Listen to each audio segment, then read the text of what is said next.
Can they hear me? Be a shame if you couldn't hear me. Morning, top of Ryan's head. Can they hear? And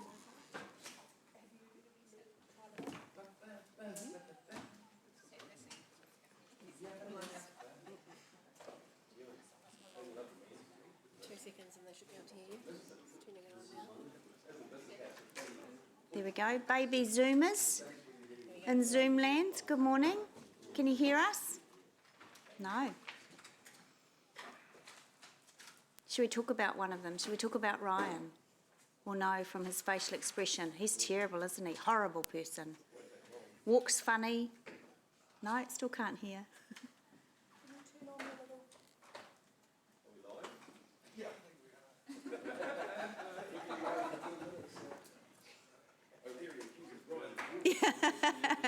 I don't care. I'm human with a sense of humour. Shoot me. Zoomers, can you hear us? No. Oh, Maxine. Yay! Welcome, baby Zoomers. Right, good morning, everyone. Welcome to the 28th of August, 27th of August Infrastructure and Operations Committee meeting. Welcome committee members, Mayor Southgate, Mangai Maori, staff, media and everyone else in Zoomland as well. Right, we've got quite a meaty agenda this morning, and thank you so much, Chris Allen, where are you? Shame, adding 150 pages to this agenda. No. Don't want to hear it? No, there's no, we're not debating here. There's an apology for that, yes. Oh yes, so we'll do apologies now. I've got apologies from Councillor Forsyth and Councillor Naidu-Rolfe. Mayor Southgate has to leave on business at about, would you say lunchtime? 12, just for a little bit. Yep, and Councillor Pascoe? 3 o'clock. I've got a council related meeting between 3 and 4 o'clock. Okay. So I will come back to the meeting if it's still in progress then. Don't jinx the meeting. If I said if. And Councillor Hamilton? Yes, I've got to go at about 2:30. Okay, thank you. Yeah, And Councillor Bunting's with Councillor Similar Pascoe? with Rob. So Yep. similar to Rob? Is it same meeting? Okay, so And also, we'll do a show Chair Angela, I also have that an appointment. okay, all right. So just bear in mind, people, that sounds to me like we would fail a quorum at some point this afternoon if we take our leisurely time through the agenda. So I ask that we be concise and precise and move through it. So with that, I'll move that the apologies be received, seconded by Councillor Bunting. All those in favour? Any against? That's carried. Right, confirmation of the agenda now. As outlined, committee members, in my email to you last night, I'm going to move that the agenda be received with the exception of item 15, which is the request to review fees and charges for personal transport hire devices be removed. And that's in line with Standing Orders 9.9. So I'm going to move that, seconded by the Deputy Chair, Councillor Gallagher. Any concerns about that? I can take that to the vote. All those in favour, please.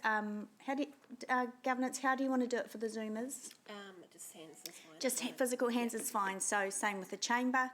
Chair, I'm conflicted on that one, so I will not vote in this instance. Okay. Thank you. If we can register Councillor Pascoe there. Thank you. And all those against, that's carried. Thank you for that. Any declarations of interest? I've already indicated that, but it's no longer on the agenda. So thanks, Councillor. Thank you. Great. All right. So first item for us is item 5. This is the confirmation of the minutes of the 30th of June. Oh, public forum. Do we have public forum speakers? Sorry. Oh, yes, we do. Okay, pardon me. So we have got some speakers in the public forum who will be joining us over Zoom.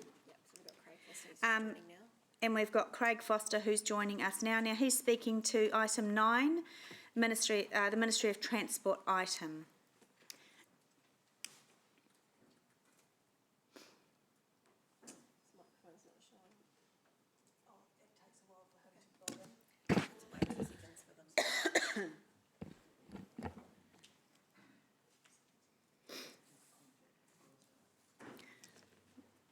Craig is joining us.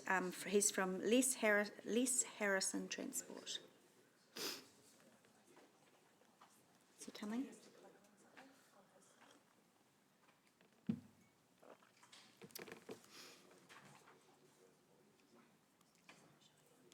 So I might just go to Mike.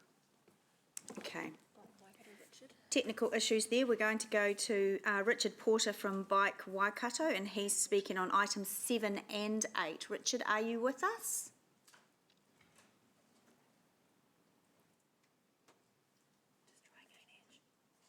Richard? There we go. Hi, Richard. Welcome. Good morning. Thank you. Richard, you've got 5 minutes, but if you'd like elected members in Mango Māori to ask questions, just leave a couple of minutes, but we're in your hands. Sure, thank you. Thank you for the opportunity to talk and represent Bike Waikato.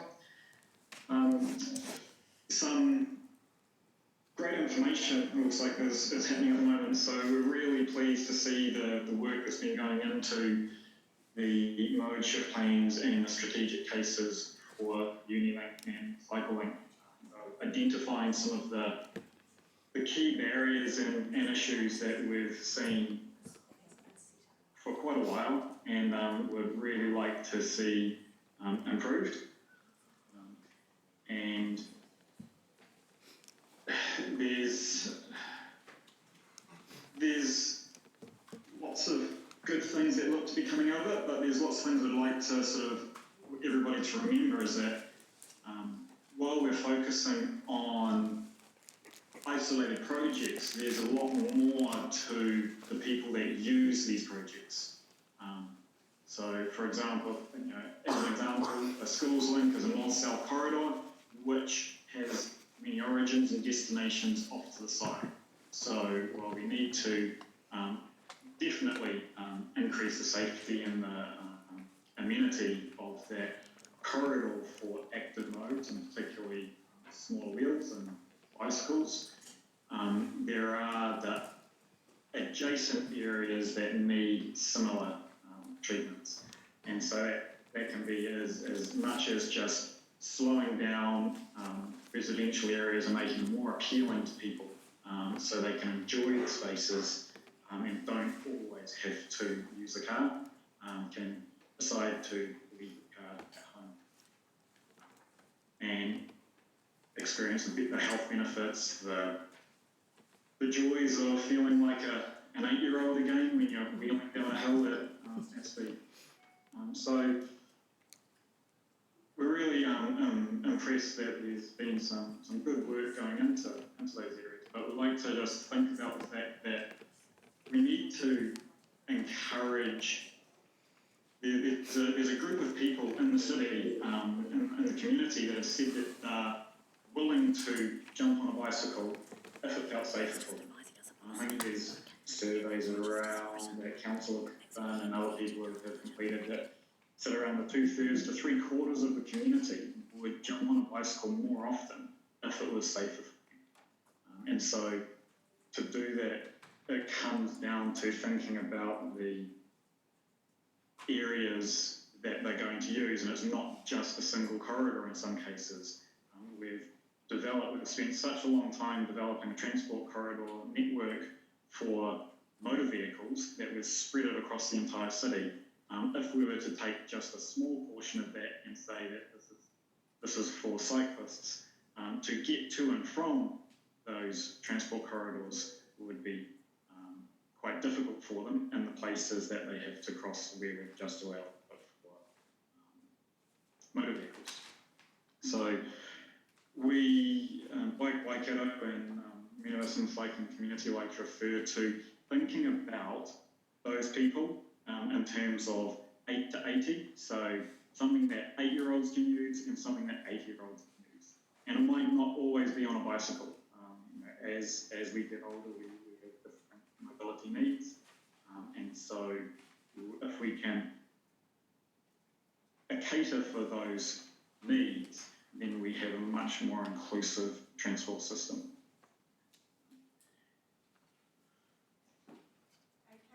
Okay, thanks. There's plenty more, but I think and you're all sort of aware of the work that we've been talking about, but if there's anything else that people do want to talk to us, we're always available to spread some of our knowledge and share some of our ideas.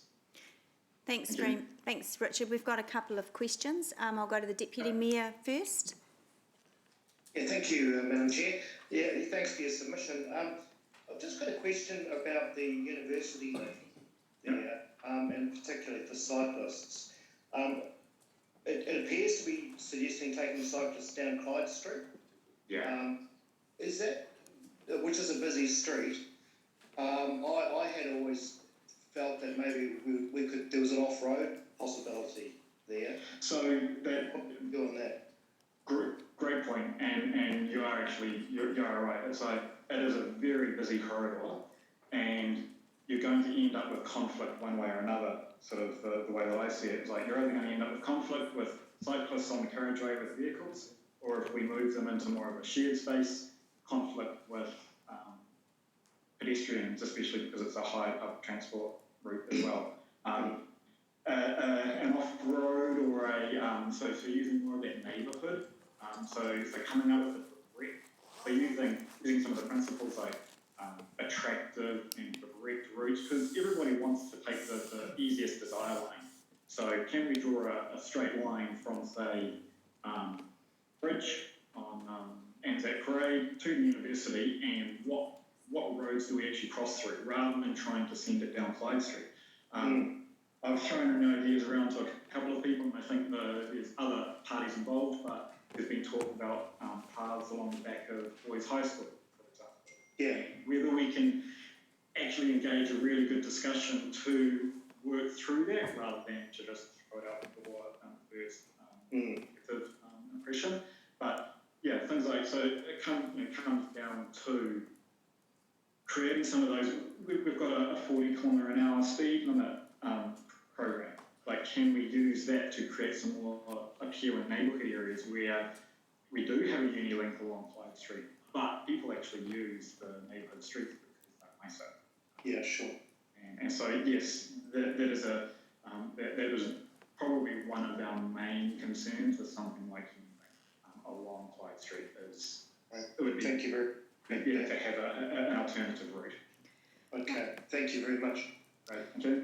Thanks, Chair. Thank you. I'll go to Councillor Bunting next. I'll be very, very quick. So, Richard, did I hear quite clearly that quite a big priority for Bike Waikato is not just these routes, but connectivity to those routes? Correct. Yeah. Great. So the routes are a great idea. Western Rail Trail is a great piece of network, but it seemed to be that it considered the corridor, and that was it.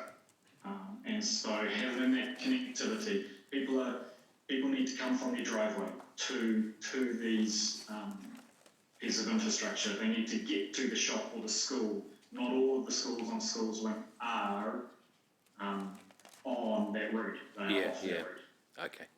Right. Thanks, Madam Chair. Thank you. Councillor McPherson, you're next. Thanks very much, Chair. I hope you can hear. It's a bit of an unstable connection at this end.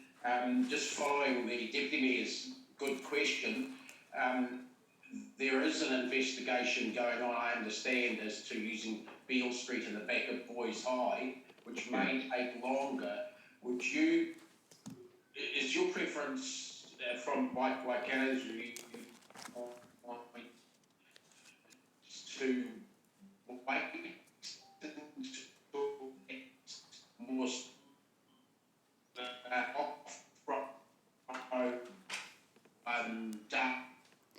Dave, we're only getting every 1 out of 3 words.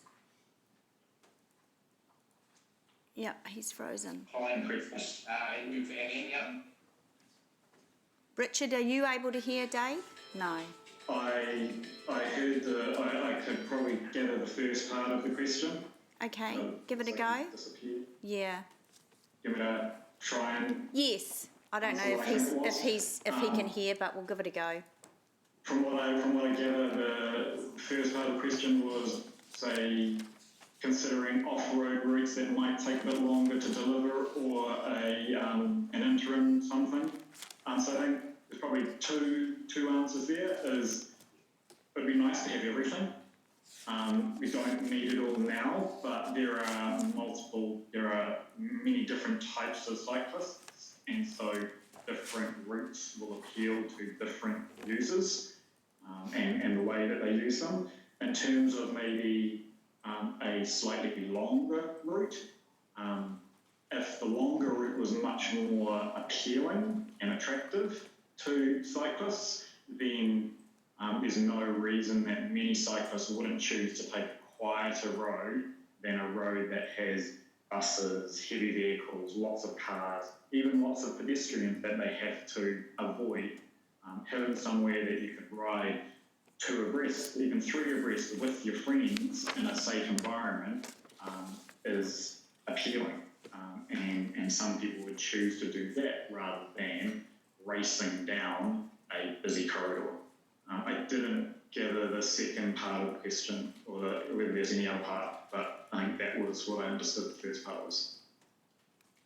Councillor McPherson, were you able to hear that answer? If you can hear me, Yes, we can.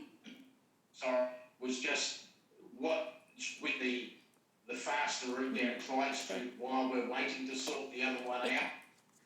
I think as long as it, Yeah, what's your Bike Waikato's front? well,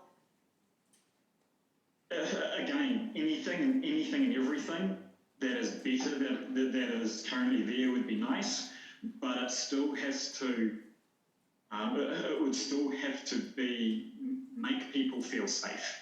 So if it was, say, adding some of these hit stick cycle ones to prevent vehicles from using the cycle lane, but they were only every so often, I would say that wasn't a good use of our time or our money.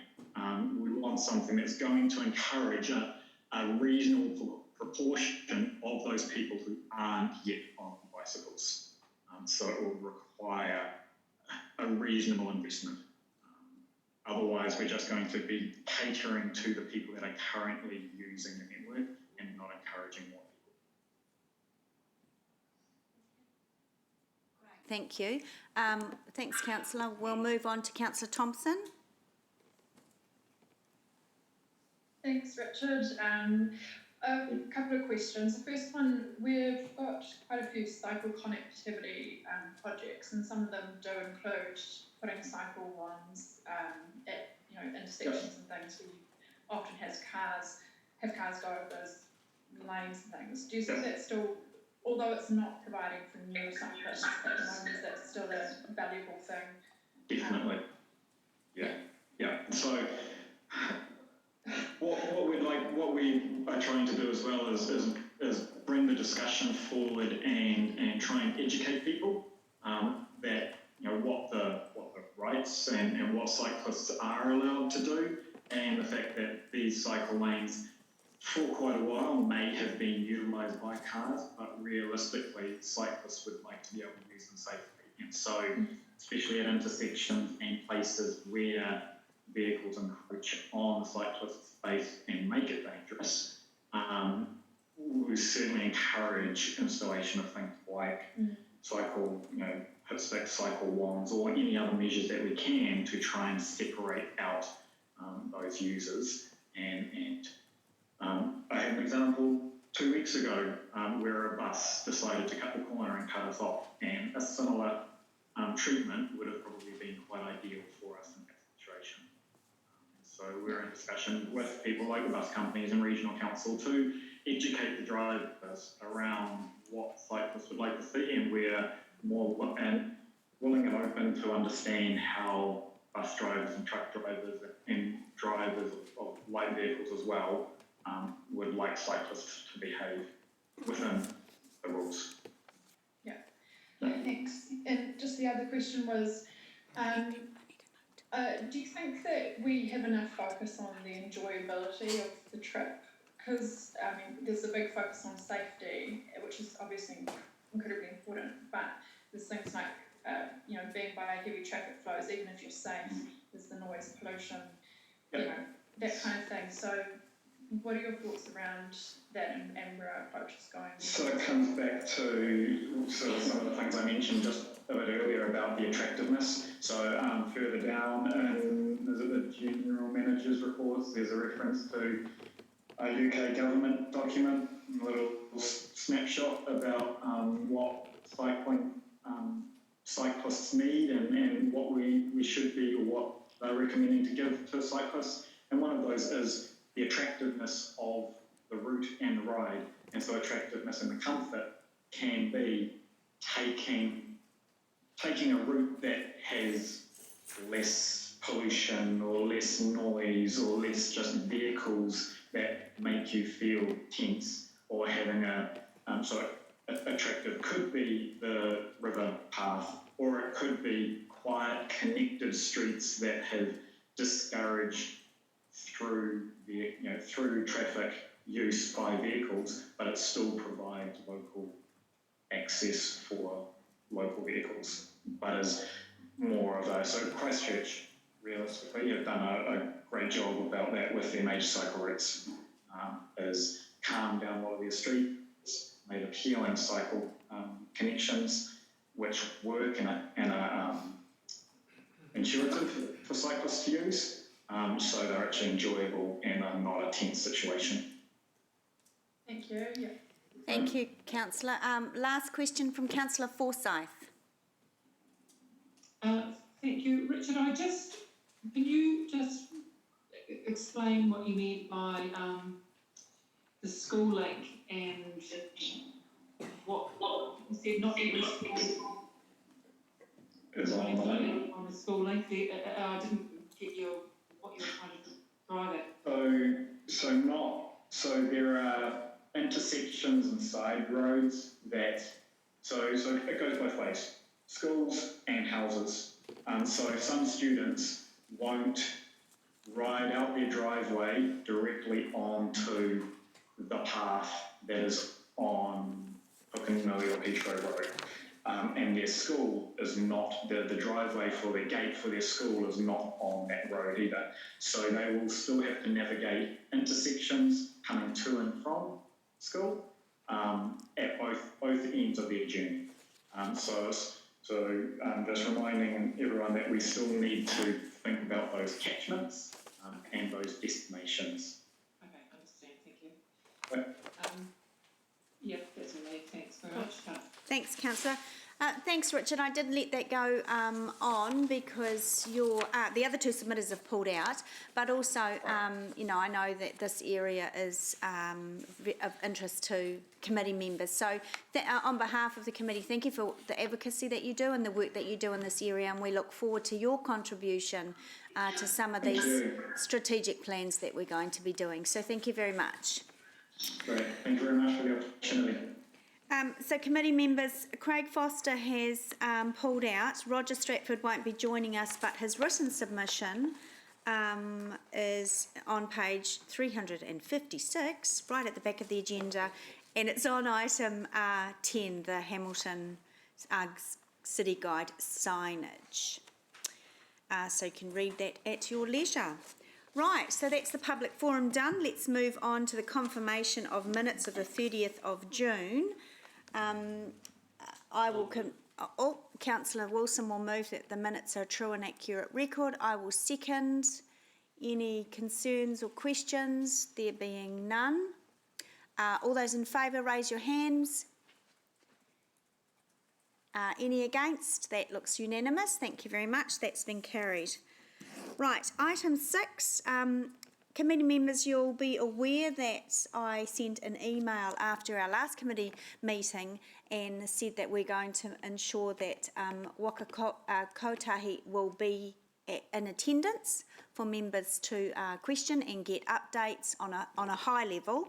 And then if anything from those updates arises, we can either bring the ideas or the discussion to a briefing or put it on the agenda. So I think that will help and also help build relationships. Now, Steve Mutton can't be with us today, but we do have 3, are they all on there? Members from Zoomland from Yes, we've got two in the room.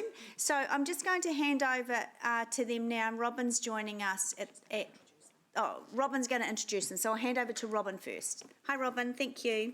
Good morning. Good morning, councillors.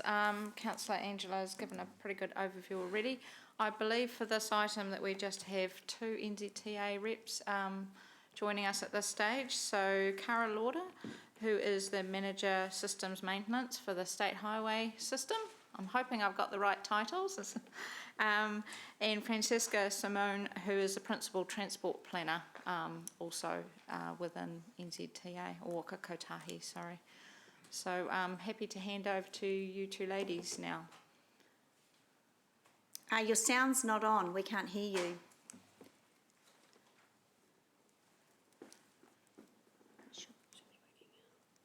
No.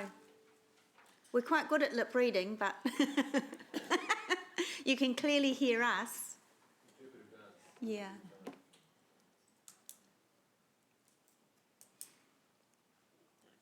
No, still not. You might have to write on signs. Might.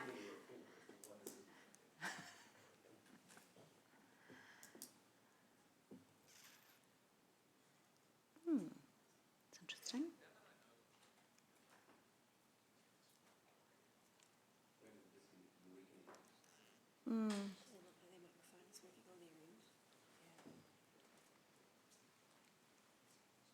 Oh, no.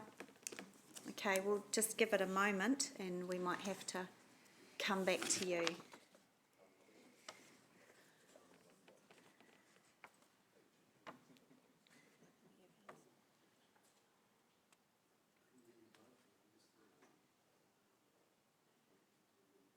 Still nothing's coming through.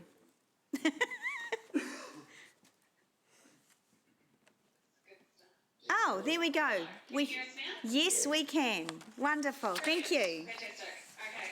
I feel a bit weird though because I can hear myself on Aaron's computer, so it must be working. So good morning. Sorry, Steve couldn't make it today. He's got to attend the Nectar board meeting, so unfortunately he was very tied up and couldn't get out of that to come and meet you, but he was very keen to be here. I'm actually, like Robin said, I look after the maintenance team. I joined the agency 4 months ago, coming from a contractor's background.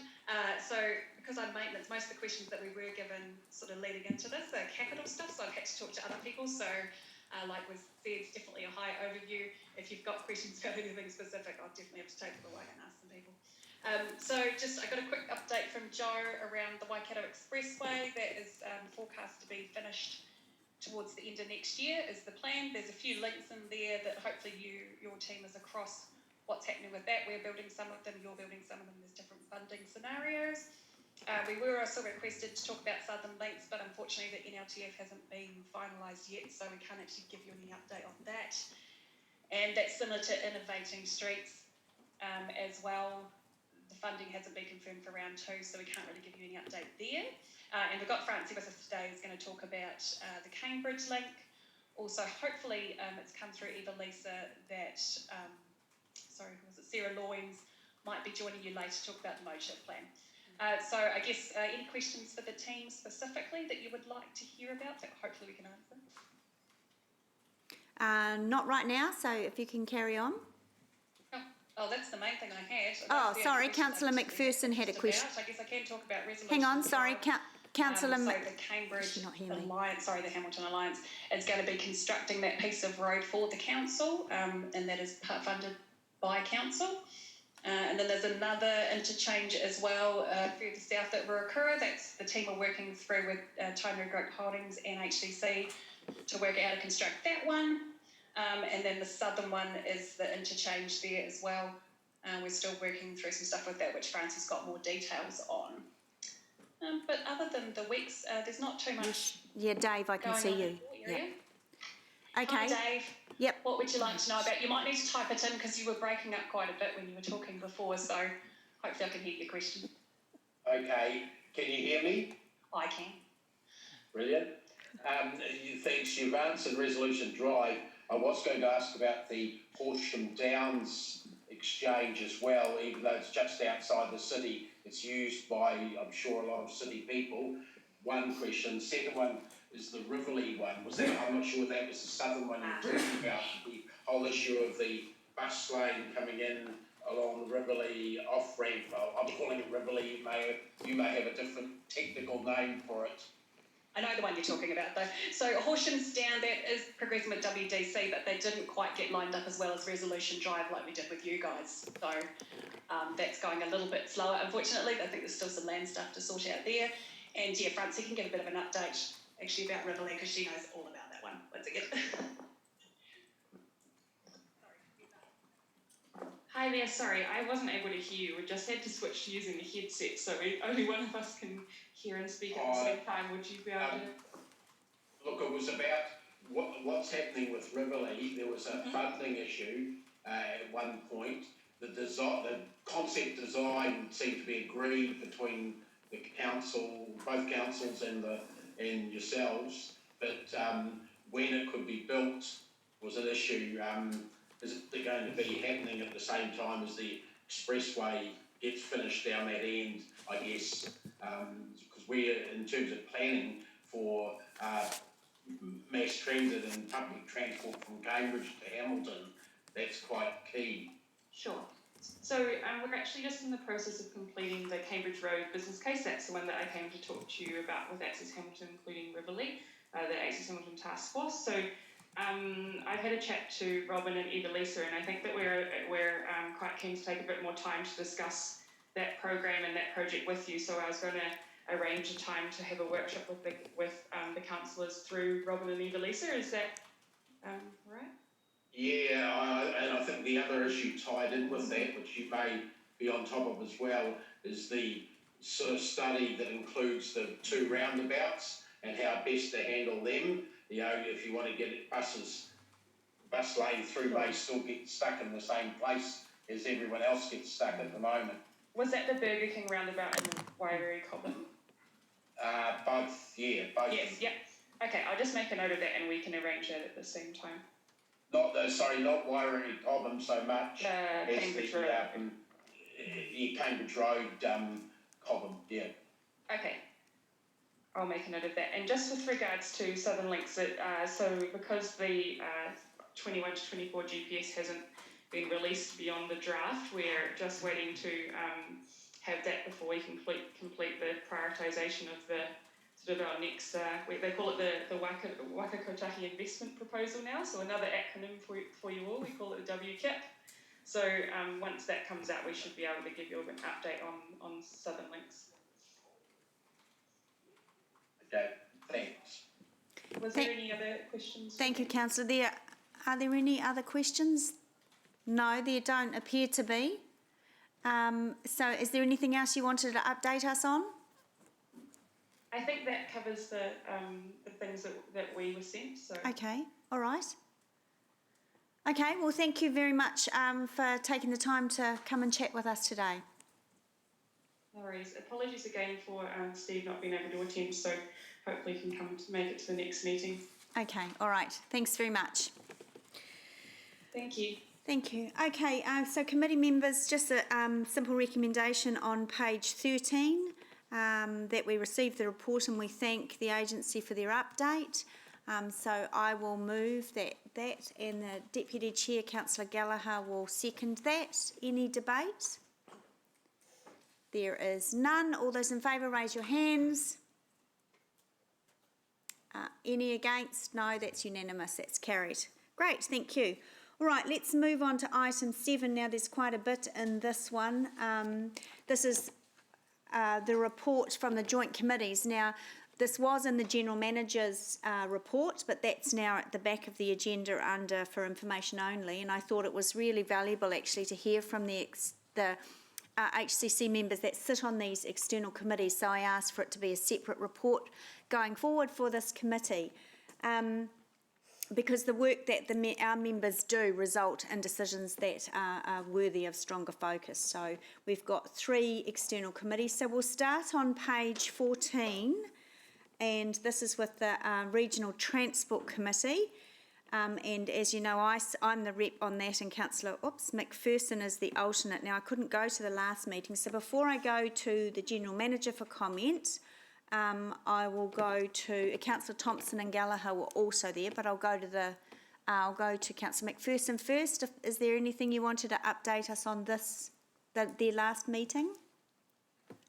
Look, there was nothing dramatic except for a point which I'm sure Councillor Gallagher is going to also refer to. It became really obvious that we have essentially different, we, Hamilton City, have essentially different transport interests and focuses and drivers than do nearly all of the other small rural councils, and it's a difficult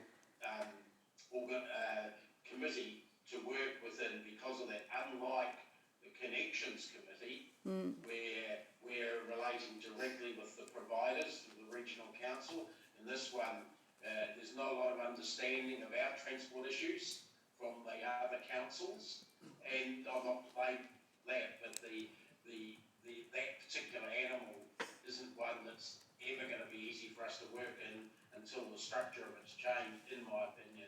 So but no particular issues. I guess one of the ones that made it clear that raised that was their prioritisation system, where essentially big roads, including some safety issues, come up at the top of the list always, because that's what most councils want and in some cases even need.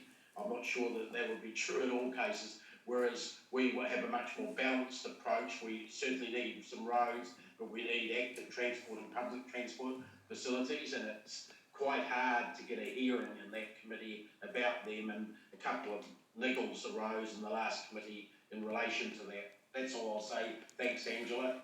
Thanks very much, Dave. Councillor Gallagher? Yes, I obviously endorse Councillor McPherson's point, and obviously because this is a public meeting I'll be very diplomatic and appropriate.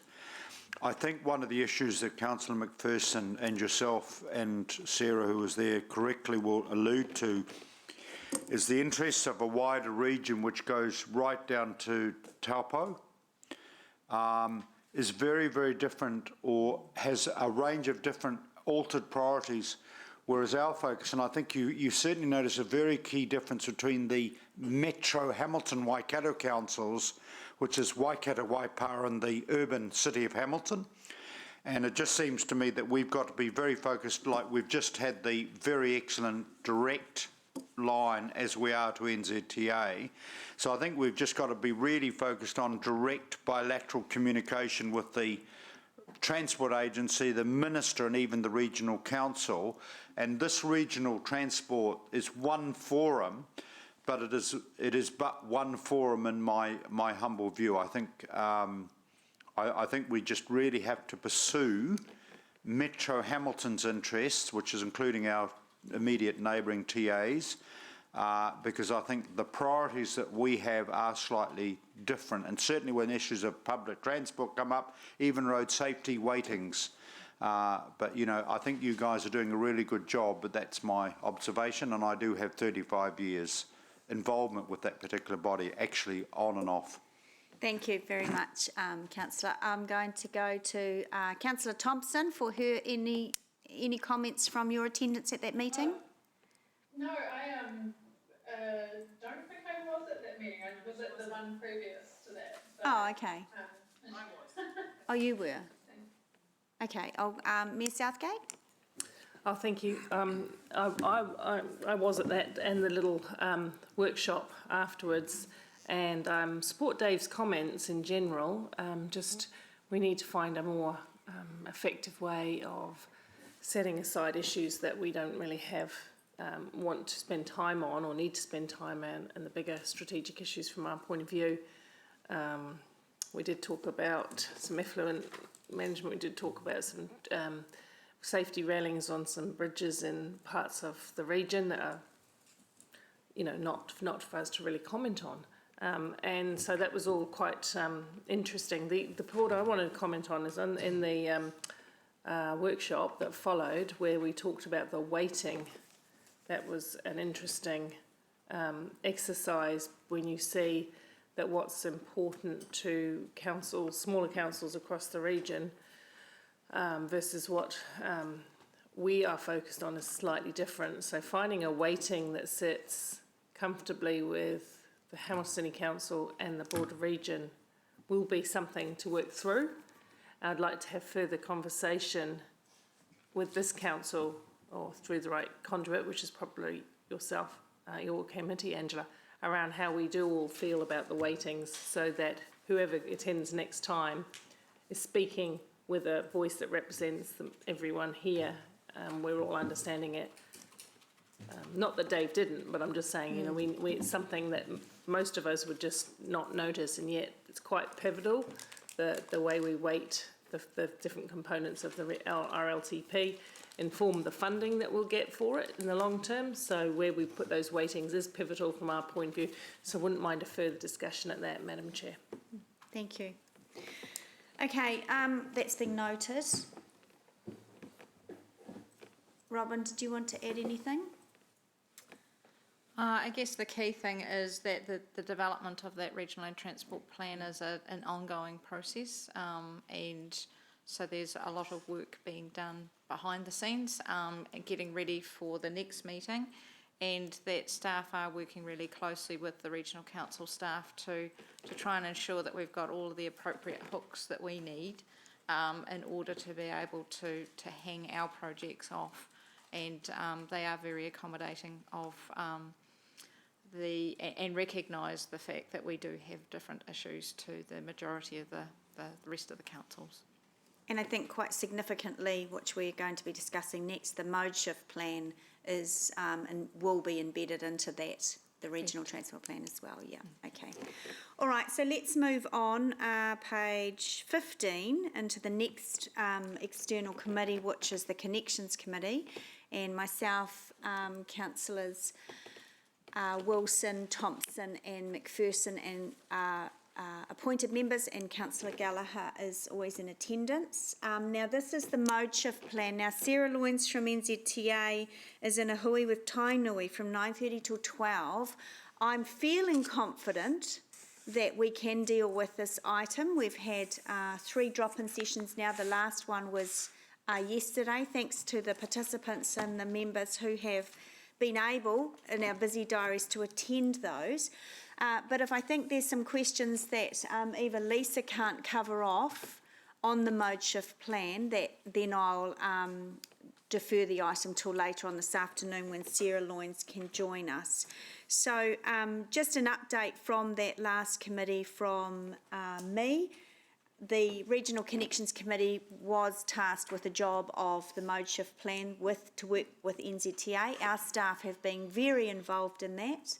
And it's been a very short time frame, unfortunately. The Minister has said, I want this on my desk by the end of August, so that's put pressure on us as well. When we get to the recommendations, I'll put up a part recommendation that will help us moving forward, because this is a living document and we want to be able to influence it in the future. Of course, we haven't got all our LTP projects embedded either. The second part of this particular item will be Andrew Wilson's going to join us as a request from Councillor Thompson, and he's going to give us a light update on the East-West link and the Comet as well. So, members, we'll move to the mode shift plan. Now, was the pretty document with the pictures uploaded into Diligent in the end? I believe Melanie sent that through this morning. Okay. Yes. So you just need to refresh. Okay, so if you just, members, if you just refresh your Diligent, you will get the very final pretty picture, yes, plans with all the pictures included. But other than that, the document that you have read that in the draft should be intact. So if you want to do that, and then we can move to any questions on that plan. If I can just say a couple of really important points. It is an NZTA plan. Our job today is to endorse it, and as I said, we'll put a motion on the board that helps us moving forward. But basically the most important things are the projects on page 40, I think it is.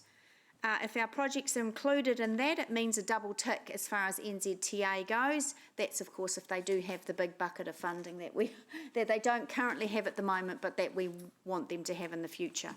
So that's a good thing. So I'll hand over if there are any questions, and we'll see if Eva Lisa can cover them off, which I'm sure she can. Oh, sorry, Councillor Bunting, we'll go to you first. Thank you. Just a couple of quick ones, and they're similar to what I was asking yesterday, actually, in the drop-in. Thanks for those. Appreciate that. Regards data and monitoring, I didn't see a lot of reference given to before and after data.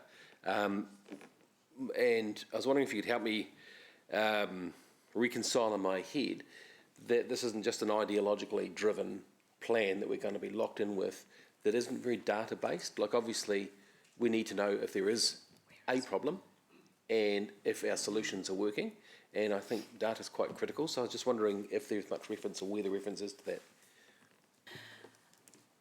So speaking with Sarah Loynes yesterday, she advised that that was a good point about having that data and the ongoing monitoring of that data, so to include that in this document.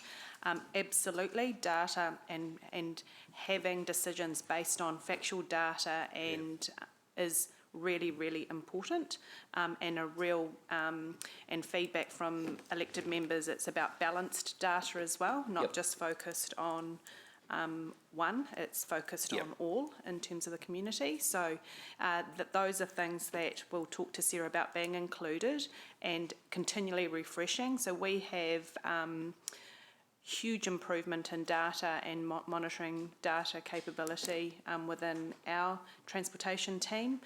There's data analysis that we continually use to base our decisions on, so we will continue to do that and improve on that.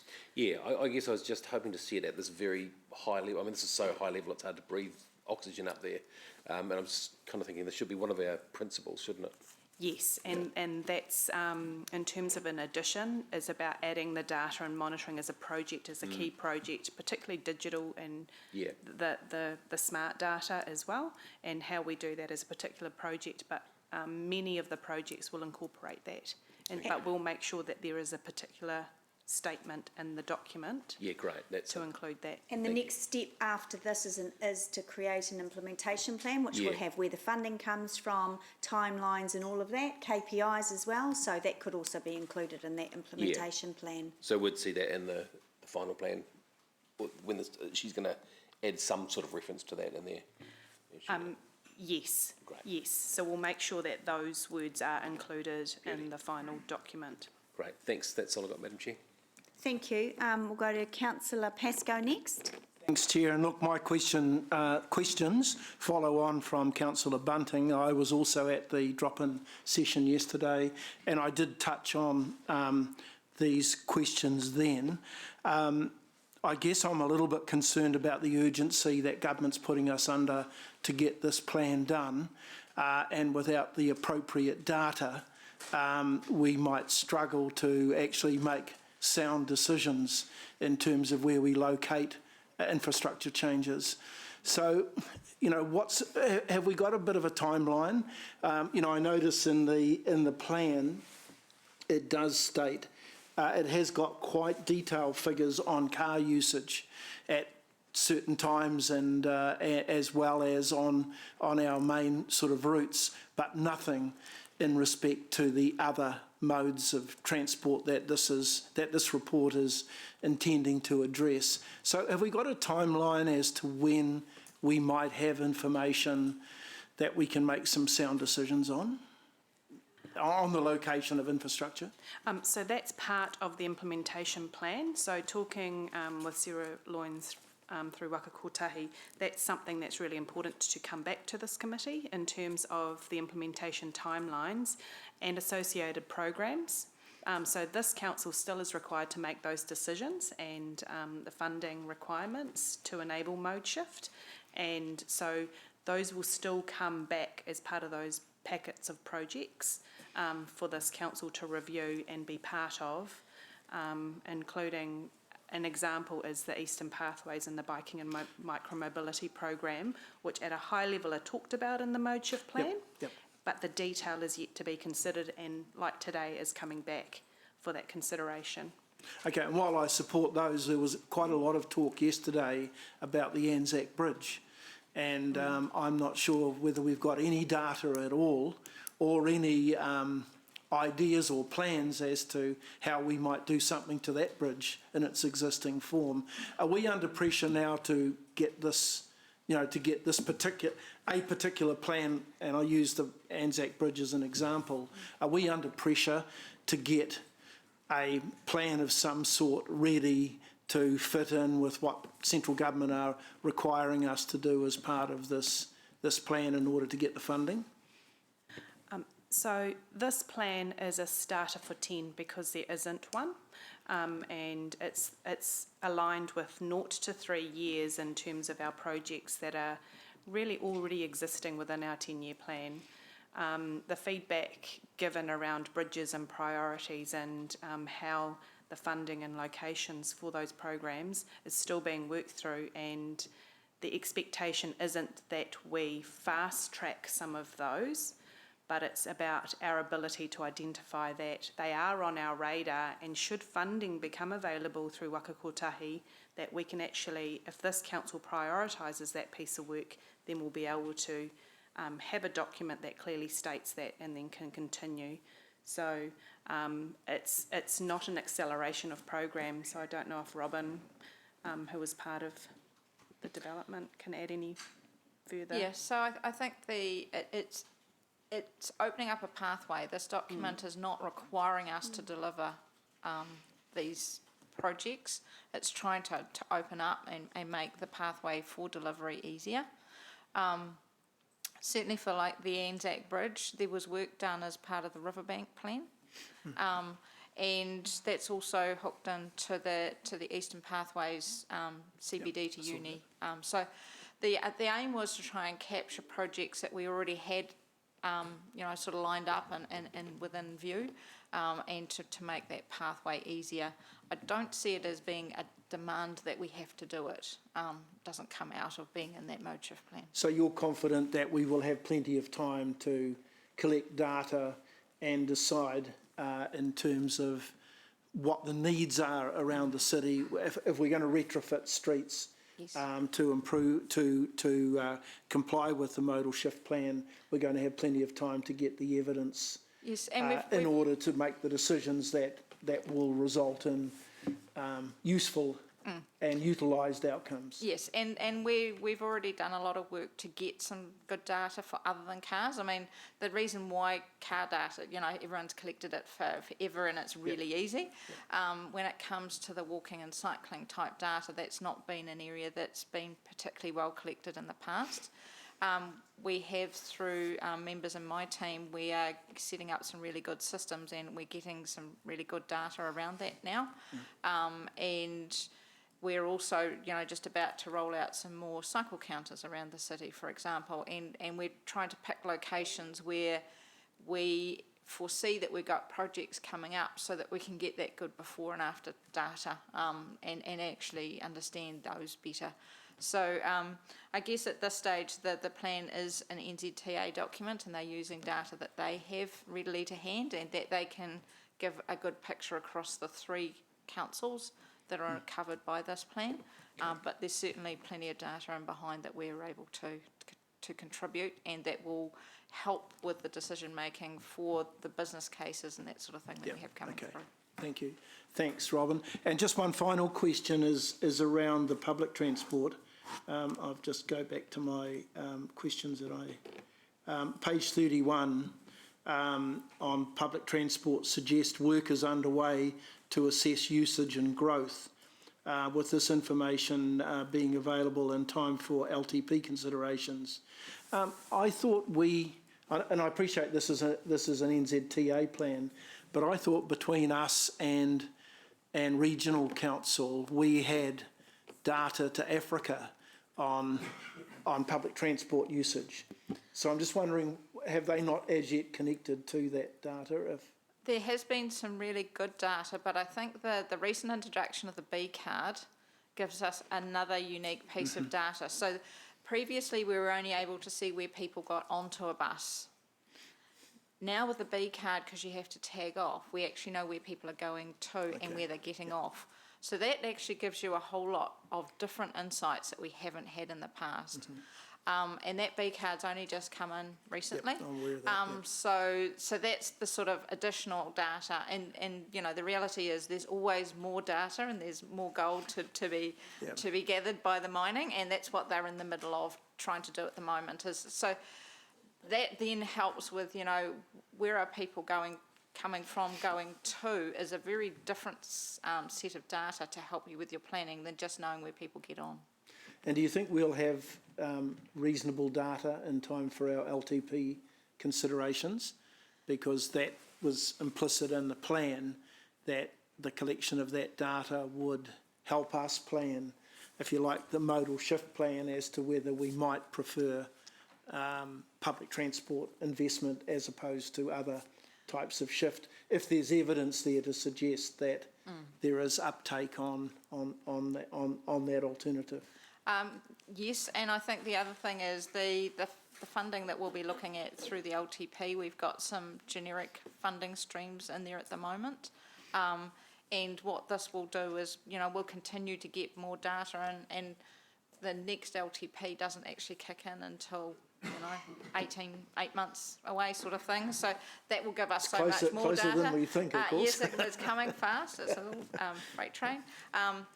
But those projects will continue to evolve, and again, the business cases like the Eastern Pathways, that has components of public transport in it as well. So again, that data will be feeding into that process. So it's not like we have to make a decision today that we have to stick to in 4 years' time.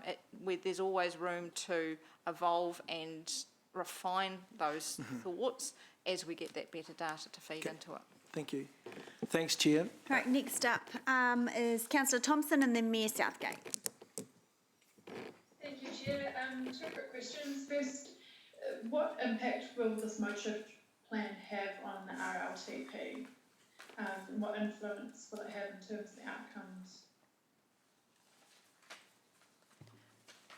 So with the mode shift plan, it will help with prioritisation of the mode shift activities. The LTP is still a decision made by this council, and therefore the mode shift plan, there's a section inside the mode shift plan that allows for an update to align with the decisions made during the LTP process.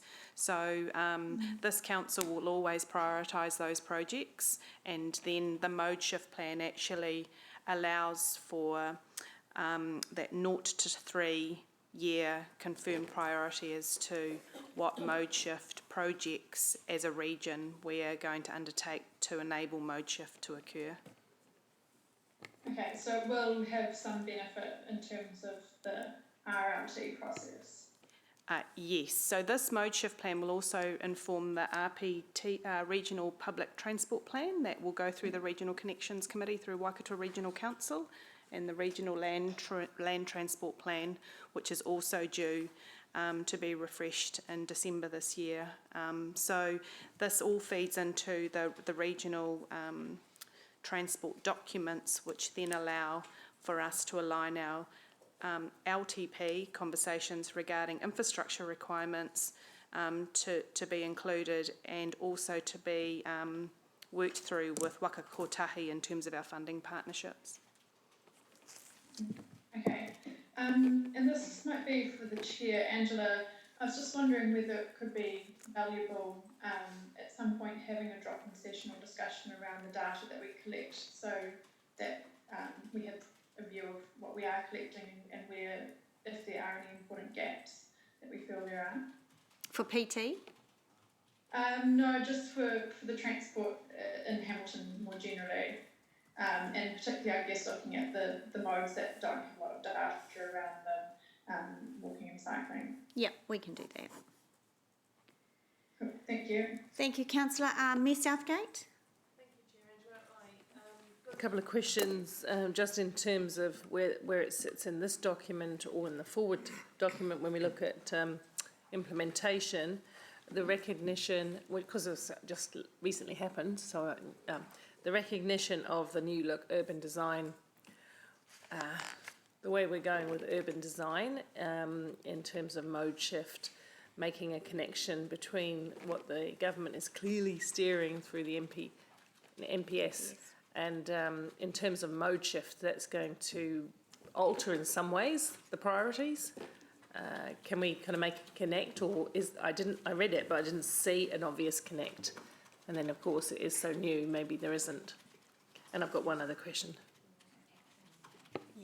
So from my memory and recollection, that is talked about in terms of around the urban growth agenda and the national policy statement. So I didn't see it. There's some in context in the background. It's right at the very beginning. You can show me afterwards. Yeah, it can't have been given any kind of significant prominence but I do think if we're looking at how we're going to do higher density apartments in town, etc., that it possibly needs a little more information around it, or maybe that sits in the next stage. But so this mode shift plan is intended to align with those and supplement them. So that's in the background, that's a paragraph, and detailed within the projects are projects that can align or do align with that shift. But remembering this is a high level, the detail of those projects haven't been worked through yet. But it's not just that high level, it's quite wordy.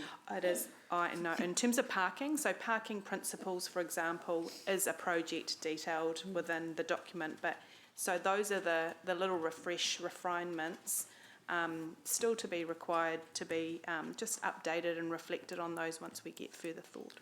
Yeah. I mean, it was an interesting read. It's a little bit, it's a planning document, and the principles or priorities are not easy to digest within this text, in my view, but that's, sorry to whoever wrote it, don't mean anything by that. The other thing to mention in here is when a reference at least to the, whether that's the next stage, we'll be looking at the cost of doing nothing or being too slow.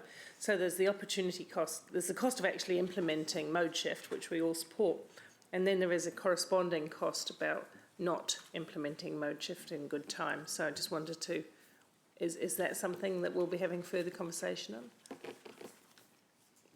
on? I believe that's a conversation that we should be having with all of the projects that we are putting forward in terms of the cost of not doing versus the cost of doing and balancing those. So I believe that yes, but it's something that we'll take note of to ensure that we do include those in the detailed programs of work that we do have. I'd appreciate that, because benefit cost ratios are often just a point in time business case, what will it deliver, but then we don't often do the counter, which is if we don't build for the future, what does it do to our community, congestion, economy, etc., etc. Thank you anyway. Thank you, Madam Chair. Thank you. Deputy Mayor, you're up next. Thanks, Madam Chair. Look, I'm on page 31 where Councillor Pascoe was, and just looking at the stuff about declining patronage for the bus services. And it talks about how we've invested heavily in buses and created a coverage network to ensure that buses are within 400, people are within 400 metres of the buses. So despite that, patronage has declined. So after all that thinking and spending, that the bus system's failed. So we're onto a plan B now. Is that what it's suggesting? That system's failed and now we're onto a plan B, a different type of system? No, it's not talking about failure. It's actually talking, it is, this is based on Robin's conversations, there have been areas with declining patronage, and there are specific reasons for those. and but I'm sort of trying to speak on behalf of Waikato Regional Council and Andrew Wilson, who was able to give that information.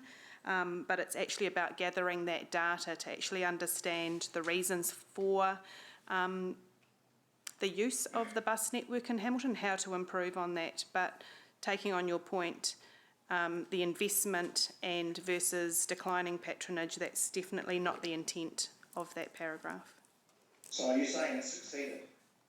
I'm saying that prior to COVID, bus patronage on certain routes was significantly improving, such as the Comet route, the high frequency routes where that data is available.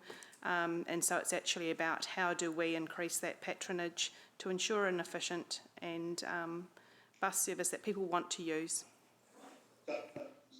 Okay.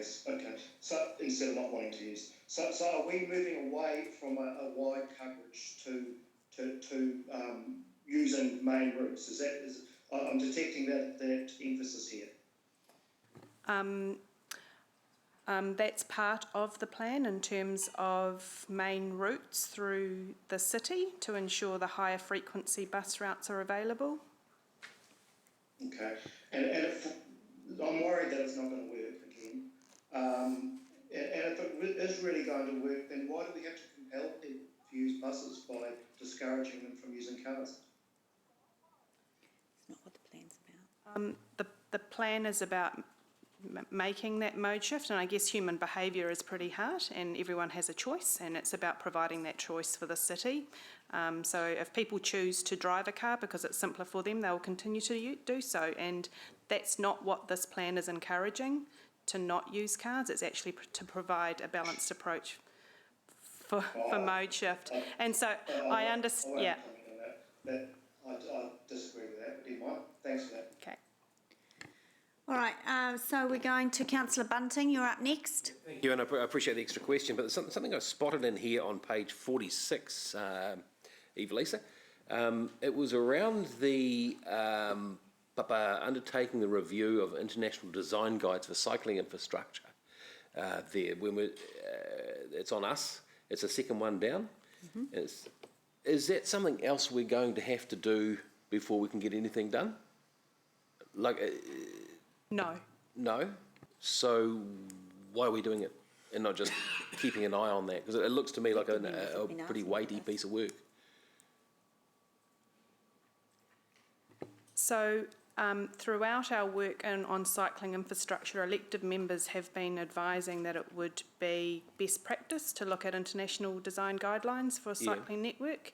So it's actually, it's about reviewing those and determining whether they would be appropriate for Hamilton. So I'm just trying to distinguish between it being another big body of solo work, or it's something we just keep an eye on throughout the whole process.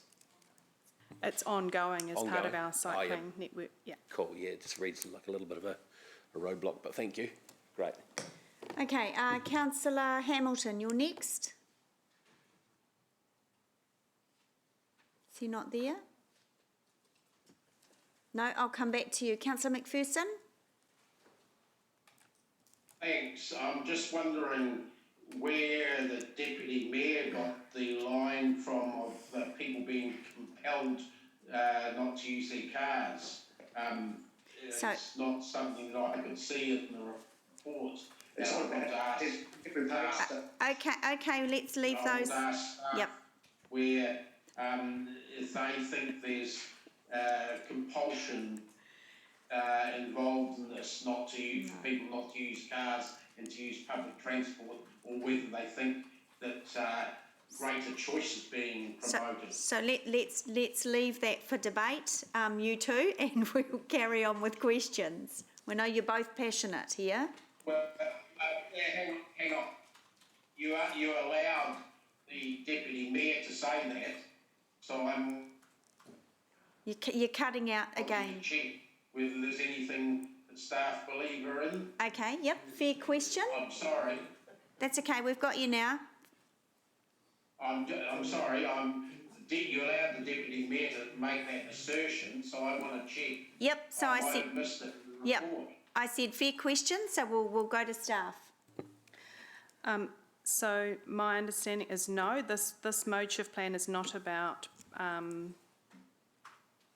can't remember your exact words that you used, about moving people away from cars. It's about the choice availability.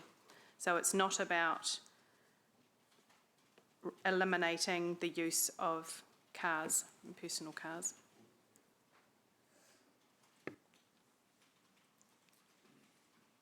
Councillor any further questions? No? Okay. All right, Councillor Hamilton, are you there? You're up next. Thanks, Chair. Apologies from before. The last two speakers helped me, actually. That was good. Thank you. I just had one question on page 32 with respect to the patronage on the north-south corridor. There was obviously a significant drop, and then in the 1st of April 2019, Comet route launches increasing service frequency. That just shows a massive improvement. So I guess my question is, was there a lot of cost associated with that? Was it sort of neutralised by the uptake in patronage? This is for Andrew Wilson. Councillor Hamilton, Andrew Wilson's joining us for part of this, and he can give you the answers. Staff don't have the answers to that one right now. So can we park that question? Sure, no pun intended. Anything else, Councillor Hamilton? No, thanks. Okay, well, I'll make a note to come back to you then. Councillor Van Alsten, you're up next. Good, and thank you, Chair. My question's with regard to a comment that you made earlier in the presentation of the paper with regard to the double tick. I wonder if you can give us a better understanding about the implications of that and the benefits that may be to Hamilton and around the potential funding that we might be able to achieve from that, and the implication for our long-term funding planning. Question for the Chair, I can answer that. It's fairly simple, Councillor. The Minister wants to, the mode shift plans are only for the 5 growth councils, and we're the last cab off the rank. Actually, I'm not sure if Christchurch has finished theirs yet. So the Minister wants to invest in mode shift over the 0 to 3 years and then another 3 years after that. They simply want to know from those growth councils when they appoint funding that they can move quickly and easily with the councils who have a list of projects. It really is as simple as that. We won't be required, if our project is in this plan, to have a substantive business case for each of the projects. And as the General Manager said, things like the biking and micromobility we're still working through. But it just does, so that's what I mean about double tick, and that's the language that they've also used as well. Does that answer your question?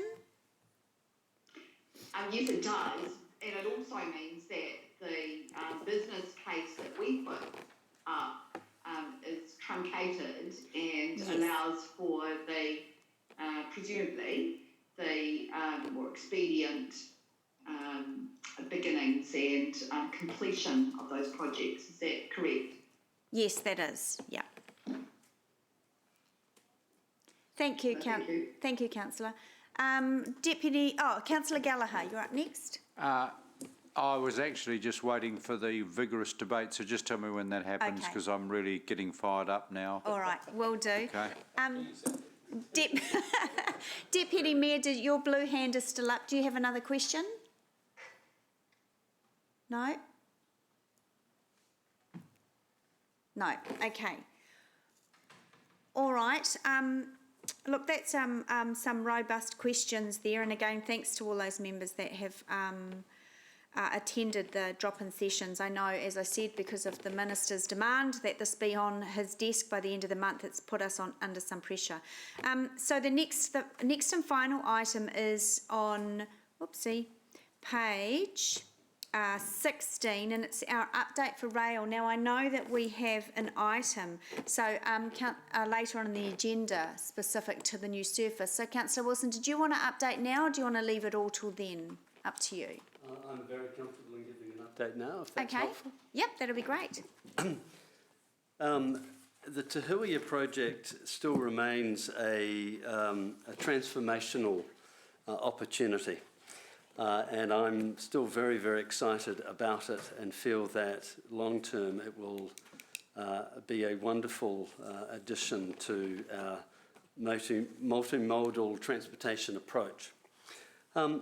Look, I guess COVID the resurgence of level 2 has added some additional complexity to our challenges in terms of skilled workers coming from Auckland to be able to complete aspects of the overpass at the station has been restricted, and that's caused, again, some small delays.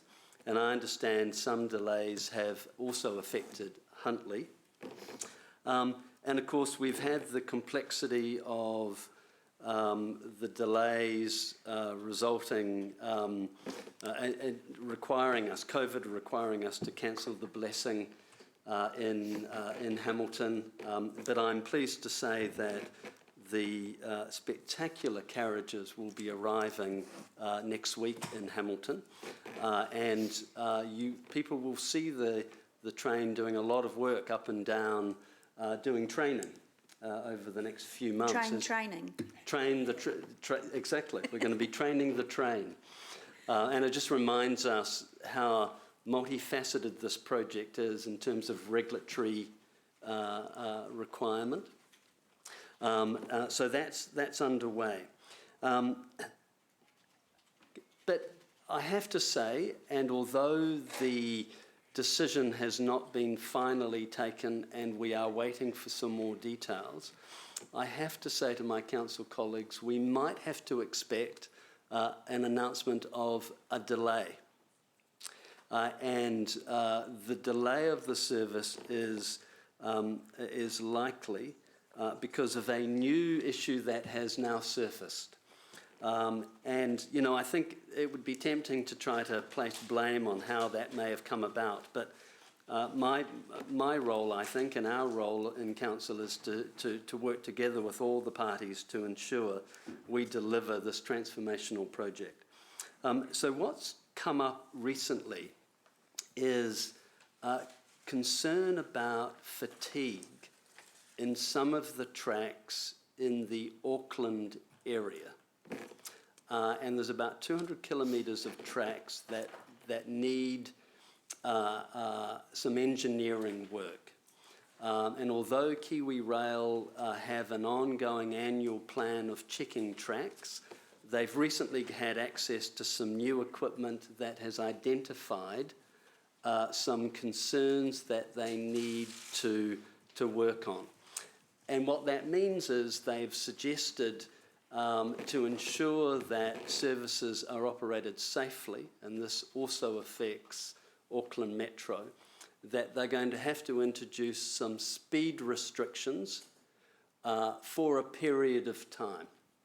Now, you'll recall when we looked at launching Te Huia, we were mindful that there was a period over the Christmas and January that we were concerned that there would be an additional reduction in demand, that's seasonal, where the corporates aren't travelling.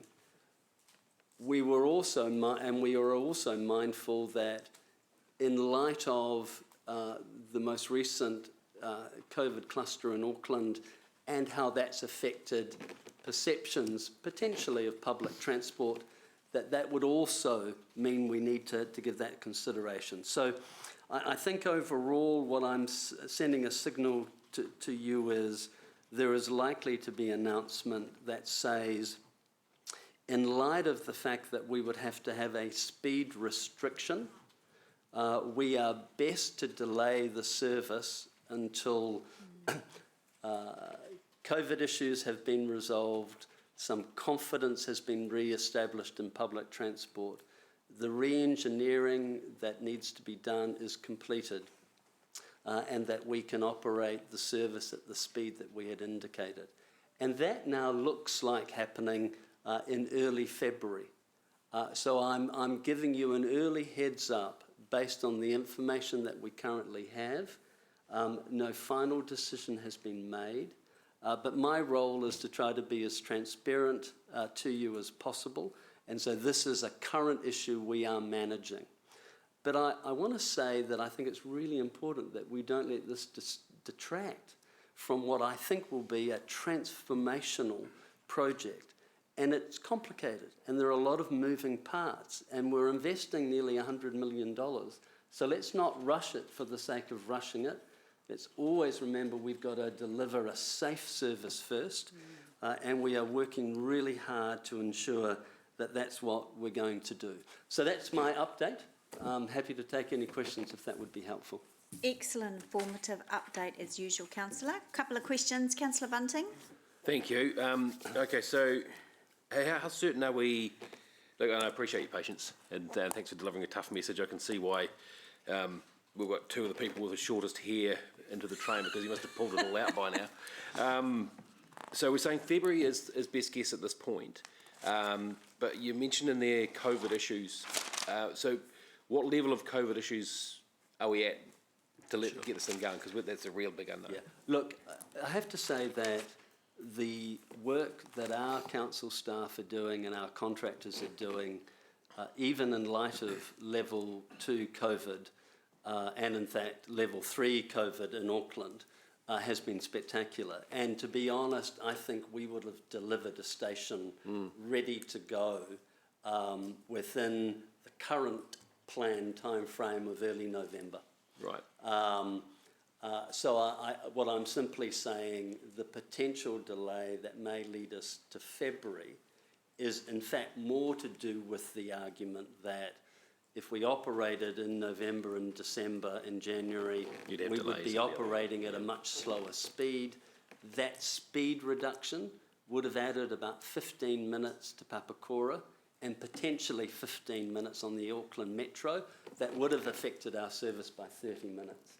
Right. And so if you're asking me what is the real cause of the potential delay, I have to say it's the need to bring the tracks, negate any engineering concerns about the tracks, right, as opposed to COVID.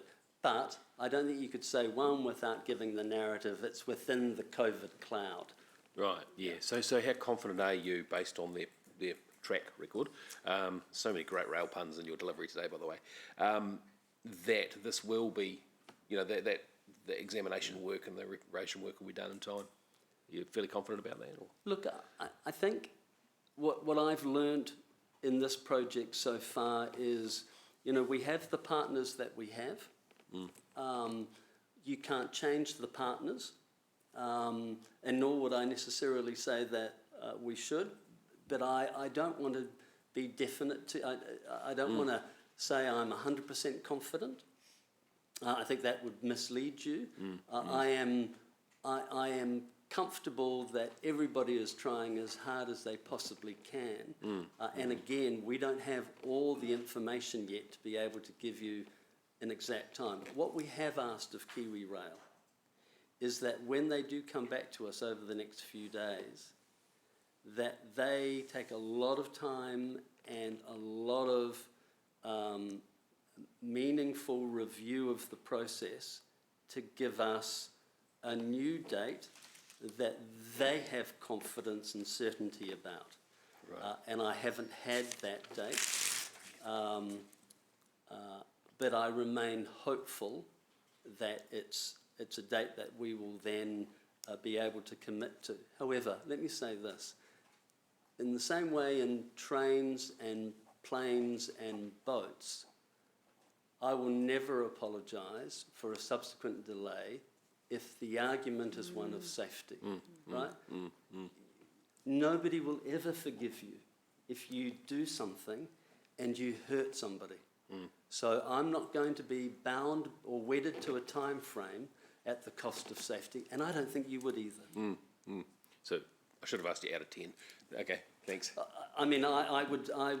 Staff may want to add. I would give it an 8 out of 10, but yeah, cool. I would have given an 8 out of 10 for November. Right? We didn't see this coming. Cool. Thanks, Jim. Thank you, Councillor Gallagher. Can Councillor Wilson confirm that also, one of the effects of a massive investment in rail infrastructure, third line, fourth line into Auckland, which eventually will mean faster passenger and freight service times to Auckland, is a consequence. This is one aspect of, if you like, of the good news. Yeah, there's a delay. There might be a couple of months delay, but the good news is that there's significant investment going into the infrastructure, and this is probably one aspect of it. Look, I couldn't agree more. As we've said, and I think this council has recognised, because in the past this council has and continues to support this initiative, nobody in their right mind would argue that not having a meaningful, high-performing rail connection with Auckland isn't a vital component of our ongoing economic future. We're trying to connect an $8 billion economy with an $80 billion economy. It makes sense. Let's do the investment. Let's get the infrastructure right.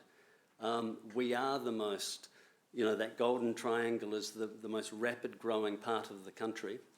I think these small hiccups in the way to having a transformational outcome is the right thing, and that transformational outcome is Te Huia, and we've just got to work our way through it. Thank you. Great, thank you. So there are no more, thank you for that update. There are no more questions. So I'm just going to get governance to put the additional C recommendation in regards to the mode shift plan up on the board and share the screen. I'm going to move it, obviously, when we see that, and this just gives us a bit of confidence that we can refresh the plan and update it so that it is a living document. Just putting that right up front.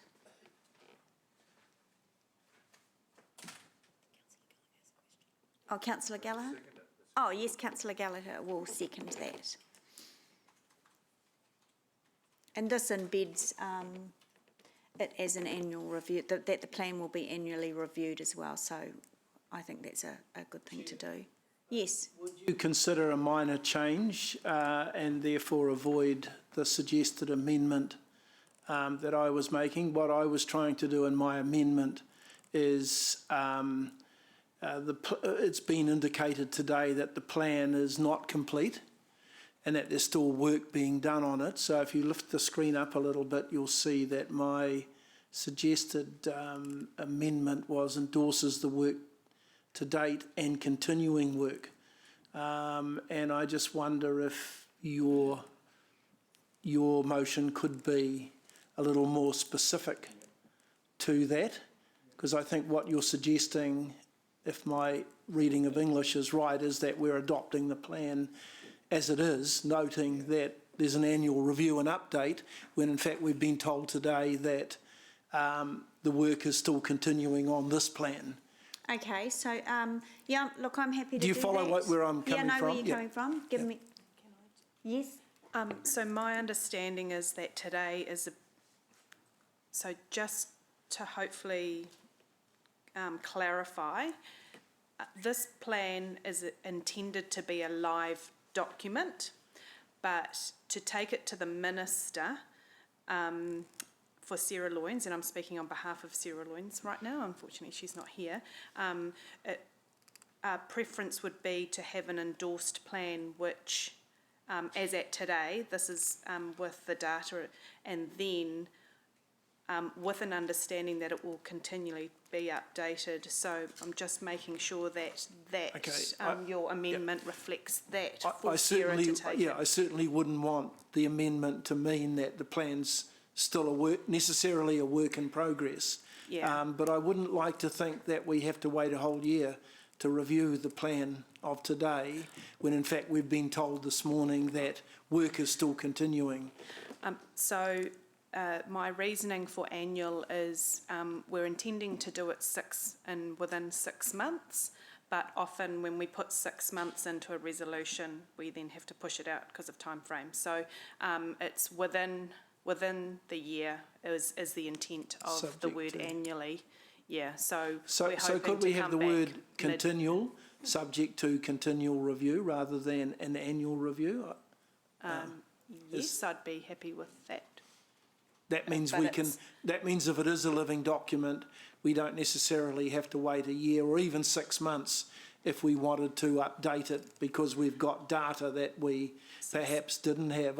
I would suspect if we're looking for data for our long-term plan, we'll need that within the next 12 months, won't we? Correct. And it'll be ideal to have that data in the plan. Hoping we've done it high level enough that it's the programs within the plan that would be updated rather than the detail of the data and influencer. But yes, I understand what you're trying to do with your amendment, to keep it live, but so any substantive changes based on the data and decisions that we make can actually be continually updated in the mode shift plan in conjunction with Waka Kotahi. Yeah, because I think if I use the example in the plan as I read it, we've got lots of data about car usage. We're looking for more data for public transport, which, and of course, I think Robin has mentioned that, you know, you're continually increasing the data that's available on cyclists and pedestrians. Okay, so I want to get this sorted out. So what about endorses the blah, blah, blah motive plan, noting that this endorsement is subject to continual review and updated to integrate council's approved programs and principles through approved plans and strategies. Do we need all of those words at the end? That would work. That's okay? Yeah, in that case, I'll withdraw my, Okay. if you're Subject to seconded. continual review. Yeah, Are you yeah. happy with that, Councillor Gallagher? Yeah. Thanks. Sorry, Chair, Angela. Yes? Just regarding my question, sorry, did you say that was going to get answered in this paper or in another? Oh, yes, actually, well, Andrew Wilson's online, so I just wanted members to see that motion. So we'll go to Andrew Wilson now, and he's just going to give us, yes, an update on the east-western proposed route, and also the changes coming for the Comet. So, Andrew, are you with us? I am, yeah. Can you hear me okay? We can. Good morning. Hi. So, East-West Link and changes to the Comet route. So, East-West Link is an initiative to continue with the strategy of creating higher frequency routes for the city and evolving that into a network of higher frequency routes for the city. So in terms of higher frequency, we're talking about routes with a minimum of a service every 15 minutes during sort of normal business hours. For the city at the moment, we've only got two routes, the Orbiter and the Comet, that are at that level. And it's no surprise that patronage on the Orbiter and the Comet are among our most highly patronised services, and we would expect a similar trend for the East-West Link. So Orbiter circles the city, the Comet cuts through, connecting the hospital, CBD, the base, and has seen really rapid patronage growth prior to COVID. So prior to COVID, it was on track to achieve sort of 500,000 boardings a year over a really short time period. So, and it's the public responding to frequency, and frequency is really the key. So the number of trips that go past your door per hour. And why that's so important is the more frequent a service is, the more useful it is. And the best way to explain that is, imagine you were you drove a car, but at your house you had a gate that only opened every hour, and you couldn't travel unless that gate was open. That's the equivalent of having a bus service at an hourly frequency. So if your gate opened every 5 minutes, it's incredibly, a lot more useful. And in effect, that's what frequency on a bus route does. So the East-West Link is a very similar very similar to the Comet service in terms of what it's intended to do. It's intended to provide a fast and frequent service, basically going horizontally across the city, so University, CBD, Frankton, and then the intent is to anchor it at the new Rotorua hub in the north. The Connections Committee at its last meeting endorsed an approach around how the service would be funded, in essence funded from within existing budgets. So the additional cost of providing the common service is to be funded by network changes elsewhere. So in essence, that means a zero net impact for ratepayers in Hamilton. The aim is to have the service up and running early in the new year, and we're aiming to get public consultation on the route alignment underway from next week, along with any changes, feedback on changes to infrastructure as well. Any questions in relation to the East-West link? Yes. I just had that one question, if I may, Chair. Yes. Thank you. Thanks, Andrew. Just on your graph where you show in April 2019 how the Comet route launched and changed that frequency, which was created a significant uptake of about, looks like 100,000 people over a 12-month rolling average. My question is, obviously that would have improved the cost because you're increasing the frequency, but where does that sit in terms of, does it offset the cost completely, or is there a greater investment required to achieve that frequency? Yeah, really good question. So basically, in order to double your frequency, you double your cost. So if you go from a half-hour service to a 15-minute service, you need twice the number of drivers and twice the numbers of vehicles to be able to do that, so your cost doubles. And we haven't had a doubling of, this is on track to double in patronage, and I'm sure once the effects of COVID wear off eventually, we'll certainly more than achieve that on that route. So your fare revenue goes up, but fare revenue is a proportion of your total cost, so the additional fare revenue doesn't cover the total additional cost. So that there's certainly an increase public subsidy required to do that. So that, and bearing in mind that the public subsidy for public transport comes from a number of sources. So if you imagine the total cost of providing services, it's funded from central government via NZTA, and a proportion by local rates, and a proportion by fare revenue. So the total proportion that comes from rates roughly works out to be a third of the total operating cost. Patronage fare revenue works out to be roughly a third, usually, and the balance comes from central government. One thing to point out though is when you look at transitioning to high frequency routes on an individual basis, you increase the frequency, you increase your costs, you increase your fare revenue. When you start building a network of intersecting frequent routes, the dynamics change a bit, and in that scenario, your fare revenue impact is amplified. So you imagine a high frequency route operating by itself, compared to what it was before, it's a lot more useful. But when you've got a network of high frequency routes intersecting, it exponentially becomes more useful. So you can, at that stage, you can get anywhere to anywhere in the city via direct and frequent routes. And the patronage impact on that we can show across multiple systems throughout the world, and some examples in Auckland as well. It has an amplified effect in terms of patronage and fare revenue. So when we get into that sort of state, the financials look a lot better as well. Okay, so it's just getting to that critical mass point. Absolutely, yeah. Thank you. Thanks, Chair. Thank you, Councillor Hamilton. If there are any more questions, can we just contain them to the east-west route and Comet, because WRC are scheduled to present at our next committee meeting on the wider PT issues and data and patronage and all of that. So I don't want to get into that today.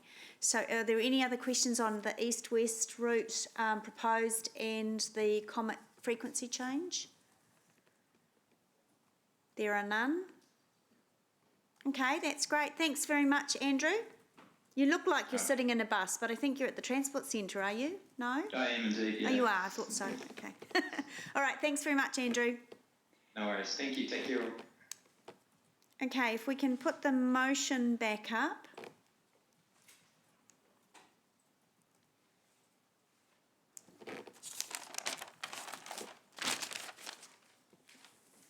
All right, and that's with Councillor Pascoe's changes there. That's been moved by myself, seconded by Councillor Gallagher. Yeah, look, so debate, I guess I'll kick off. I just want to thank Sarah Loynes, I know she's not here, for the work that she has done with us. It has been time constrained, and I can't stress that more heavily than I have through the discussion. That always makes it tough when you're constrained for time and you've got to pull something together quite quickly, but that's politics and it's an election year. This is simply just about the government wanting to invest in mode shift, and mode shift is about active modes of transport. It's not about demonising the car. This is about providing and making the decisions and putting the investment in to provide other choices. And I am a perfect example of that, because 99.9% of the time I use my car. And through the few drop-in sessions, we have had a bit of a laugh, because I realised that I choose my car to drive 2.8 kilometres to my gym every morning, when actually I should be on a bike. But I don't feel safe on a bike. So if the infrastructure and the funding is there, I would actually choose. So I would be the hardest person to mode shift into active modes. I do walk a lot, but I drive to the places that I walk. So I think I'm a pretty good case study for this. And that's all it is about. It is not about demonising the car. It's about providing more intuitive public transport. It's about providing safe cycleways for people like me, but for children and vulnerable users, wider footpaths, at active, better scooter lanes. It's about being active and being able to choose that active and different mode of transport. So hopefully I have set the scene for a good debate that I know is going to come, but I'm going to go to Councillor Gallagher as the seconder for next. I'll reserve my contribution as a seconder. Councillor Bunting, you're up next. Thank you, Madam Chair. Look, I want to start this by saying I love the fact that we have talked more about cycle lanes and cycles in this meeting than we probably did in the entire last term around this table. So I'm grateful for the attention that mode shift is getting. It's fantastic. I love the discussion. Some people, in the past have called my approach and perhaps the approach of the previous council quite reckless, and that we just sort of jam stuff in the ground without a plan. I think my concern and the basis for this debate is I think we've lurched too far in the other way. Because do you realise now, to get a cycleway in the ground, it's got to get through the mode shift plan, the Eastern Pathways plan, the Mass Transit plan, the Metro Spatial plan, the Biking Micro-Mobility plan, and as Mayor Porter brought up, the Urban Design panel. And then at any one stage, the government could come out with an NPS and change the whole thing. So please forgive my frustration. I think the idea with all of these plans would actually be to facilitate the whole lot of them together and build a cycle bridge out of the thing, because then we'll actually get something done. I'm incredibly frustrated, and I'm a little bit tongue-in-cheek with all that, but this is where the money's going at the moment in multimodal. It's all going into bureaucracy and plans. Meanwhile, the city is growing, the problem is getting bigger. The congestion is not only hit on the roads, it's in our systems. It's very simple to me. I have a very simple approach to life, and that is, look, identify the problem, monitor it with good data, see if you're actually right, trial a solution, monitor that, and if it works, screw it in the ground and move on. And now please don't confuse my observation and my frustration for criticism of any of the work that you've been required to do. But as I said at the start, I'm really glad of the attention, but the counter to this argument is that I have a more reckless approach, but good governance demands results. And at the moment, we're a year into this term, and I'm very frustrated by a lack of stuff going into the ground. I understand the argument that we need more plans, but I say to the minister who asked for this, can I remind you that our dear leader got elected on a platform of let's do this, and we're kind of forgetting the do bit.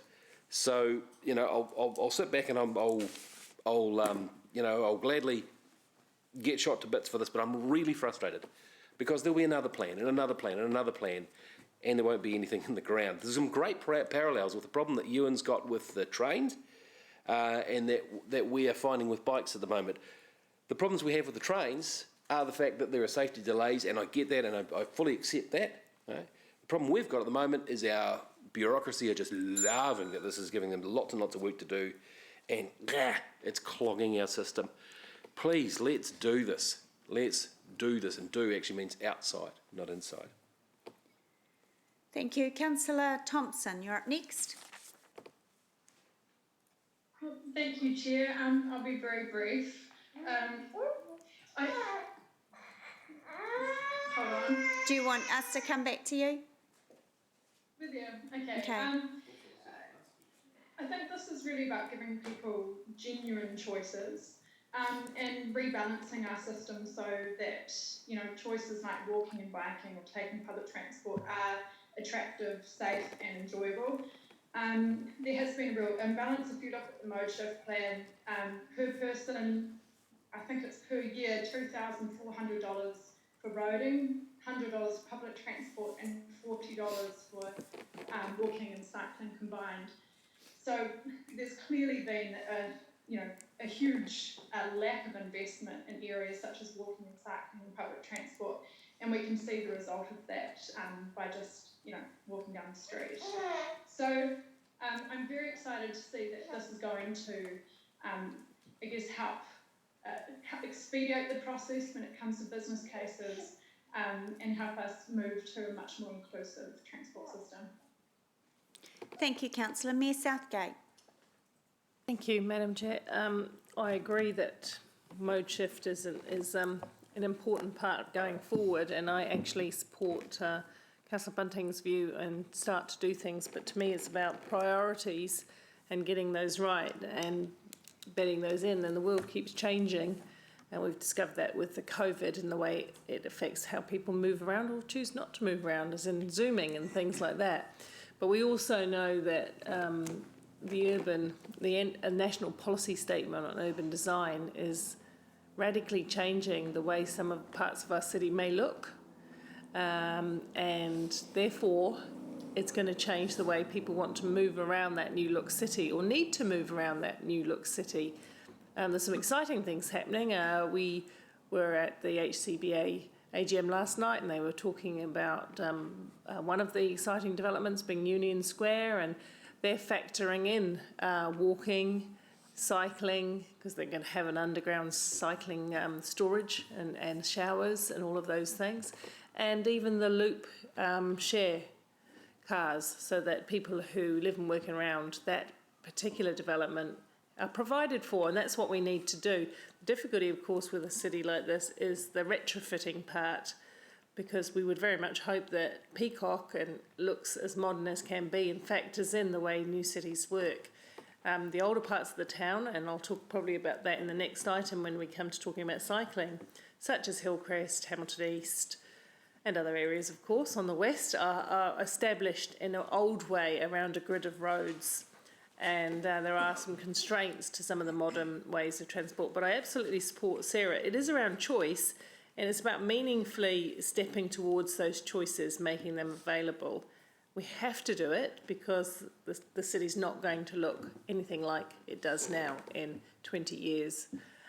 And we're facing some issues that we don't often talk about enough, which is still the climate. We have to adapt to our climate challenges, shortages of fuel, all those kinds of things. So look, I welcome this. I just want to be sure, as for actually the other point I was going to make, the final point I was going to make, absolutely consistent with the priorities of the 20-minute city. I've been a fan of 20-minute villages for a very long time. They've been done in other parts of the world where people don't actually have to rely on motor vehicles to get anywhere because everything's at hand. So that's another part of the whole conundrum. We can build communities that are easy to walk to, easy to cycle to, or catch a bus or some other mode. So look forward to the work. Comes at a cost, so that's where the prioritisation comes in my view. Thank you. Councillor Pascoe. Thank you, Chair. Look, I'm endorsing the work that's been undertaken to date, but I believe that we're by no means there yet. I think that the plan that we've had a chance to read today has some great words and the intent is good, but the implementation, and this is where I'll be on a disagreement with Councillor Bunting, I think in order to implement we need a master plan that's flexible enough to meet the various demand changes and expected behaviours, so that we're able to modify those before we do the implementation. And then secondly, we need infrastructure and location of retrofitting the streets to be evidence-based. And I know that that isn't satisfying Councillor Bunting, who wants to get on with it, but I believe that we need to make sure that what we do retrofit is in fact meeting the needs and the changes as part of this modal shift. I think to date we've done a lot on a piecemeal basis, and we haven't quite got the connectivity right yet, and we've still got little data evidencing utilisation, success or otherwise. And unfortunately in this case, again, I know Councillor Bunting won't appreciate this, but if I use the Claudelands Bridge as an example, this was touted as a saviour for the cyclist, but to date we've got little evidence or supporting data as to the utilisation of the bridge by the group that it was aimed at. And this also includes feedback from motorists. It's probable that some motorists now are using, given the obstacles on that bridge, are using other bridges. So that's putting pressure not only on those bridges, but also on the roading network in and out of the city. I don't support us rushing in to retrofitting our streets simply because we have access to central government funding. I have some real concerns that the big lolly scramble that's on at the moment from central government, not only in this area but everywhere else, will be met next year with some significant income tax increases or other tax increases. So while we think we're saving the ratepayer a lot of money, there's a different bag of tax money there that central government will want to collect the spending that's going on at this stage.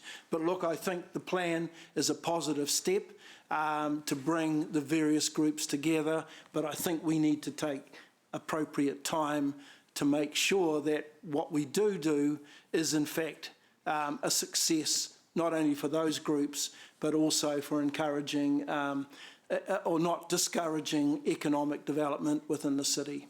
Thank you. Thank you. Councillor Gallagher, there are no Zoomers indicating that they want to debate. That's fine. I'll just quickly go back to the mechanics of the Connections Committee, and I just want to note that the other links to the Regional Council are working fine except the minutes of that committee, and I think we just it's a techno thing, but although I do find their Microsoft form there very unfriendly. But look, I think Dave Mack at the last Connections Committee and yourself emphasised that this is not just a subcommittee of the Regional Council. This is a joint committee between the City of Hamilton and the Waikato region, and it is a joint committee of very equal partners. So I'm very glad that you yourself are now a part of the agenda setting and with Councillor, the other Angela, Strange, and I think that's really important. And I think reporting this very important joint committee back to this committee is really important. This is very much an integral and important part of our work as we move forward. The interesting thing is people have been talking about mode shift. I happen to agree with Councillor Pascoe that I think when you're dealing with public investment, of course it has to be evidence-based, it has to be appropriately planned. And I'm really pleased that both Mayor Andrew King and Mayor Paula Southgate, I think, are providing very excellent leadership in a forward-thinking transport strategy.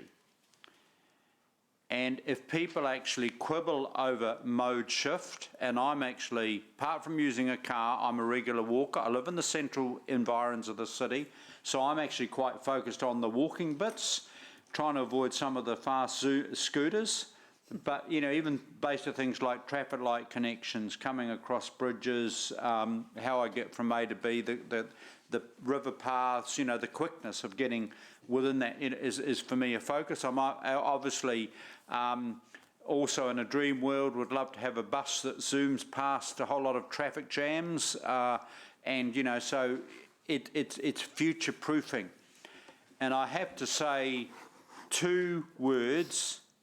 Sir Dovemeyer Robinson. He was a visionary mayor in the in the 60s, 50s, and he proposed a radical what was transport mode shift for the city of Auckland when it was 400,000 people, right? And if you have a book under your pillow, and I know politicians have a lot of books under their pillow, but this one is I just read his biography and read the tragic short-sightedness of the city of Auckland. And if you go to German cities and European cities, Dresden, Berlin, Paris, whatever, you actually they do more or less mode shift. If you don't want mode shift, go to Auckland and Los Angeles, all right? And the huge cost now in terms of retrofitting Auckland. So, you know, this is about settlement patterns and we're talking about intensification. So I just can't stress enough, have open mind and look to the next generation, because this actual exercise, in my humble view, is really important. And as I said, I'm hoping that Mayor Southgate, Mayor King, will not only be remembered like sort of the Sir Dovemeyer Robinsons of this world, but the difference is that their vision will be implemented with the rest of us, all right? And just keep a beady eye for those short-sighted individuals who don't have the long-term strategy. It's not about year 1 or year 2, how many seats on a bus. This is about what this city looks like in 10 or 20 years' time. Thank you. I'm just within my time, Just as I within your understand. time. Thank you. Thank you. There, no one else has indicated to... Yes, Councillor McPherson, yep. Thank you. I hope you can hear me now. We can. Look, I want to start off, I wasn't going to initially, but by supporting Councillor Bunty in his discussion about his frustration, about lack of action, the plans for Africa. We've got the only disagreement is I think the plans are for my coffee table rather than Africa. I don't oppose the mode shift plan. I think it's a good idea, but I actually know that this council for some years has had a mode shift plan. It was just called something else. It was called Access Hamilton, and I say to Rob, and Rob, I think you've been very constructive, but we did have a master plan for transport that was balanced, that had all sorts of transport modes supported in the city. It was trying to achieve more balance. We had funding for that. It was supported by NZTA initially, but then they scuppered it in the funding rounds. So we're back to sort of square one, deja vu, Groundhog Day, in my opinion, a little bit. I do want to support, I think Angela made some good comments right at the start about the issues for ordinary people shifting their modes and what would make a difference. I also want to, like her, give some tribute to the new NZTA worker. And people who know me know that I'm rarely complimentary of NZTA, but Sarah Loynes is a breath of fresh air there. My only worry is how long she'll last in that organisation, because we need people like her that translate our enthusiasm for mode change and for improvements in our transport and access systems into the bureaucracies in Wellington and elsewhere, because that's where the hold-ups are. This is about choice. Our Sarah, put the relative expenditures on different modes in context. I had another argument about that. We have thousands of kilometres of roads for cars in the city, hundreds of kilometres for bus routes, and tens of kilometres for cycle routes. Plus we have free parking in and around the city, several thousand of those. That's all a cost to the ratepayer, but it's not a balanced cost. We spend, as Sarah has said, far more on supporting cars. No one is trying to change to that, but the amount that's been spent there, we're trying to improve the other modes support so that we can actually get some balance. There isn't balance at the moment.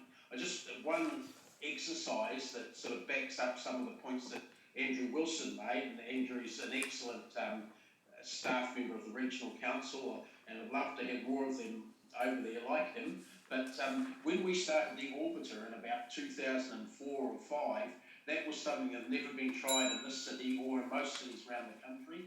We, as a city council, promoted that heavily, put large amount of money in to support that, to get it off the ground, because the regional council didn't have the money and wouldn't find it initially, though of course they're supporting it now, which is great. In 6 years, we had a 400% increase in patronage over all our buses because we were running that service, which a lot of other local services intersected with, of course. Andrew's made the argument for Andrew Wilson, for the next advance, which is the intersection of frequent, high occupancy sort of services, like the Comet and the Orbiter and the new East-West Meteor service.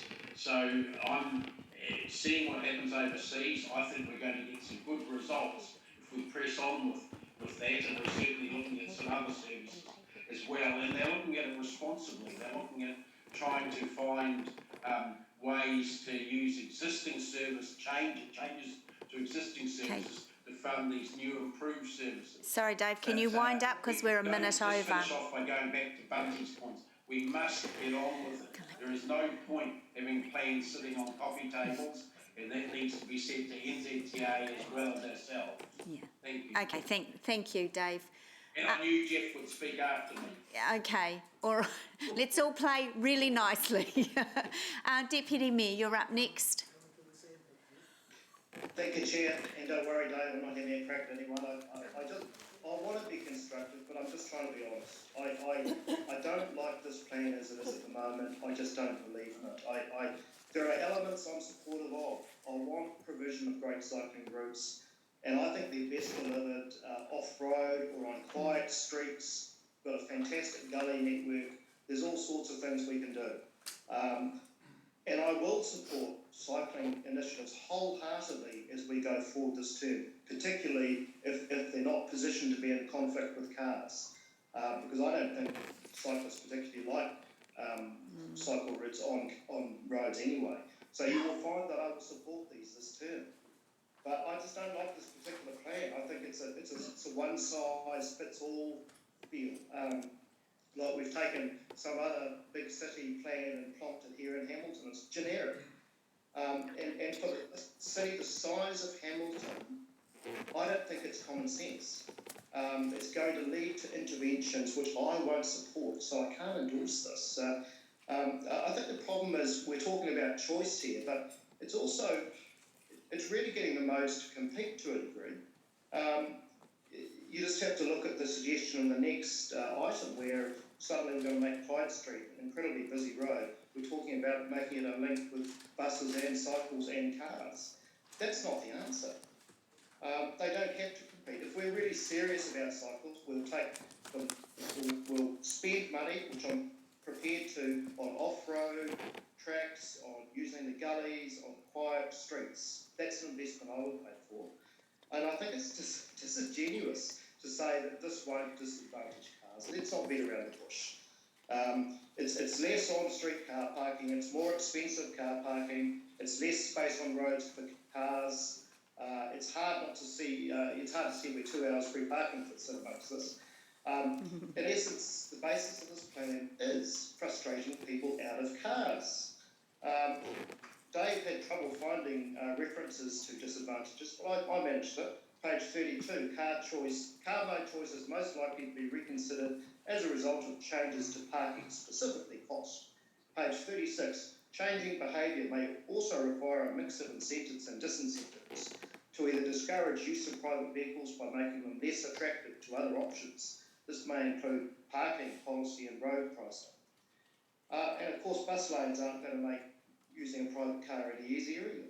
I just can't live with a strong element of compulsion in this plan. I'm sorry, it goes against the grain. And for a city of our size, I don't think it's common sense. If we are truly looking at a future transport needs, there's a lot more nuance needed than this. I'm not going to endorse something as clumsy as this. Thank you. Thank you. Mangai Hill, you're up next. Kia ora tātou, I'll be real quick. To me, this is a mode shift plan, but it's a mind shift plan, and it's a mind shift plan of well-being via infrastructure. In order to create these options, we need to plan, and 90% planning is in the document, and 10% in terms of execution, so we need to take time. So 90% hui, 10% dui. In terms of our changing of behaviours and the mind shift plan, we become active, we appreciate our local environment, we appreciate our waterway, the gully systems, the investment in our taiao that has been in place for some time. We also have the opportunity to help the vulnerable. Like water, we flow to via the easier pathways of movement, and so if we create a pathway of movement in this mind shift plan, we enhance interconnectedness to well-being, our mental health, recognising the smart infrastructure planning that's within the document, acknowledging the investment in a cleaner environment that we'll participate in, and all in all, enhancing and creating a greater appreciation of Kirikiriroa. So for me, this is a mind shift plan to enhance the Māori via interconnectedness. Kia ora. Kia ora. Councillor Wilson. Yeah, thanks, Madam Chair. I'll be very brief. I just want to agree totally with what my colleague has just said. I believe this is a transformational opportunity to engage in mind shifting. We have to, as a mature, growing city, start to encourage the use of public transport and alternative modes of transport over the use of motor vehicles. The irony is, of course, in previous iterations of council, we enabled and promoted the addiction to motor cars. We put the roads in. We enabled the concept of driving right outside the nearest shop that you wanted to visit. We promoted the concept of affordable parking as part of our strategy. And now we're beginning to realise that, in fact, as a city that is going to continue to grow, that, in fact, that premise is not sustainable. And we don't have to look very far around the world to realise that other cities have started to realise that too, and have started to focus on the importance of shifting people from their addiction to motor cars to alternative modes of transport. And where I disagree with my good friend, the Deputy Mayor, is the term he uses, the city of our size.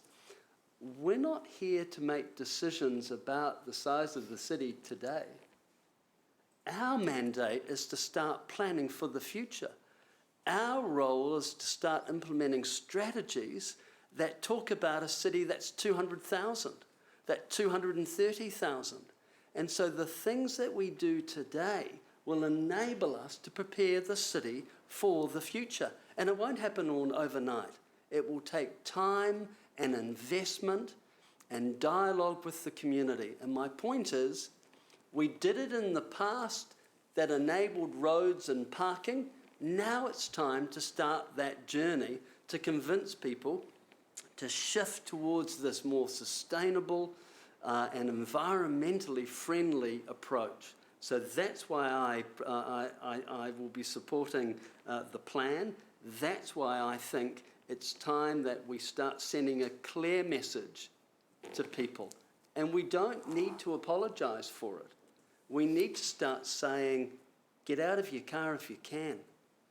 Embrace alternatives to get to work. And I think that will produce a really healthy outcome. So that's why I'm supporting the proposal. Thank you, Councillor. So I will exercise my right of reply. what Dave said about, Councillor McPherson said about Access Hamilton, that we've already done it, is absolutely right, and NZTA acknowledges that. But this is not our plan. This plan could have been written without our involvement. This plan could have been written for the Minister without our projects included. It is as simple as that. And in several of the drop-in sessions, I've sat with Sarah Loynes and said the only thing I'm interested in, Sarah, is the list of projects and that our projects are on there so that we can get access to funding. That's it. So all of the other words that I hear some of the members grappling with and saying it's coffee table books and all of that stuff, to me is actually irrelevant. It's not an HCC plan. All of the words and the ideas about cars and mode shift and pedestrianisation and all of those things, connectivity that other members have brought up, to me, I'm not interested in any of that. I'm interested in the list of projects that will get us a double tick when NZTA puts some funds towards it. All of those projects in that list, in this plan, the NZTA's plan, not ours, we've been talking about since the start of this term and prior. We've been championing cycleways, mode shift, scooters, separated cycleways, wider footpaths, safety, all of that. That's our stuff. They are not mandating us to do anything. One of the very first presentations that staff brought to us this term, and I can't remember the name of the chap, and we were over at the Novotel, and he said, and everyone in that room nodded, he said, people, what was his name? Steve Burgess. He said, people are attracted to cities and places because of other people. That's what brings vibrancy. We don't go to look at cars and we don't go to look at car parks. I guarantee that all of you well-travelled elected members that have travelled around the world, your favourite cities will be full of laneways and cafes and people. You won't go, I loved that place because it was easy to park. You're not going to tell me that. Pedestrian bridges, we get excited about that. That is mode shift. River walks and pathways that we want to put funding in the year one of the LTP. That is mode shift. Scooters are mode shift. I could not agree with my dear friend Councillor Bunting less when he said we have lurched too far the other way to get cycleways through. It has to go through this plan. It simply does not. The only important bits that this committee and this council needs to focus on are the list of projects for funding, and they are our projects. You know, you asked for a review of the biking plan. You asked for a review of the river and the walkways. You asked for safer cycleways and safer pedestrian. All of that, NZTA have gone, okay, we're going to put that on our list. Hopefully they'll get a double tick. That's it. They're not mandating us to do anything. This is not our coffee table book, and I completely agree with the amount of plans that sometimes we feel we have and we don't put the spade in the ground. But this is not our plan. Just focus on those lists. We're not mandated to do anything, and the projects in those lists are ours. We have decided those. So that's my very impassioned right of reply. Great debate on both sides though, and I do want to formally again thank Sarah Loynes. Yes, Councillor, I'm sorry I'm going over time, but everyone else did. Councillor McPherson is always very, very tough on NZTA people. I've seen that over the years, and it's just wonderful to hear that he has also acknowledged Sarah's passion. She is an incredible advocate for our city. Okay, so I'm now going to put that to the vote. So, show of hands. Do you want to do it on the show of hands? Or do you want to do it? Okay, Zoomers, could you please, governance are requesting, can you please use the yes, no buttons on your screen? And we'll do the same in the chamber. We'll vote using the buttons for oops or against. Are they doing it?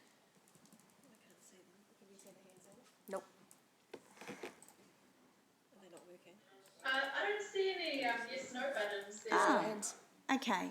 By the hands. No, all right. So we'll do it as a show of hands then. Technology challenges. All those in favour, please raise your hands. Amy, do you want to call out? Oh, All those against? and any against? The motion is carried, noting that Deputy Mayor Taylor is dissenting. Councillors Van Oosten, McPherson, Hamilton, Forsyth, Thompson and Deputy Mayor Taylor are voting via audio-visual link. Okay, thank you. There was a really long item. We're going to break now just till 5 to 12 for a bit of a rest stop and a cup of tea, and then we'll come back then. So 5 to 12, everyone.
Pathways. So I'm going to join them for half an hour. So we'll be breaking at lunch from 1 till 1:45.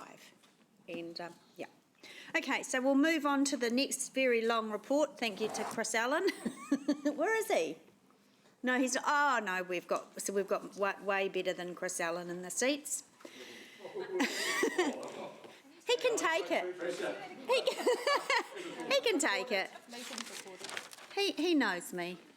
Okay, so we're on to item 8, Eastern Pathways Program, and the 2 strategic cases. So we'll hand over to staff. All right, kia ora. So for those who don't know me, I'm Chris Barton, Capital Projects Manager at Hamilton City Council, and with me today I've got James Bevan. He's our Project Director across the Eastern Pathways Program. So Eastern Pathways is a planned and budgeted delivery program focused on implementing modal shift across the city.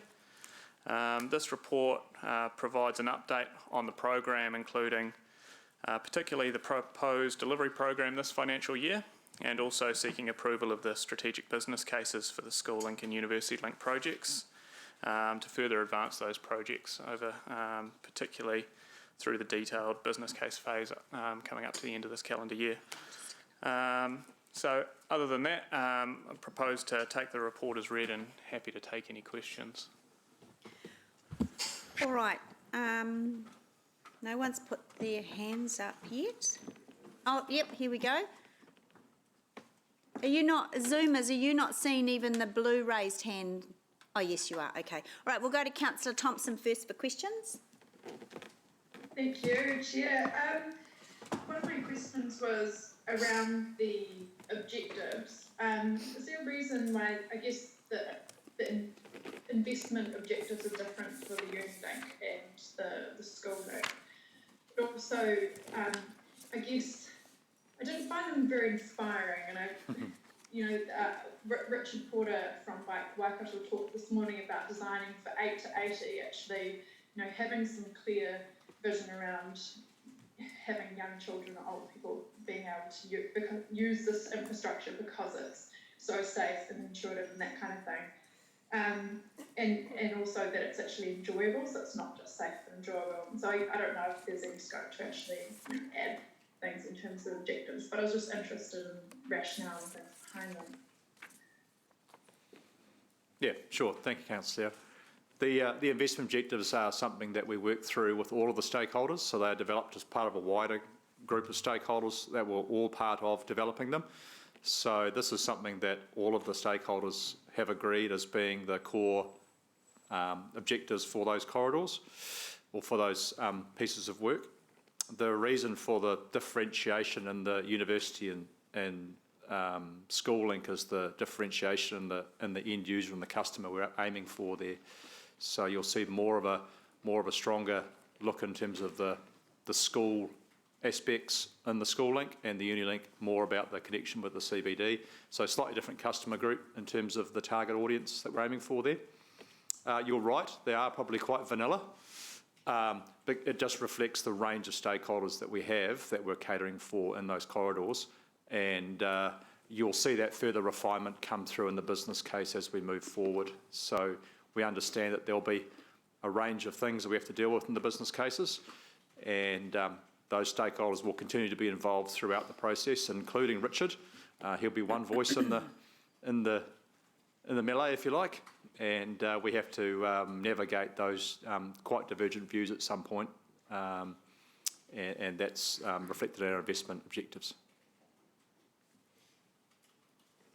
Okay, thank you. One other question is probably more for, I don't know if Chris was or Eva-Lisa was there, was looking at the implementation for both the School Link and the Unilink. Together we're looking at currently having them completed by 2027, at which time Leo will be 7 years old. And it is like a very long time frame, and particularly when you look at the fact that we don't have much infrastructure right now to begin with. So if we wanted to speed that up, we can make those decisions in the LTP, but I guess I'm just interested in, if we wait to the LTP to say, yeah, we want to bring more funding forward earlier, to complete, say, earlier, will we be able to do that in terms of, will we be actually ready? That's the idea of running the business cases in parallel for SchoolLink and Unilink, that they will both be ready in time for LTP. We'll be through our optioneering process, so at that point we'll have an idea on what the preferred option will look like with our stakeholders, and that's something we'll bring councillors with us as we go. You'll see in the report that there's quite a peak for SchoolLink over the next 18 months. If you think about that, I've put a few bullet points around the things to consider when looking at a construction program along 6 kilometres of urban arterial. You're going to need to think pretty clearly about how that delivery structure rolls out. So I'm picking that we'll see a smoothing of that peak over a 3 to 4 year period potentially. If we go to things like testing solution with an innovating streets model, that will mean that we'll set a year aside for testing some solutions in a temporary model before we actually build the final solution. So there's a lot of thinking to be done around how we roll this out. It's got to be fit for purpose for the communities. We have to take them with us. We can't impose, and we're pretty clear on that. That's one of our design principles. And we've also got to put in the quality. So if we want to really achieve these objectives and achieve the targets in Access Hamilton, we've got to think quality first. And those are some of the tensions we're going to be working through when we think about delivery. Because Yes, on the critical path is going to be the... But it's your opinion that if we were to bring funding forward, you could still meet those objectives, but shorten the timeframe for the overall Eastern Pathways? For the Unilink, yes, we could bring that forward, yes. Okay. Sorry, last part of that question. I'd be interested, even if you can't answer now, but just what would be realistic in terms of that timeframe for that Unilink? That would very much depend on the option and the issues of the community. Technically, we could have it designed ready within 12 months. The construction of it will depend on how much disruption that builds into the community and how we take that community with us. Okay, thank you.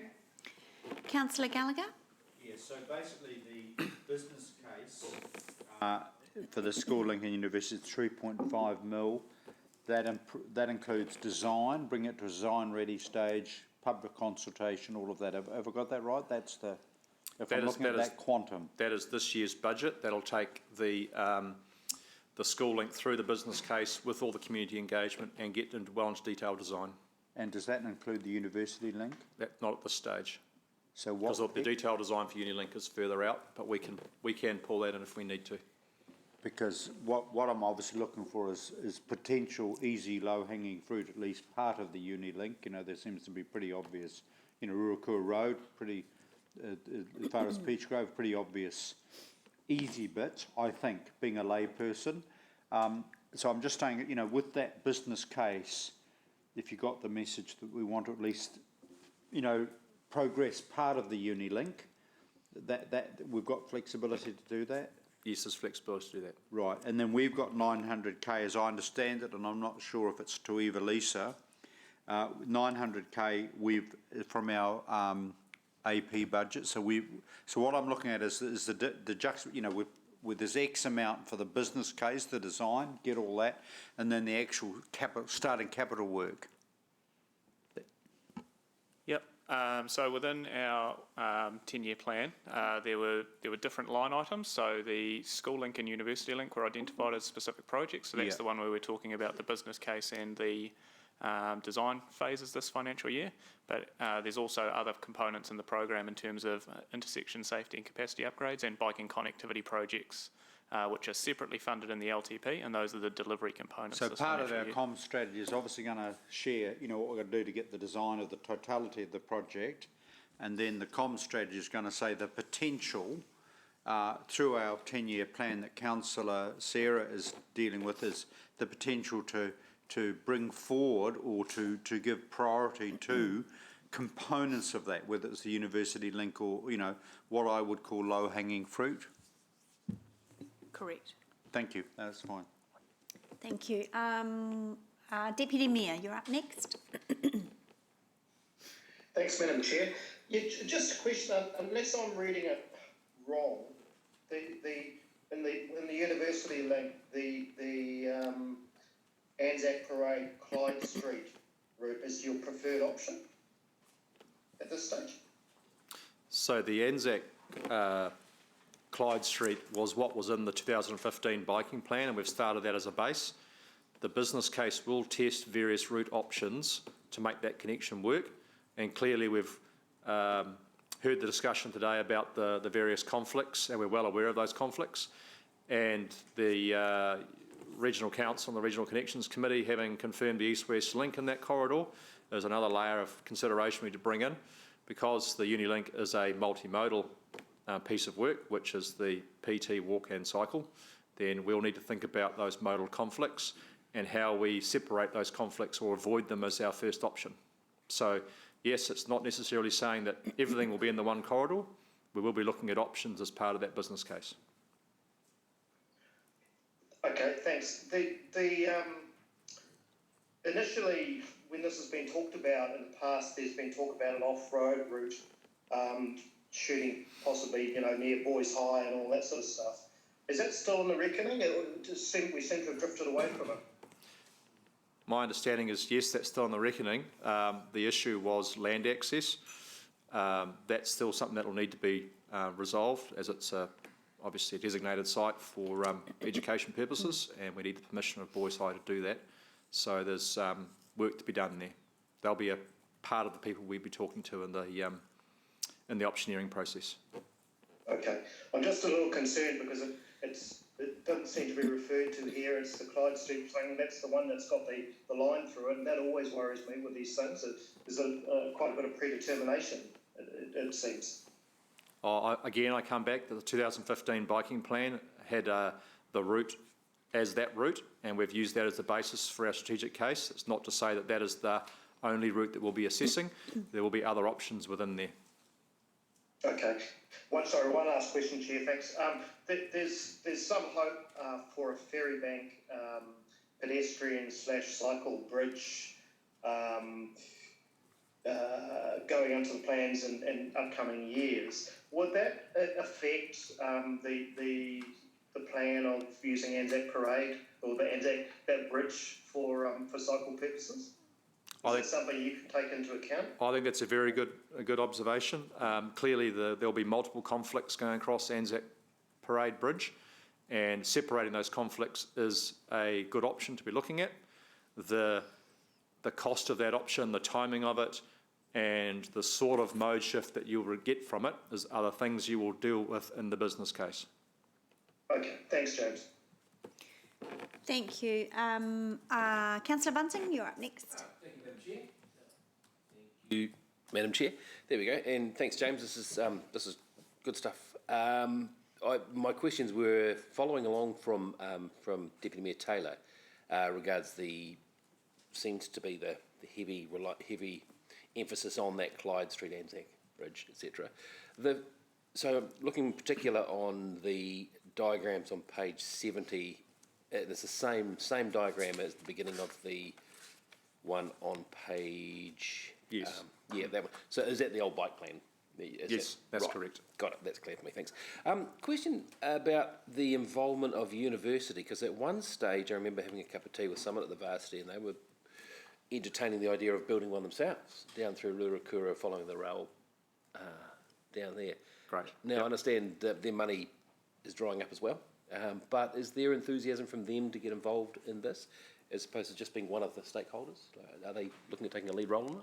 I think when we talked in our briefing back in June, one of our core delivery principles we put in place was partnership for co-investment. Yeah. So you think of a number of parties that are potentially involved in urban core development in this eastern part of the city.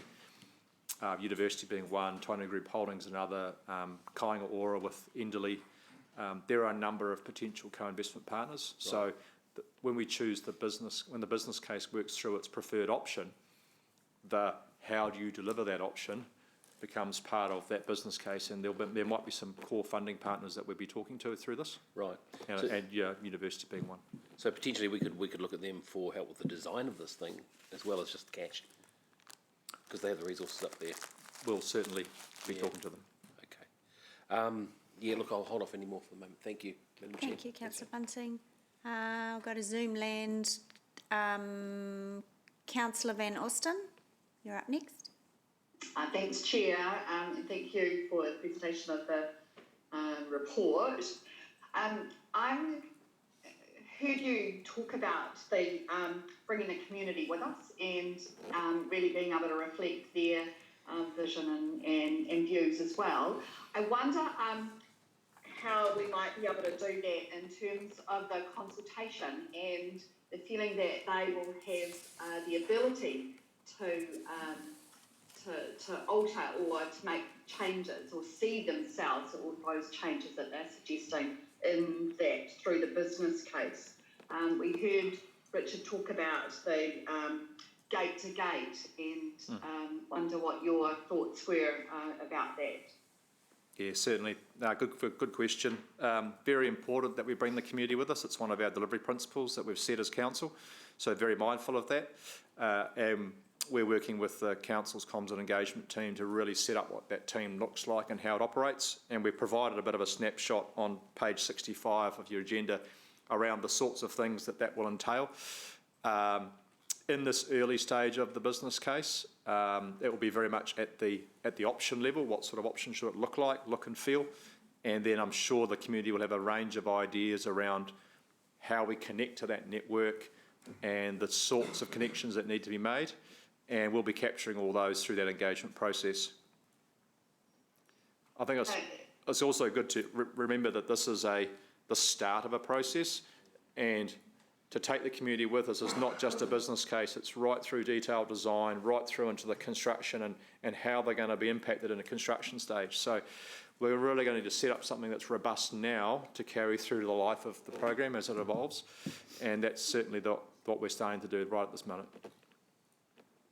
Thank you. I'm thinking of the school link particularly, and in order to get parents buy-in and have their children cycle to school, they're going to be most concerned about the safety element, and that if only a part of the journey is in a safe way, how might we be able to get the kinds of take-up that we're looking for?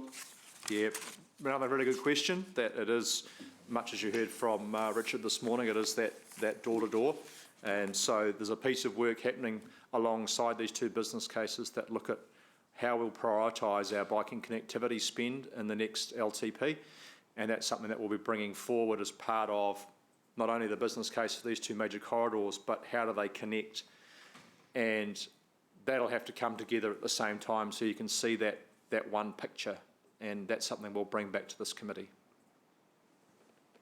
Thanks very much. Thank you, Chair. Thank you, Councillor. Councillor Gallagher. Yeah, just a comment, but it's a question. In terms of the comms, obviously, really interested that people get an early idea of what kind of things look like, whether it's a grade, this is doing a clear grade, off-road, cycleway, two-way, versus share with care versus partially on-road. And I'm thinking, for example, of the Ruakura link, with the increased industrial area of Ruakura, just how that will be high traffic, in terms of, just so we know kind of, as we move through, we know kind of what we're getting, but also the opportunity for this council to interact, so that we have a comfort that we're sharing a pathway on this. So I'll share a bit of exciting news. Yeah. One of the things that we're starting to put on the ground and we're starting to roll out will be a full digital scan of the whole corridor. Right. So we'll be able to integrate our designs into a full digital scan, so you'll be able to essentially walk through what it will look like before we even go into detailed design and build. Yeah. So, without, setting myself up as a traffic engineer, one of the 170,000, as we say, but just wanting to have because of the public investment and represent, having appropriate interaction as we go along. And the other feedback, which I would also make the point, is that one of the issues is the university precinct, for example, is one of our very high density areas of the city, in terms of, there's a range of issues of linking that precinct into the city itself, with the city. Yes. And again, I want to make the point that, if you look at the areas there, increasingly high density residential. So it's again, part of the multimodal stuff again we're talking about? Yes, and as mentioned earlier to Councillor Van Oosten, the business case look at the two corridors. There's a piece of work sitting alongside around biking connectivity and how that connections are going to be made. Yeah. And those big centres like the university are part of that picture. Yeah. Okay. No, thank you. Thank you. Thank you. Councillor Forsyth, you're up next. Thanks, Chair. Look, I'm just interested in picking up from what Jeff was commenting about earlier on, about having cyclists, buses and cars all competing for space on Clyde Street. At one point, the University Link contemplated running along the railway track, which would have taken the bike link, or the bike cycleway off-road, and of course it could be protected from sufficient space. That route would be very safe for cyclists, and then of course you could link up at any point with the university. And it fits really nicely linking up with Claudelands and Fulton's Bridge. So can you just tell me why we've shifted away from that? That's, as far as I understood, shifted away from that model and suggesting Clyde Street? Well, you'll see that there's a dotted pink line that follows Claudelands Bridge along what we've notionally said Te Araha, linking up with the Ruakura Urban Road upgrade. We understand there's quite an existing piece of work happening at the moment with Ruakura Road in partnership with Tainu Group Holdings, and that at the moment we're looking at the concept design for what it would look like between Wairiri and Peachgrove. There's logically a connection to start looking at through into the CBD, and that's also supported in the 2015 bike plan. So we're going to be doing some high-level optioneering around that to look at what that might look like. That high-level optioneering will take us at least to a concept level. It will need its own home at some point in terms of a dedicated project and piece of work, and that's something we'll consider through the LTP process. Okay, perhaps I misread the map, but I didn't really get your answer. Oh, sorry. My understanding was you're talking about the two corridors. One is CBD to Uni via the railway and Ruakura Road, and the other one was the CBD to Uni via Clyde and Anzac. Yep. The detail we've done to date is on the Clyde to Anzac corridor, but we've recognised that there is a desire to advance the CBD to University along the Ruakura Road and linking it potentially into various options, which could be on-road, it could be rail, it could be off-road. We're going to be having a high-level look at those through the School Link business case as the major connection to the CBD. It will need its own piece of work at some point in the future, and we'll take that through as a recommendation into the long-term plan process. Okay, so you're not contemplating putting a cycle protected or otherwise down Clyde Street? Clyde Street, back to that one again, the 2015 biking plan identifies Clyde Street as a corridor. Yep. We are looking at options on and off-road in that corridor, and we've talked about the Beale Boys High link as an example. Those options are something that the business case will develop in more detail and come back with a preferred option.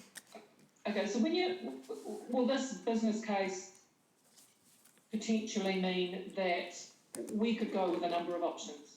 So potentially we could put something on Clyde Street and Ruakura or the railway line or whatever other option you put forward.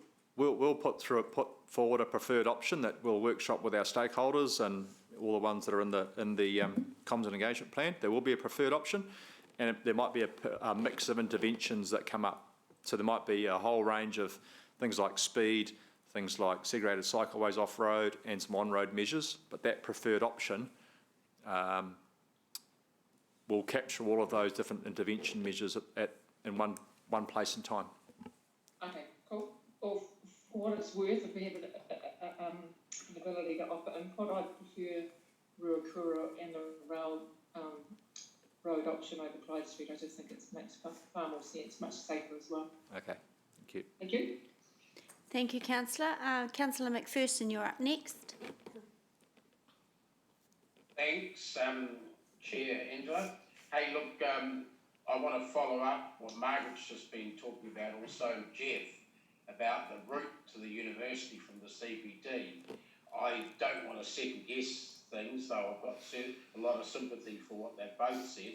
I have expressed my concerns about Clyde Street, both for buses and especially for cyclists, and think there are alternatives. But I honestly detect that those alternatives of the railway line or Beale Street and the gully and HBHS are all being put in the too hard basket.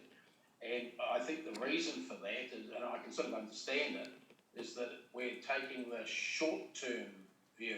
So I want to ask, are we looking at what is the best long-term outcome? What would be the best route for walkers and cyclists to get from the city to the university? Now, we don't have a footbridge yet, but if we had one, or are definitely envisaging one in the future, is that not the start of an alternate route? And should we at least be identifying what the long-term, 20 years plus route for the university to the CBD is for those different modes, and work towards them? And yes, we might have to have something along Clyde Street in the meantime, but I'm frustrated that we're not taking a very long-term vision here. I'd like your comments on that, James, perhaps.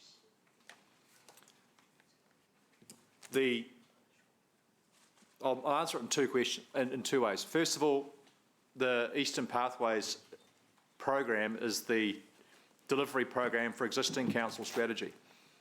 So the existing council strategy identifies 2 corridors. It identifies the Claudelands, Te Araha, Ruakura from CBD to Uni, and it identifies the Anzac Clyde corridor to Uni. Within those corridors, we will look at options. So the vision and the strategy sits in the biking plan.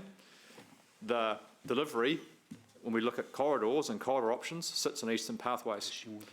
Part of the corridor will include an option that is a bridge over the Waikato River.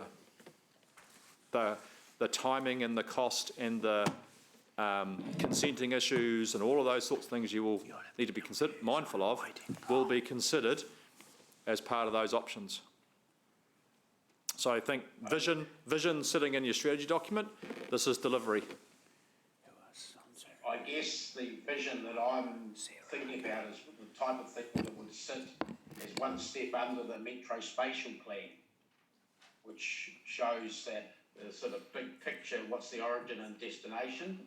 So I'm just hoping that they're linked into that as well. Yeah, and I guess what we're doing is we're mindful that the biking micromobility business case is going through the process at the moment, and that has a lot of that really good chunky up-to-date data that's been updated since 2015, and we're drawing from that. Is 5 years ago up to date? Sorry. Well, there are things that have changed since 2015 biking plan, and we're updating that data. The strategy may be the same, but the data may change. Okay, thanks, James. I call on Councillor Mark Bunting. Many thanks, Deputy Chair, in this case, Chair. What do I call you, Chair? Okay, Chair.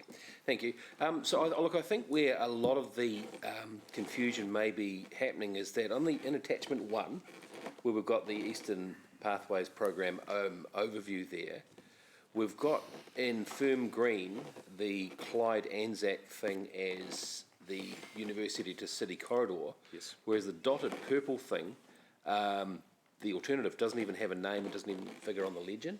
So how easy would it be, because I think you're getting a fairly firm steer from members here, Richard Porter and the likes, that the preferred link would be that Te Araha Ruakura one. How easy would it be to go out with that first, as opposed to, it seems to me like Jeff's question about predetermination, How easy would it be just to quite simply get a rubber and rub that green one off?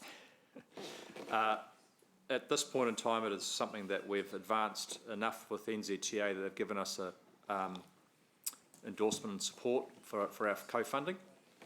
So there is a certain degree we've already gone down in terms of using that corridor and in terms of implementing the biking plan. Yep. So we have gone down a reasonable way. We have got support and principle from NZTA for co-funding. So we received that last night, which we're really happy with. Yeah. To rub it out and put it on that corridor would require us to go back and reconsider. It just strikes me as a bit strange that they've approved something that doesn't even have a name, that part there, on the legend. What we'll be doing is we've recognised that there's a good investment happening for council in partnership with Ruakura Road, with Waikato Tainui, and that there is going to be a concept design for that bit between Wairere and Peachgrove done this year. Right. So the gap between the Peachgrove Tiaraha Street intersection through to Clauden's Bridge is really the gap that needs filling. Yep. And we will look at that in the school link about what that major connection might look like at a high level. Okay. It will need its own home at some point in the future, and we'll bring that home through in the LTP process. Right. And I presume that the fact there's this great big blank blob of Fairfield, Claudelands, Jail, etc., that's because this is just this first year's. Yes, that's work, correct. Is that right? Yeah. What we'll be bringing through when the business case comes to its preferred option, we'll also bring along all those connections that need to be made that Richard was talking about, that get the schools linked to the corridor. We're doing that piece of work now. Okay. And is one of the principles of this that cycle and pedestrian ways are separated from roads and only cross busy roads and intersections at the last resort, or does that not figure on this? Sorry, is that a vague question? Sorry, give me an example, sorry. Oh, okay. So I know in the work of Christchurch and other cities that they've tried their very best to keep it away from busy roads where possible, and to use all of the space more than just the big roads. Does that figure in our planning at this point, or is that a bit further down the track? Well, if there are alternate routes we can take through here, we'll look at some alternate routes where it makes sense. We've got some pretty interesting choices to make, particularly around busy areas like Five Crossroads with high traffic flow. Yeah, that bridge that works. Yeah, so there are some key constraint areas that we are very mindful of that it would be best to separate the modes rather than try and integrate them in one corridor. Okay. All right. Hey, thanks, James. Thank you, Thank you. I have Councillor Thompson, then Councillor Hamilton, then Councillor Taylor. I understand, correct me if I'm wrong, that Councillor Thompson and Councillor Van Oosten are seconding the staff recommendation. I hope I've got that right. We now move to... are there any other questions before we start moving into discussion and debate? So, okay, Councillor Thompson. Thank you.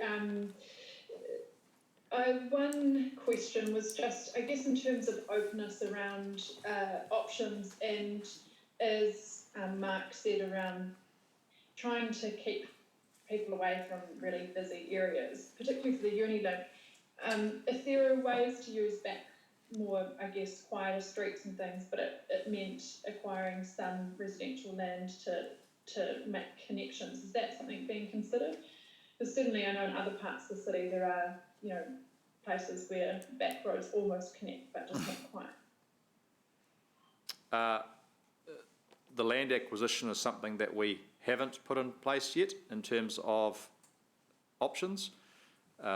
If there was a strong community desire and there was something that was really, really stood out as being a desirable solution that involved land take, we would need to look at it some more, but it is going to be a significant barrier to early delivery if you have to get into things like land take. Okay, that's interesting. And the other thing is just in terms of cost, because the school link was obviously, both of these things were costed out a few years back now and before detailed design's been done. What is our level of confidence around cost at this stage? Wonderful question. Your School Link, for example, is roughly 3.5 million a kilometre. Cycleways in places like Auckland and Christchurch that go offline can only be between 3 and 5 million a kilometre. And then the big intersections are where your main cost risks lie, and Five Crossroads is the one that I'm most mindful of. So there will be some challenges around the current estimate. The detailed design, when it looks at the options, will need to be mindful of the budget that we have available. Yeah, good bit, thanks. Okay, but you're confident at this stage, or fairly confident, that we can deliver a quality outcome with the budget that's been allocated, is where I'm going. It'll be at the low end of quality, in my mind. I would say the range we're looking at is 3 to 5 million a kilometre for highly segregated cycleways and other locations. We're at 3.5, so that's not including land take. So if we start getting to land take, then we start getting a lot longer in terms of process, and our costs will go up. Yeah. Okay, and our options provided in terms of that, just thinking, we're doing such a extensive project with extensive consultation, all that, would be wanting this to be future focused. I mean, if there was going to be a compromise in terms of quality, would we have an opportunity to have a say around that?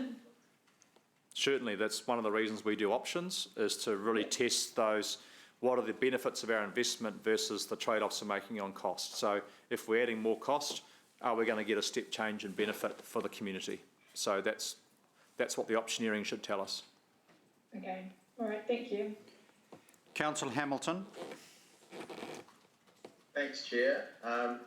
Thanks. I feel like you've probably answered this pretty well, but just sort of the theme I'm picking up from my colleagues as well, in terms of the fact that this is based out of the bike plan, do you still feel you've got enough scope or width in forming up multiple options?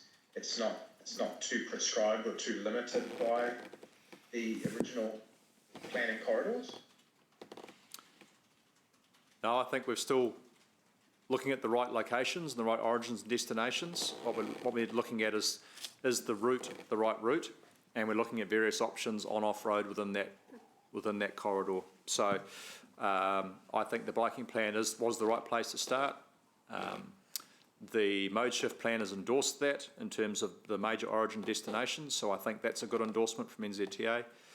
And the fact that they've approved their funding in principle through to their committee tells us that we're in the right place with them in terms of their view. So next step is the community engagement and really testing with our community and looking at those trade-offs and options and making sure that we do deliver the right thing for those community needs. Yeah, in terms of the trade-offs, which is obviously the big part of it, in the sequencing and picking up Councillor Dave's point around, and obviously Deputy Mayor Jeff's earlier around Clyde Street, can this business case give us from A to Z a connection point with going, okay, in the next 3 to 5 years there's going to be a Clyde Street. It's not ideal, it's a stopgap, but it completes the connection, but with a view to do an alternative route at X cost so that we can continue to make it better and better and better? Yeah, certainly part of the business case will be an implementation plan. And so if you have a preferred option, it may be, say, a 15-year preferred solution, and you have a staging plan alongside that, which then helps you implement and roll it out in a logical way. Yeah, makes sense. Thank you.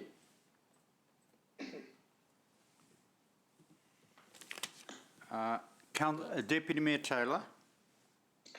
Thanks for your indulgence, Chair. I know this is my second question.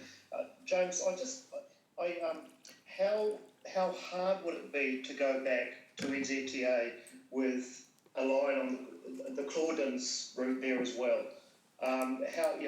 Would it just be a matter of delaying for a week or a month or something? Because I'm finding it really hard to support something when I just think Clyde Street is demonstrably not right with cycling, and it just seems so counterintuitive to me to go out to start with that line on a map when at least 5 elected members here don't think it's the right way, and yet we're signalling it as a preferred option.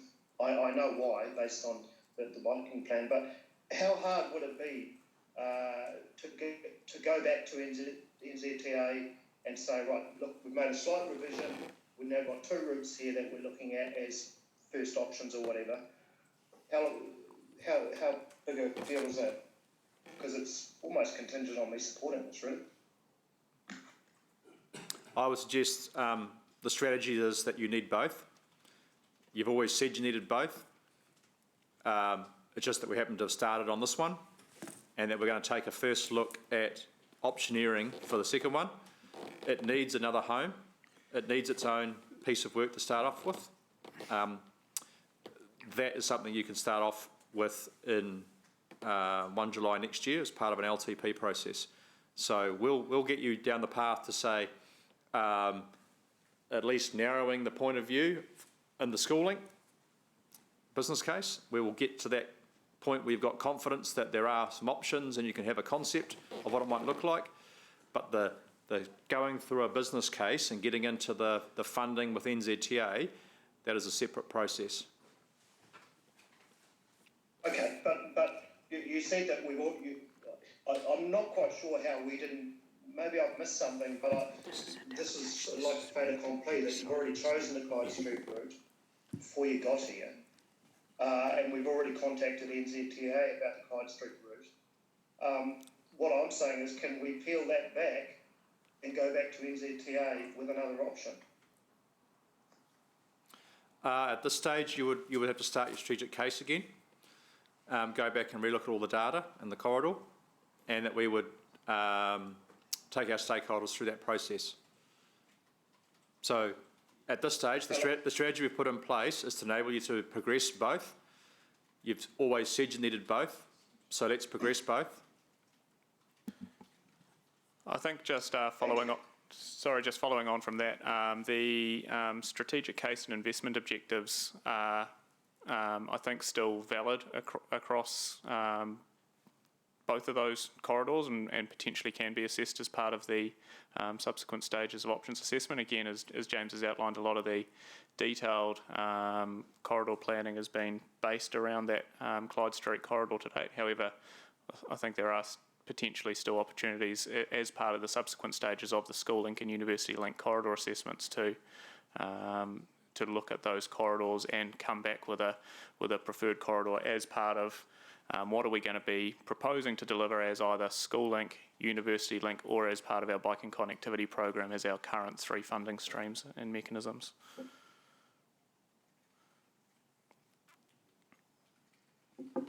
Is that all right? Is that any more questions, Deputy Mayor? Yeah, I just probably can't support this. I just think it's okay, well, we'll save that for debate. Yeah, obviously, the debate. Mayor Southgate.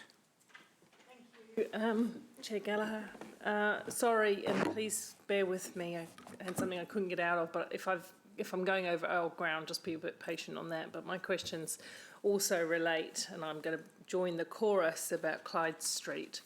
And now I see that the statistics around cycling and pedestrian accidents on there, and I fully accept that. That seems to be a large part of the underpinning. Now, just a question though, if there was an alternative route that was 10 times safer than trying to get into a conflicted road carriage like Clyde Street, like Ruakura with some links off it, would you expect those accident numbers to go down because people would move on to the preferred safe route? And I wonder if, with the way that's one question. So I'll come to the second question. Sorry, go that one first. So yeah, there's people coming into conflict with cars on Clyde Street at the moment, but there isn't an alternative. If there were an alternative, not that far away, a nice speedy off-road route where they could go from A to B without any conflict, except a few crossing points with vehicles. would you expect that number of accidents to go down in Clyde Street? Or do you think people are just going to, even though there's a good route here, they're still going to want to go here? There will be multiple origin destinations in that corridor, not just CBD to uni. So it's used for multiple reasons, people getting to and from areas. You know, obviously Hamilton East is a big attractor. So the corridor has multiple users for multiple reasons. Mm-hmm. You're still going to get people using that corridor for walking and cycling, irrespective of whether there's a high quality route linking CBD University via Claudelands, Te Araha and Ruakura Road.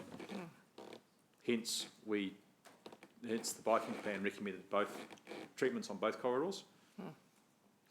Within the corridor, there will be options for high quality off-road solutions that will provide people with an alternative to using Clyde Street itself.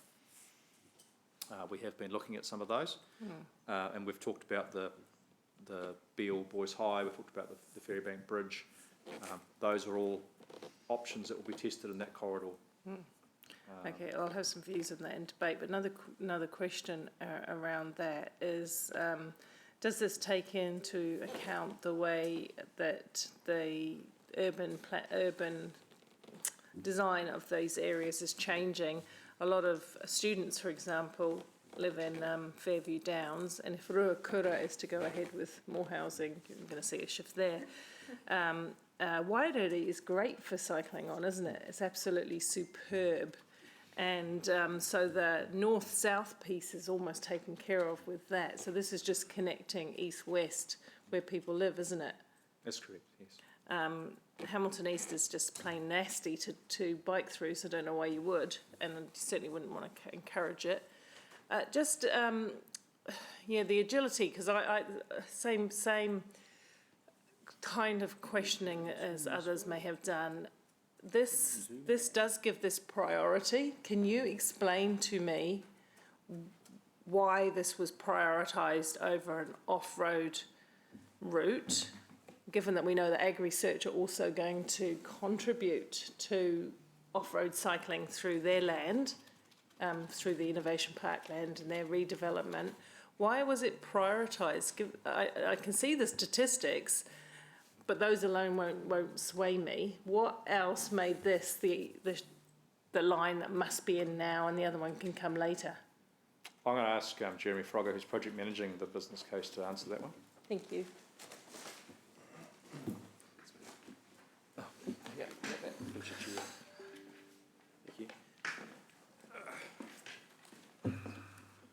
Good solid questions. Through you, Mr. Chair. Mayor, these projects were essentially advanced ahead of any others off the back of Access Hamilton. They were accepted by NZTA at that time at a point of entry and advanced through to this point. So they're ahead of the game, as it were, in terms of all of those other priorities and those other connections which you've just identified. I think we all understand, having used that part of the city, there's logic to that network. Notwithstanding, in terms of this process to get co-funding, which is kind of the name of the game to get things built, these projects are ahead of the others. So that's kind of the simple underpinning. Just because of that planning hierarchy that superseded it. Yeah, it goes back several years, yes. I know, but and so... Just finish the question, then I'll come back to you, but as a supplementary. Do you answer? Yeah, so it's essentially what was underpinned in the point of entry at the time. Yeah, that's right, Okay. and that's what I was asking. Mia. So in respect to that, even though things have changed and opportunities have changed since then, like I say, I'm really interested in this opportunity with Innovation Park, who may be co-funders in part of that off-road facility. Wedded to this do we have to be? Access Hamilton is supposed to be iterative and agile and all of that sort of stuff. It's moved on, isn't it? Yeah, I think we've heard all of the commentary pretty loud and clear about that. I guess I'll just echo what James was saying before. We're going into a business case phase where we explore the different options to try and resolve those conflicts. Now, we have a corridor that was endorsed as being one of those priorities to deal with those different multimodal outcomes. but to actually address it properly might lead us to a logical, different corridor to provide for, say, cycling. So those are the types of things that we're looking to dive down into the details, examine the new data, and actually put a bit of a meat around that analysis. In the strategic case, which is in front of you, the nature of that's more desktop and as it stands at the moment. So what in here in the wording would suggest that if in the next little moment it proves that this isn't as much of a priority as the one over, we can change it? Because this will lock in funding, and I know what I know what lines on a map are like. They kind of get their own life, and it's really hard to change Indeed. them. That's, So, Mr. Chair, my quick insight on that, and I think James touched on it with Ruakura Road.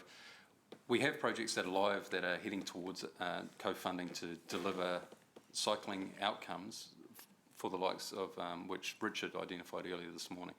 So we're very close to getting solid outcomes that can be built, that are lined up with your funding in the LTP. So that's quite important for the line on the plan as it sits. Now, in that analysis, if we show there's logic to other lines being pursued in the same manner, there's nothing to stop us diving into that process, but we need to take the agency with us, first and foremost. So it's a joint process that we go through. We're really mindful that we're in an urban environment and it's very dynamic.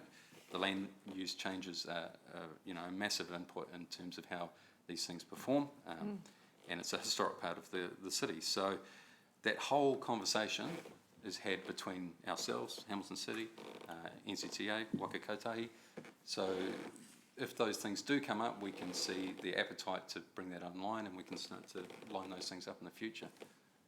And that's probably going to, dare I say it, that might happen on several things that we uncover through the business case, probably heading up towards Schoolink, I'd suggest, because there's some really big corridors there that play important roles that underpin the outcomes for the North-South link. Okay, if this goes ahead as a business case and maybe it has a reasonable business case, would it undermine the business cost ratio of the Ruakura alternative? Because sometimes when things are quite close to each other, they do have an impact on the next one. And you might say, oh, well, the investment's done here, therefore the investment doesn't stack up here. Could that happen?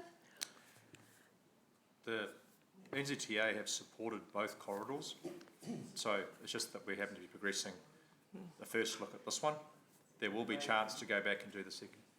Seek some advice from governance or from Evelisa. It may be that the mover, Councillor Thompson, and seconder, Councillor Van Oosten, whether there's going to be a need that we note the importance of the Ruakura Road corridor, so there's no ambiguity that we are going to microscope that in our ongoing development with you of the business case. And I think that would capture the discussion here. And I'm wondering if Councillor Thompson and Councillor Van Oosten would agree to an E being just added to their motion.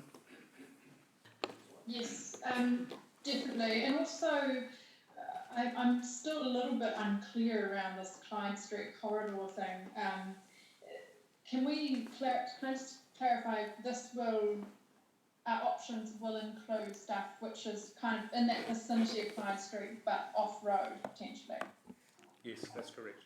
Yeah, Okay, so it's not necessarily going to be on road along Clyde Street, it's just that's kind of the area that we're looking at. That's correct.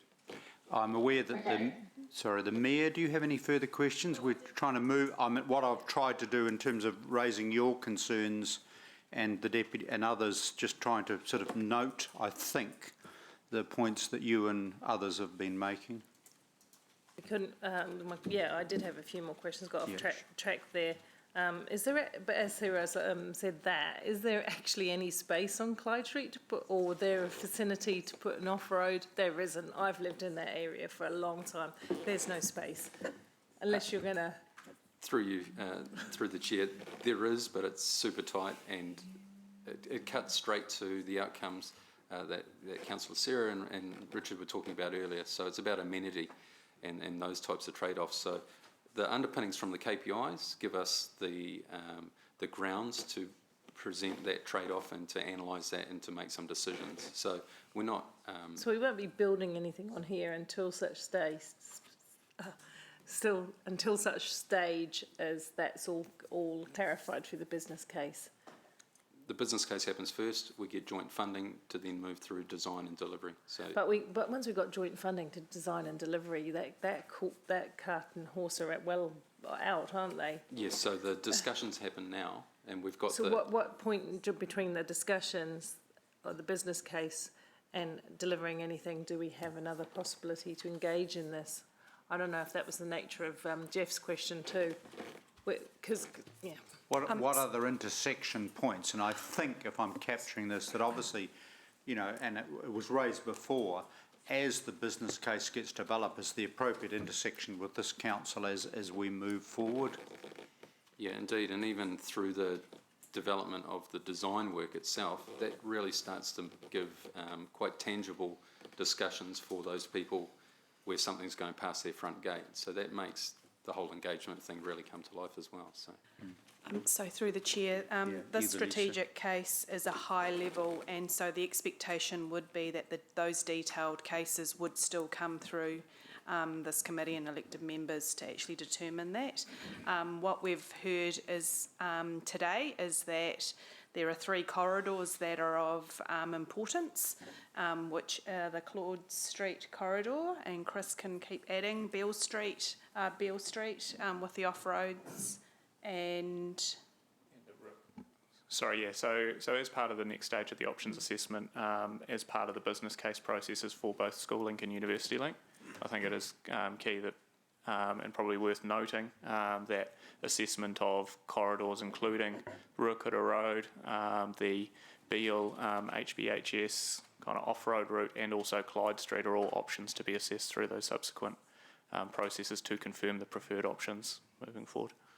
Just final question. I think somebody said as I was just coming in the room, if we were to change this to make an amendment and say we approve the strategic business case for the view of informing where the best route might go or whatever, like right, that would involve a whole heap of undoing work going back.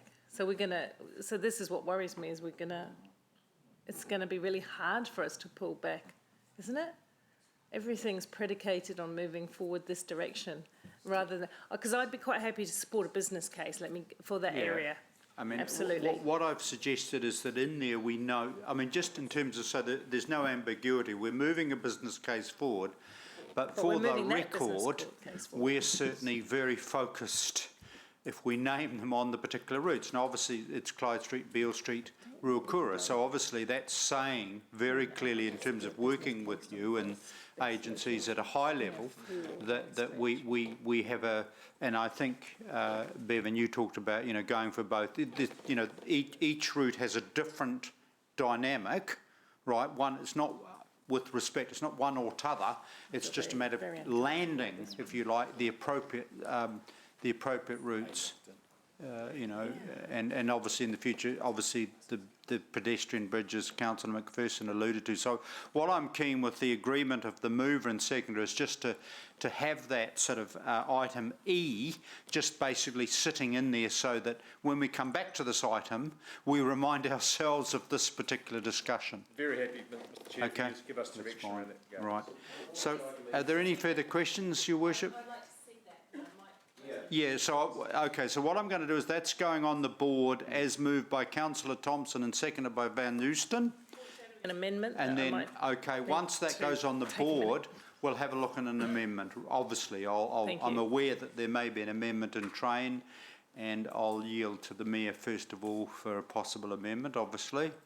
But I just want to get the base motion, I want to get obviously the base motion up first, and just to check that that meets the approval of the mover and seconder.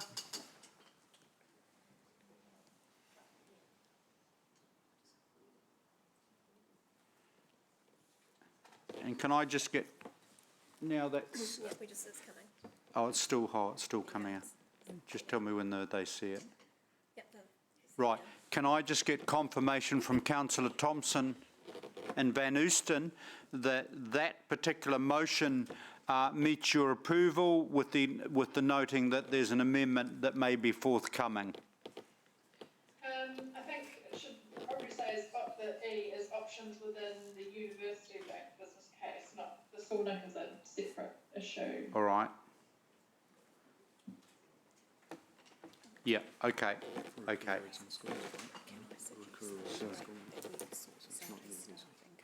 And just to confirm that, I All think right. that that's Eva, really efficient. sure. Eva Lisa has suggested that she would like a bit of time to sort with staff to land this wording exactly correctly, and that we would then reconvene after lunch. Obviously, we have a motion on the table. If there's any adjustment to that motion that may or may not be able to absorb a potential amendment, obviously it's in, but that'll be up to the approval of Councillor Thompson and Councillor Van Oosten. I apologise that we're going to be a bit late. So with the leave of the committee, I intend to rise from the chair and we will reconvene at 1:45. Very quick question. Yes. Want to delay lunch, you know me, but is there an option that we could see what Mayor Southgate's foreshadowed amendment is roughly before we go into lunch so we can discuss? She's going to work on it, and it may be, all will be revealed at 1:45, and it may very well be that the Mayor is absorbed into the motion. Who knows? All will be revealed. Yeah. Okay, we now adjourn for lunch. Back at 1:45. Thank you, Mark.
It's late and starting. 1, 2, 3. Yes, we have a quorum. Yep. Okay, so I believe there's a motion that's being worked through. So we're going to get that up on the board, and there's no amendments that I'm aware of. So let's just get the motion on the board.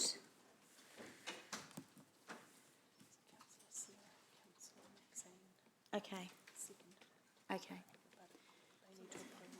Okay.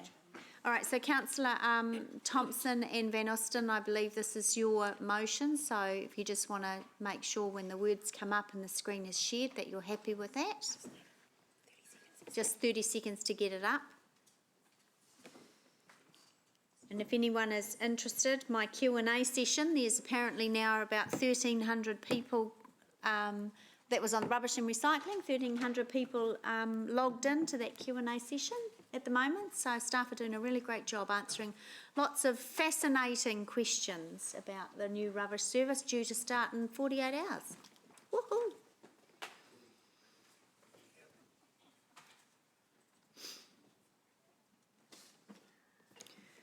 Have we got the, oh, I can't see the raised hands, but.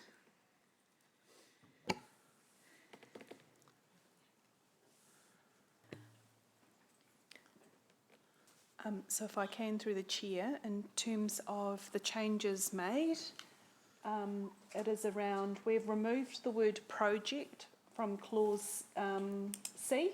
So it says approves the school link strategic business case rather than project business case, because the project word was determined as narrowing the strategic case that was actually being approved today. And also similar for Clause D, approves the University Link strategic business case, not the project business case, strategic case. Yeah. And yeah, I just wanted to follow on from that. So today we're seeking approval of the strategic cases, which are primarily around problem identification, case for change and investment objectives. As noted in the report, preferred options are still to be confirmed, and the subsequent business case phase of the projects we're promoting, just to make it really clear that that will involve considerations of options to determine the preferred corridor and treatments. And hopefully the amendment, as noted there, addresses the concerns that have been raised today. Okay. Now I've just got Councillor, Deputy Mayor Taylor's hand up. Look, thanks, Madam Chair. Look, I wondered if I might be able to ask a question, but you might challenge me on this.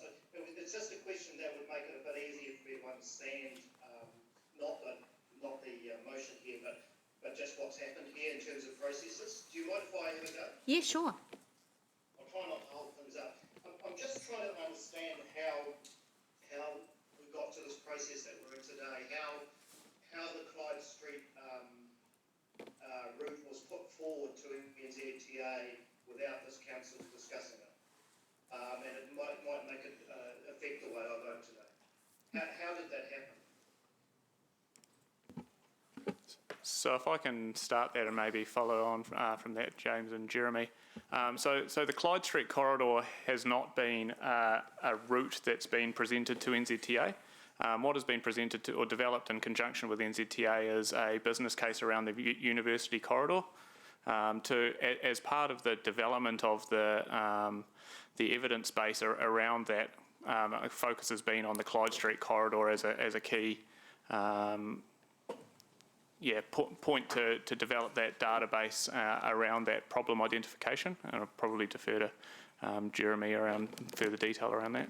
Hey, can I just jump in, Deputy Mayor? How did you get to the point of marking the Clyde Street thing as your preferred option without it coming back here for a discussion? Because it shouldn't have happened. If I may, Madam Chair. It's a point that we just discussed through the break. What you see on the plan is not a preferred option. what you see on the plan. No semantics, thanks. It's the option, you've coloured in that line. Never mind if it's further. That's the one you've. Yeah, okay. Rising to a Deputy- point of order. Sorry, Point of order. Hang on, yes. What's your point of order? With respect, I respect the questioner, but I'm saying about process, I do believe a staff person or the general manager who will step in should be in a position to complete the answer. Totally respect the question, Okay. but I want a point of process. Okay, so, and the Deputy Mayor is seeking a question around the process, so I will go to the General Manager to answer. Thank you. A straight answer would be magnificent. Order. The Deputy Mayor is reflecting on the integrity of the Chief Executive who he employs. I think we just, I would urge everyone in this chamber, don't want to go back to a previous member who's left us, I would urge, and I totally respect frustration, but I just think we should use our words more succinctly. Thank you. So, General Manager, can you answer the Deputy Mayor's question? Look, I'll try to, but I do have my own question mark over it. But what I heard James say, that the base case we took was the 2015 biking plan. So it was only a base case to get the conversation on the table, but that's where it came from. My question is, was that the route in the bike plan? But that's the answer I heard, that we took it from current strategy and thinking that council had bought into, but then overlaying it with all of the commentary you've heard that it's not predetermining that that's going to be the answer. I think the business case is the opportunity to inform and revise the strategy. So what will come out of the business case is a revised and informed biking strategy. Okay. I think that answers that. Manager, can I just very quickly, respectfully, you mentioned current, that biking plan is 5 years old. And it may not be preferred, but it's still the lines drawn on the map. And my thinking would be a correct process would not to bring it back to this council before something goes off to NZTA. Okay, I think it's been asked and answered. Appreciate the biking plan is 5 years old, but it hasn't been deleted by this council or the previous. So as a strategy, it is a guideline for the staff. And I think the extra bit in the motion is covering off some of these concerns. I wasn't here for the discussion. I'll go to the Deputy Chair. Yes, just I think Can you where put I it back would up? share with the Deputy Mayor, I think the Deputy Mayor expressing is seeking strong, concise reassurance before anything lands with NZTA that we, as the partner, have cited it. So there's a degree, I think the Deputy Mayor is seeking that we want to have oversight, if you like, of the micro detail, so that and if we disagree, we know we disagree. Okay. Okay, thank you. Ask a quick question, Madam Chair? Yes, I'm getting to you. I can see your little blue hand in Zoom land. I wasn't bored. Councillor Bunting. Hello. I'm just extrapolating on Councillor Jeff's question, and just so I can understand the process clearly. Can you give me the timeline, guys? I think that's what I want to know. Is the timeline as to how we got to this point? Because what I'm hearing is it's quite hard to unpick. So I just need to understand. Like, I understand something got approved last night, some committee went to NZTA. Can you just make it really simple for a simple mind? The timeline of how we got to this point. Just over the last sort of... Eva-Lisa can answer that. Thanks, Eva-Lisa. In terms of the timeline where we got to this point, the 10-year plan, the biking plan started the conversation, which then moved into the approved 10-year plan, 2018-21,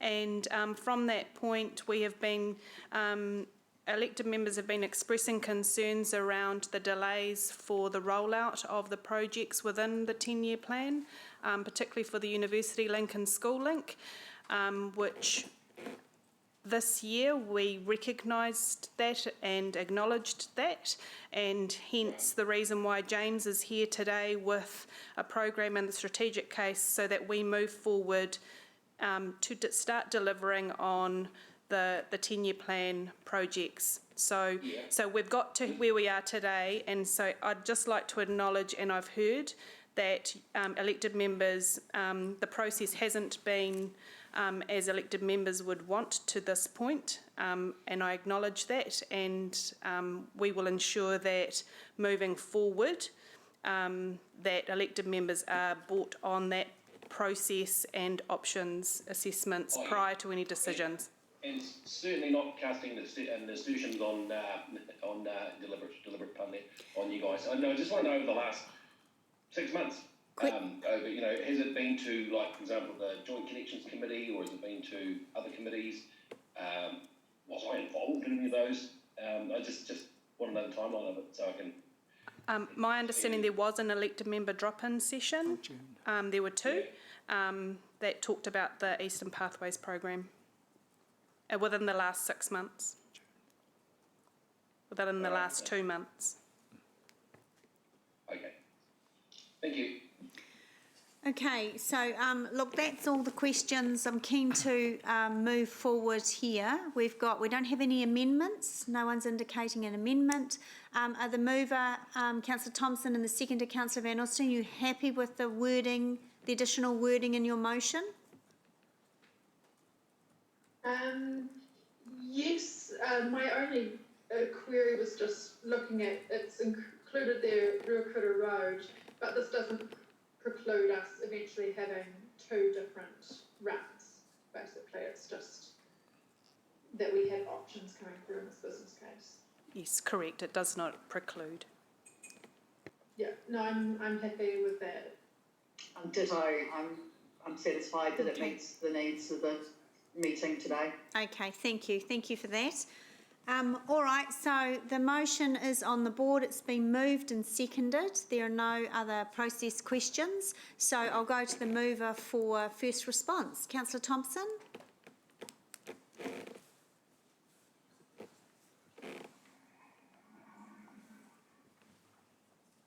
Sarah, you're on mute. You young millennial, you. Sorry. From what I've heard, the strategic business case uses Clyde Street as a basis for looking at statistics. It's where people would be travelling to go from the university to the CBD at the moment, but it's not necessarily saying that this is, you know, this street is going to be the preferred route. In saying that, I do think that it's important that we do have more than one route going from the university to the central city. Particularly because it's not just getting to that destination and back again, but there's a lot of stuff along the way.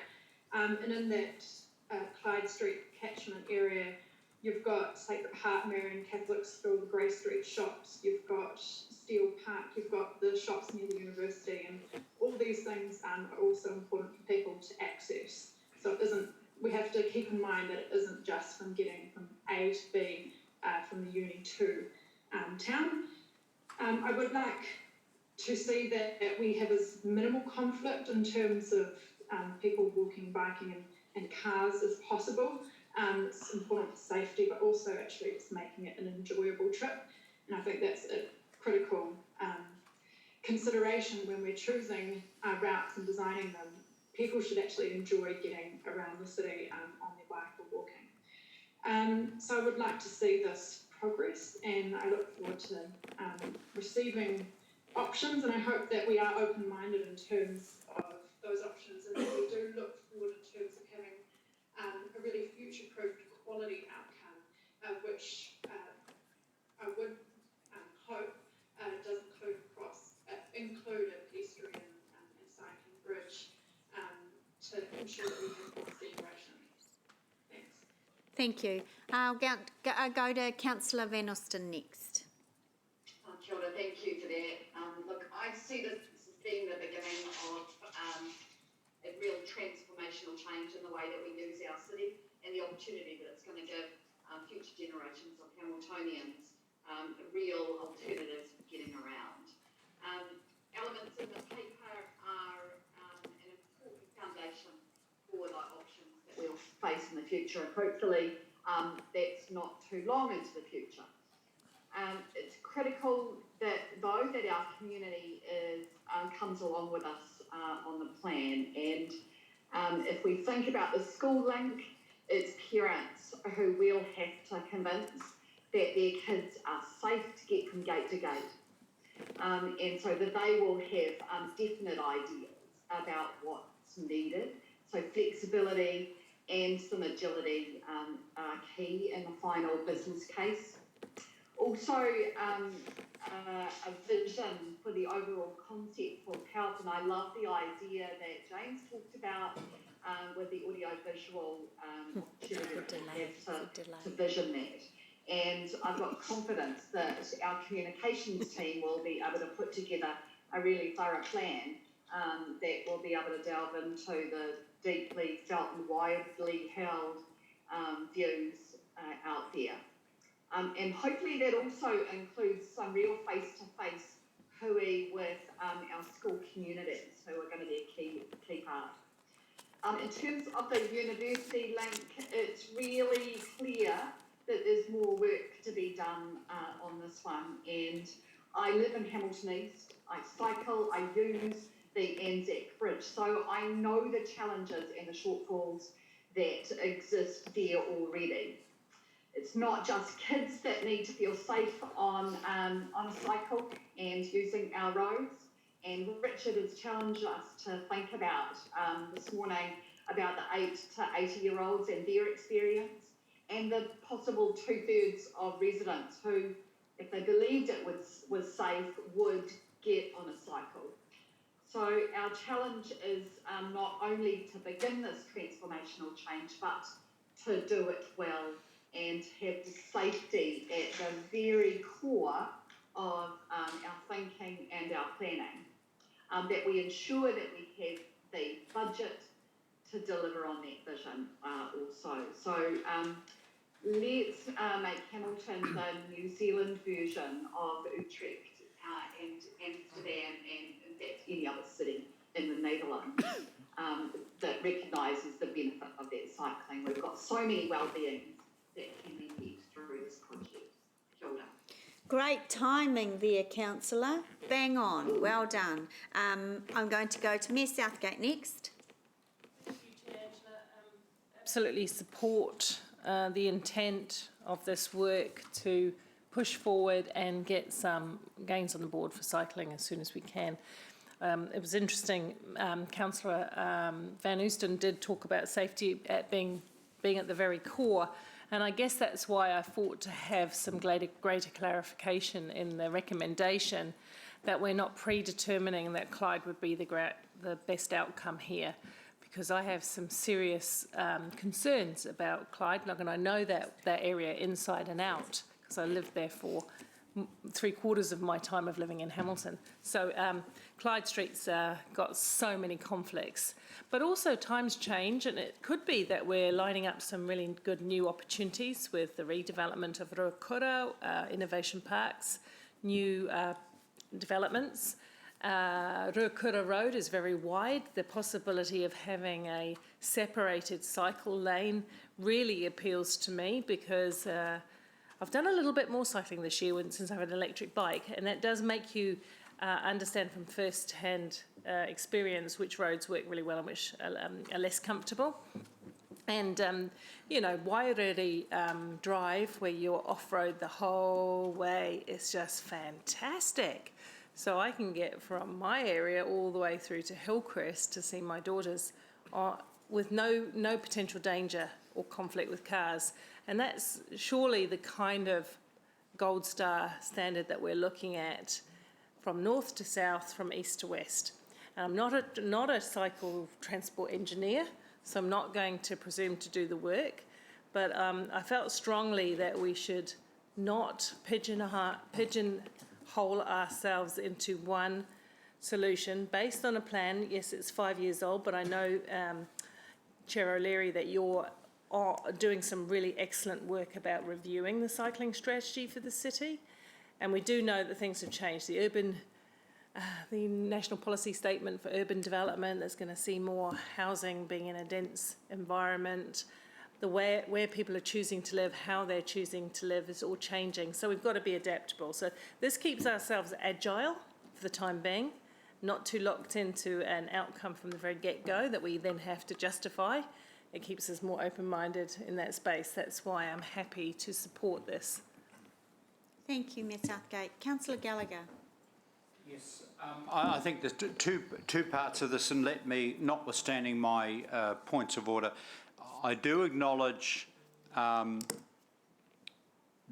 sense of worry and, to a degree, communication frustration from the Deputy Mayor and other elected members, including myself, whereas I just want to make sure as an individual elected member, this is where I would join with the Deputy Mayor in making sure that I was totally on message and totally joined at the hip in terms of communicating into this business plan, particularly in my individual case. I've had for years a real concern about Ruakura Road, for example. I've had a real concern at the absolute stupidity, absurdity that cyclists share a road, you know, not grade separated, you know, with vehicles, and I'm deeply mindful of some tragic accidents there which are truly tragic, and I'm deeply mindful in a micro detail that we're going to have increasing traffic in that area because of the evolution of the whole Ruakura precinct. So certainly before the business case goes off to, you know, to the NZTA, wherever, I just want to sort of kind of have the opportunity to have a tick off and say, yep, that is direction of travel. However, obviously, I recognise that there are multiple routes between, you know, to the city, all right? And there are multiple needs, Clyde Street, Beale Street, you know, and seizing the opportunity of a future Ferrybank Theatre pedestrian bridge, you know, in terms of how that would fit into the cycling analogy and walking and all of that. I just also want to finally say, in terms of this business case, every person who is a parent, grandparent, or likely to be a parent or grandparent of a preschool student, a primary school student, a secondary school student, a university, tertiary, Wānanga student who is in that area has a very deep, personal, heartfelt fear of their beloved young person coming to grief because of a needless tragic accident, and what cycleways and walkways and pedestrian ways and all this project is about keeping our younger people alive and well. So what I want to say, if there's any debate or narrative about, oh, why are you spending all this money? We are spending this money to keep our young, loved children and young people alive, over and out, fully and enthusiastically support this project. Thank you, Councillor Gallagher. There doesn't look like there are any... Oh, yes. No, now they come on. Can you indicate quicker? Would be great with your blue hands. Thank you. Councillor Hamilton. Thanks, Chair. Sorry, struggling to find my blue hand we've got there. Look, really exciting opportunity. Obviously, it's early days and there's a lot of water to go under the bridge, but one thing that I can get really excited about was the comments about bringing the community with us. And I think the sequencing of this is going to be really key. And the opportunity for stages might be around particular schools where they can help with the funding, or we can have corporate corners, or the chicane, or there can be all sorts of ways that we can fund this. And I think that's where the innovation can really come and be exciting. So that's the part that really excites me. Thank you. Great debate. Nice and short. Thank you. Councillor Bunting. That's right, he's not in the room. Thank you. Yeah, this is almost put me in a hell of an awkward position, because I'm very strongly against the Clyde Street part of this, and it's, you know, I'm extending out a lot of trust that it is just one of the options. When I don't see the Ruakura Te Araha Street as even on the legend, I see it as a dotted line with no description there at all. It does make me suspicious that this is predetermined, and the conversation we've heard this morning is that it's really hard to unpick, Clyde Street being the preferred option. Now, yeah, I'm going to support it, but by crikey, it doesn't have to be this hard. I mean, how hard does it have to be for most of this table to say, we think Clyde Street and Anzac Bridge are a real dumb idea? How hard does it have to be? I campaign on cycleways, on a connected cycle route through Hamilton, and so I have to support this. But boy, oh boy, it just seems to be made as hard as possible for me to support it. When it comes to taking the community with us, please, please, please talk to the people in Christchurch. The guys at Opus down there did a magnificent job, and they went to the community and said, look, we're not actually going to put a cycleway through your street unless it adds value to your property. And that was the line they took, and it was just absolutely masterful the way they did it. So I'd highly recommend having a yak with them. I've dragged as many people as I possibly can on a plane down to Christchurch to talk to those people. And Councillor Dave, you'll remember those painfully long trips that I were bleated on about it all last term. So yeah, of course I'm going to support it. I welcome everybody onto this journey. It's great to hear Councillor Martin extolling it so hard. It's nice to have the numbers on this.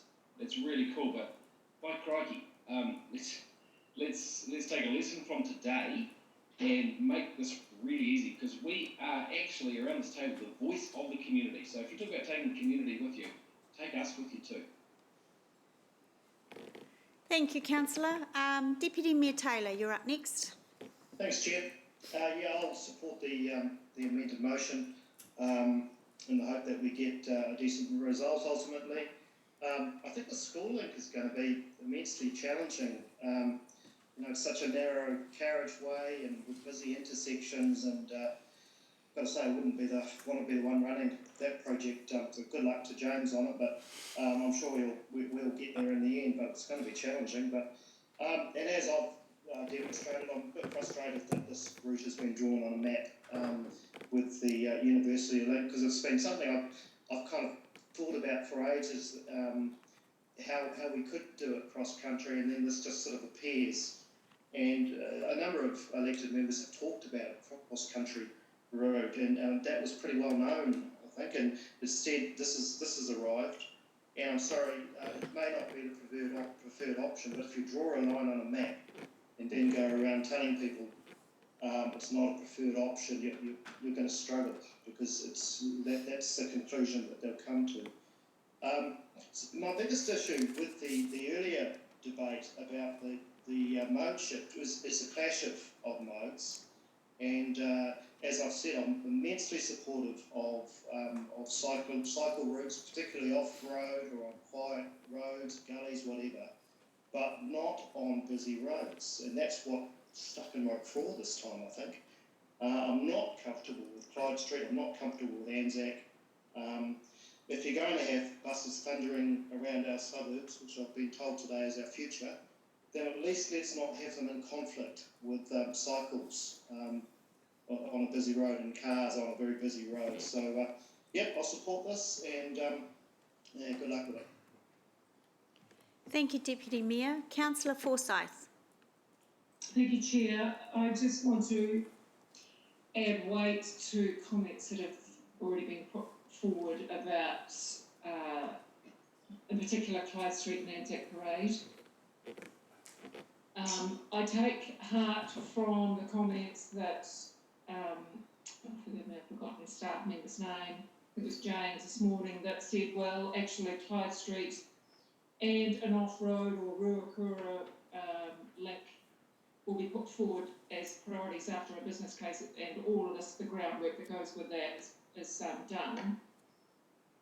I'm hoping that they're really listening to us today, because as we've heard several times around the table, putting buses and cyclists competing for space on the same road is just dumb. It's asking for trouble, it's asking for tragedy. And I really hope that we take the common sense approach, and we take cycles and cycle lanes completely off-road. So Clyde Street, a definite no, and Anzac Parade. I mean, we on Victoria Bridge, we heard had a discussion just yesterday about, well, look, we've got dedicated cycle lanes that are protected on Clawlands, and I know we're talking about the shortest route and the psychology that goes with that with all people. We're trying to, it's the way we're wired, we want the easiest option, the most efficient way of getting anything achieved. So taking all of those factors into consideration, I think we have to listen to what's been said around the table and use some common sense. Thanks. Thank you. Councillor McPherson. Thank you, Chair. Look, 2.5 years ago, Councillor Bunting and myself completely designed the whole cycle network implementation plan, and only took us 45 minutes. And it still holds true, I think, Bunting. But look, clearly the actuality will be more like 45 years than 45 minutes, unfortunately. But I would like something to start in the next 45 minutes, which is why I'm supporting this particular proposal. I also, for a long time, have had my doubts about Clyde Street and other, not just Clyde Street, it's other roads like that. And I do fear that sometimes we take a car mentality into our design of cycleways. It's still in the back of our mind. We use the car to go up there, so why not put cycles? It's an innate problem I think we have. And I actually think in this respect, Jeff is onto it. For cycling, not yet for buses, but we'll get you there yet, Jeff. I think we do need to separate the routes. The problems we're starting to see now with routes that are trying to be all things to all people are only going to get worse, not better. So let's bite the bullet on a couple of these key routes and really work hard to get an attractive off-road route as far as possible. Yes, it will have to cross roads, but crossing roads can be managed far more easily than cycling or walking along long stretches of car-busy roads. So I'm saying go with this now. Let's do some innovative thinking. Let's get some innovative funding going as well. I think one of the things that Bunty in my plan showed was that probably at least three routes that should be eventually developed between the University Ruakura precinct and the CBD precinct. And so there's not going to be one solution. I know Sarah and others have pointed that out as well. Thank you. Thank you, Councillor McPherson. I wasn't here for the substantive discussion, but I read every page of Chris's report. Sorry, Chris, I had to. So I read both of the strategic cases. What really stood out to me was there was one particular line in the school link strategic case that just sums up everything for me, and it said about providing convenient journeys for active transport refers to providing a service that is legible and intuitive, so that users can understand and discern where they should be positioned on the road and what route they should take. Get rid of all of the other 149 pages and just give me that one page. It made perfect sense to me. And then I looked on page 80 at some of the examples along this route at a narrow cycleway, and it would be less than half a metre, and I thought you would have to be a unicycle circus performer to actually cycle in that particular narrow cycle lane on page 80. Support the motion wholeheartedly and support the comments and the concerns raised by other members around Clyde Street. I was waiting for, or am waiting for, the biking and biking and micromobility plan for this council to be able to sit down and decide, put our line in the sand of what cycleways is separated, because I completely agree, putting all of these modes, all in the same corridor, is asking for trouble. So I'm not sure which plan we do that with first. We're dealing with so many projects all at once at the moment, and that's because we've asked staff to do all of this work, and we're a growing and busy city. So, you know, if we could have a city where 90% of our cycle lanes were actually off-road, or at the very minimum separated, physically separated, I'd be happy with that. And I just draw your attention to the survey that was done with the School Link strategic case that actually said 82% of the people surveyed want separated cycle lanes. They want to be separated from traffic. So I don't think anyone in this room has not heard that from this committee. So I'll now just pop over to the mover. Councillor Thompson, if you wanted a right of reply. No, there have been many good words there. Excellent right of reply, thank you. All right, we'll do this. How do you want to do this, on a show of hands or? It's just show of physical hands, everyone. So those in favour, please raise your hands. And any against? Yep, motion is carried unanimously. Thank you. Excellent work. Thank you, Deputy Chair, for taking this item. I just wanted to update the committee on news, actually, that's been in most of our minds, probably New Zealand's minds, that the Christchurch mosque killer has been sentenced to life without parole. So that's just come through, and I think that that's a wonderful result. Can we send him back to Australia? Yeah. Also, I've been asked to just remind everyone about, committee members, remind us about our speaking time. And that in standing order it is 3 minutes, and that we did have a feisty debate last term about that. So I also apologise because I went over my time in the right of reply. So we will be sticking to that.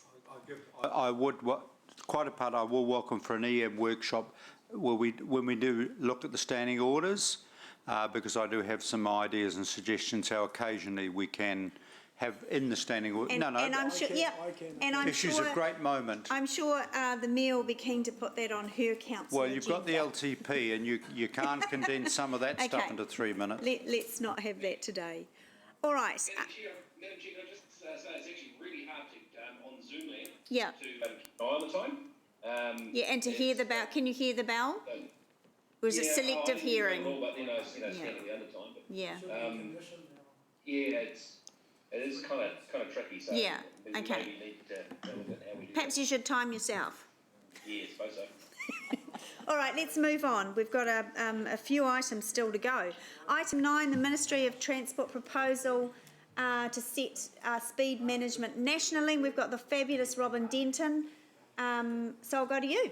And if I can just say that in the recommendation, the Deputy Chair, Councillor Gallagher, has expressed an interest, so possibly one, no more than 2 more, please. So Robin, over to you.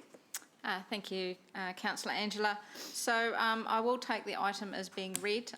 Basically, this is a piece of work that's been forecast at the beginning of the year, follows on from our submission that went to Cabinet in February, and is an ongoing process where the Ministry of Transport are looking to change the methodology used for setting speed limits, moving away from bylaws and moving through to regional speed management plans. And I'm happy to take any questions. Great. Okay, let's go to questions of the paper from Robin. No questions? That's good. It's obviously a great, well-written report, Robin, and self-explanatory. So in that case, for C, I'd like to add the Deputy Chair of Infrastructure and Operations, Councillor Gallagher. And does anyone else want to work with Robin on this submission? And remembering also that we all get a chance to have a look at that. What they'll do is they'll draft up the submission, and then we all get a look at that via email. So. Surely we could have obviously, I'm a new councillor, but someone who's slightly newer. Right, you know, whether it's I'm waiting for their Maxine or hands to go Sarah, up. or you know, just a new blood. Okay. Sarah and Bunty. Sarah. Okay, you don't need to talk to that, Councillor Bunting. So I'll gladly lend a hand if you Okay, so councillor Thompson and councillor Bunting? Yes? Okay, all right, great. Robin, are you happy? No, I won't put you in that position. Are you happy with that? She's not necessarily happy, but she has to, Are you happy with that selection, Robin? No. All right, and then councillor Gallagher as well. So with that, I will move that. Councillor Gallagher will second. Any debate? All those in favour? Raise your hands. Any against? That's carried unanimously. Wonderful work. Okay, let's go on to item 10. Oh, gosh, this one. I'm definitely predetermined. Yes, wasn't it? Item 10, so this is the Hamilton City Guide signage background colour. Let's not have a lengthy debate on something like this if we can avoid it. Oh, okay. Oh, there we go. Some common sense is just in this room today. So it's been moved by Mayor Southgate, seconded by councillor moved by councillor Wilson, seconded by councillor Pascoe. Are there any questions? Please no. Let's not discuss the hue or the colour spectrum, anything. No, Margaret's getting ready for a question. Do we have choices as to... No. Aqua, turquoise. It's just madness on steroids. Councillor Forsyth. What shade of my room? I would have thought this is operational. Why is this choice of colour coming for a political decision? So the only reason why was because we had a previous resolution from committee, and seeing as how we're looking to change that, we felt that it was appropriate that we had an amending resolution. But I'm happy to leave it there and to move to the next item if everyone's happy. Yeah, okay, cool, that was all. Great, thank you. All right, that's been moved. No, stop it. It's been moved and seconded. Is there any debate? There's no debate. Good. Let's vote for that. All those in favour, raise your hands.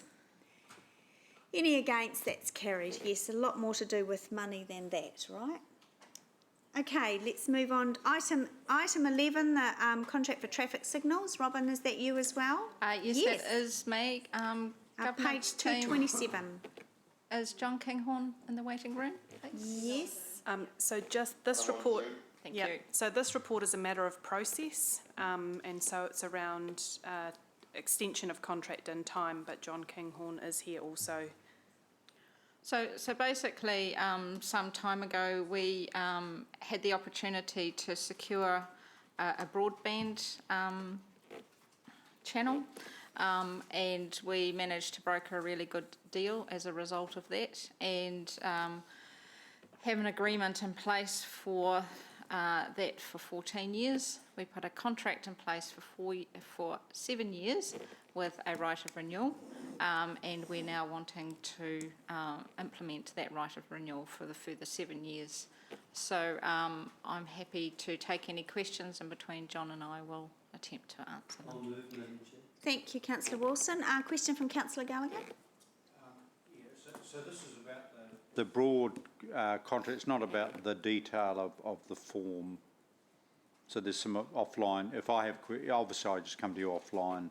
Just more than happy to answer. There's some any details questions. about signals or how, the technology moving forward and SCATs and all of that stuff. So this is just the broad overview of who provides it, but within that, obviously, there's ongoing So this is adjustment. basically for the use of the airwaves that allows Right. us to do the communication Okay. between the different technologies Thank you. that we have. Thank you.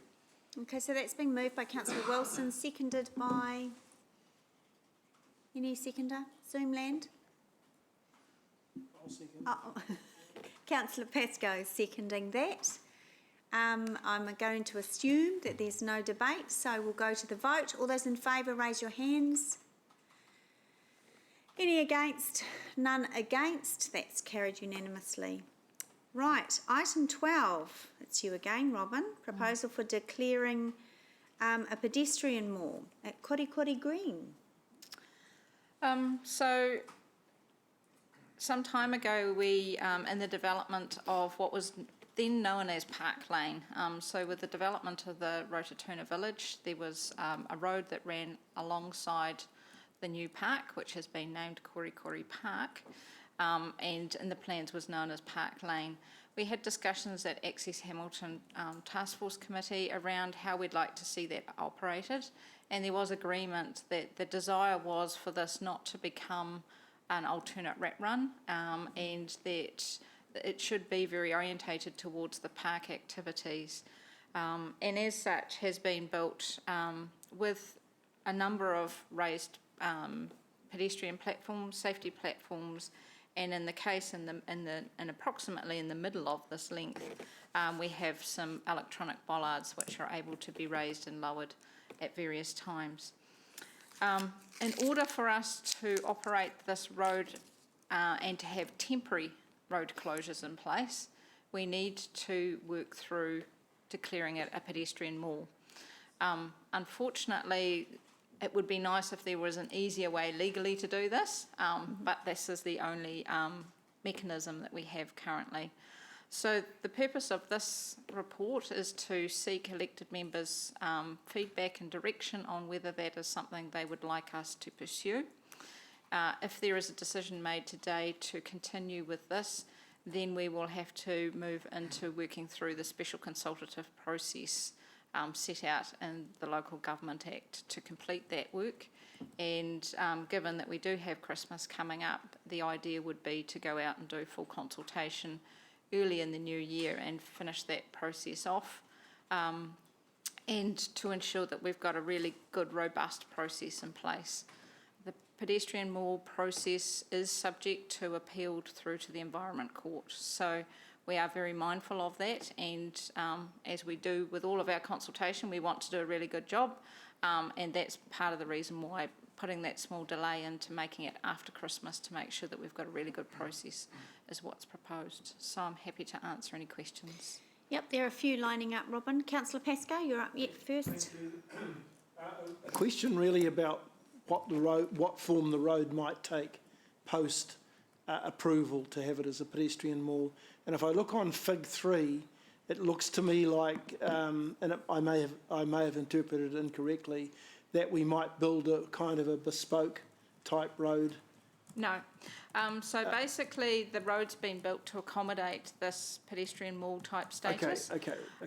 The pedestrian mall status basically allows us to have those bollards up. So while the photo was taken with the bollards up, they are currently sitting down because we don't have a legal way of actually closing that road to through traffic.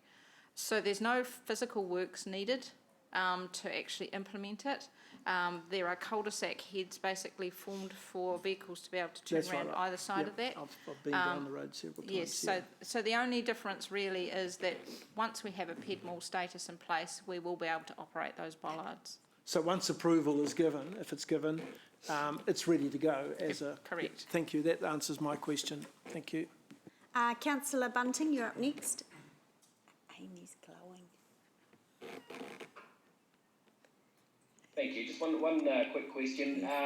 If the bollards are up, will emergency services have access to bring them down if they need to? We can certainly look at that. I would think emergency services probably would want to use alternate routes because it does have frequent raised safety platforms in there, but that is certainly something we can look at. We're getting the technology options that we have for buses talking to traffic signals, fire department talking to our traffic signals. That's certainly something we can investigate. Right, okay, thank you. Can I just follow up on from that question because I had a similar one? But if there was some recreational activity right in the middle of the park, this is the only access though, isn't it, for emergency, say for an ambulance? No, so Kimbrae Drive around the top provides access to the park as well. Okay. If there are activities on in the park, that's when we're expecting to see the bollards to be down. Okay, all right. So it's about, when it's being used as a park, we want to see that road being open. Yeah. When the park's not in use, we would expect to see the bollards up. Okay. Councillor Gallagher? Yes, so obviously during the Eastwards work, I went out there on the weekend. It was fabulous. I mean, obviously, seriously, I don't live in the area, but it's fabulous, the progress. Those of you who live there, gosh, it's amazing, absolutely amazing. And the shopping centre and everything happening. Just so this would come via hearings and engagement once, because how do we advertise, and then there's a process of rejection and submission before we and then does that then come back to this committee for final tick-off, or how does that work, Robin? Yes, so in clause 28, Right. we basically have tried to lay that out. But yes, right. the hearings and engagement committee would be the group who heard the verbal submissions and ultimately would come back to this committee for that final decision. Yeah, no, sorry, I didn't. I was looking at the picture too much. Yeah, no, that's fine. Sorry, I shouldn't have. You've got it all there. Thank you very much. It's great. Mangai Hill? But this question kind of segues into the next item as well, but where did the name Korikori come from? Do you know what it means? No, sorry, I had no involvement with the naming of the road or the park. Isn't it the Wiggles? Is it? Which I think is what the topography and what was out there at the time. And the park is named.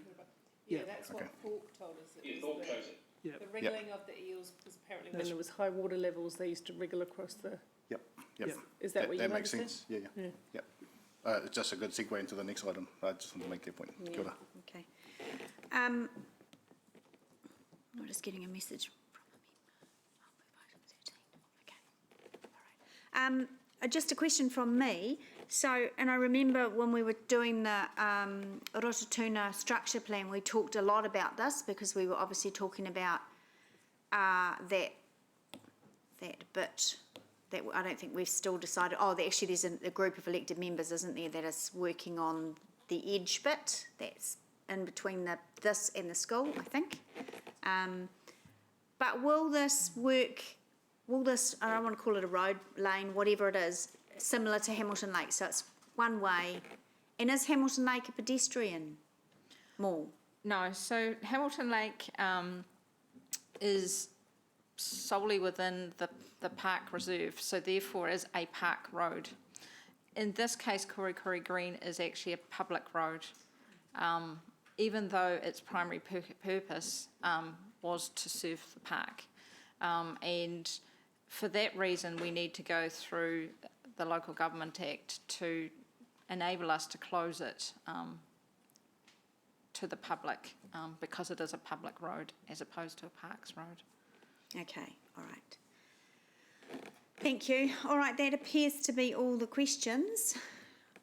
So, do we have a mover for recommendations on page 233? No, I'll move. Seconded by Councillor Bunting. Wonderful. No. Any debate? I have nothing to say on this one. There is no debate. Let's vote. All those in favour, show of hands. And any against? That's carried unanimously. Okay, let's move on to item 13. Now, I have a couple of members who have indicated a motion. Councillor Wilson got to me at lunchtime, and Councillor McPherson has indicated he also has either or possibly an amendment, but if we can hear from Councillor Wilson, and we can get, have you given that to governance? Yes, so we'll get that up on the board, and we will go to Chris. Are you speaking to this one? I'll just take the report as read. Okay. Angela, sorry, yes. Dave here. Yep. Could you put my amendment as to staff recommendation? Okay. If you could put that up. Okay. Yep. Well. Great. Thank you. All right. So we'll get Councillor McPherson's amendment up there as well. Mayor Southgate's going to second Councillor Wilson. Yep. I did amend my yes. motion to reflect Councillor McPherson's feedback. Yep. I don't. But clearly, if Councillor McPherson wants to put up the original amendment, that's fine. But it's still got Frankton in there. That's the same as what you had. Yes, I had compromised on the second point, Hamilton Rotokowri. Yeah, so that's fine. We can put it to the debate. Well, I'm happy to compromise on that, so it's only point A that's the different one. Correct. Okay? So Angela, my amendment is simply to, to point 1. Yeah. Hamilton, Kirikiriroa, Frankton. So your amendment removes the word Frankton? Correct. Yes. And it's the same for point 2. Okay. So point, yeah. All right, we'll just make sure these are right and then we'll go to questions. It's not right yet for No. yet. No. Just remove the word and it'll be. Well, it's still point 2, same as you. Okay, yeah. All right, let's just, we're training some new governance staff, so we're going to give them time to work through the system as well. So while we're doing that, let's go to take the report as read, as the General Manager has said. Are there any questions?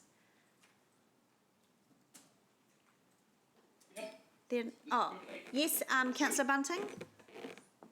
So what are they going to be called? Is one going to be called Hamilton Kirikiriroa? Oh, well, hang on, that's what I just said, sorry. Any other questions? I suppose that is the substantive thing of the report, isn't it? Okay, let's just give governance a moment to get those typed up correctly so we can all see them, eh? Right. So now we've got the motion there. Is that correct, Councillor Wilson? Yes. Yep. And Councillor McPherson, is your amendment, the wording to your amendment there correct now? Well, I can't see the bottom bit. Can we? We can see the bottom bit. How come you can't?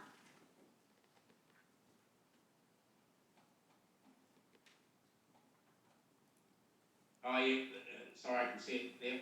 Yep. Okay. So All right. That's correct. Okay, great. So, Councillor Bunting, question? Well, you're on mute. Thank you. Must be something seriously wrong when I'm reading through this here.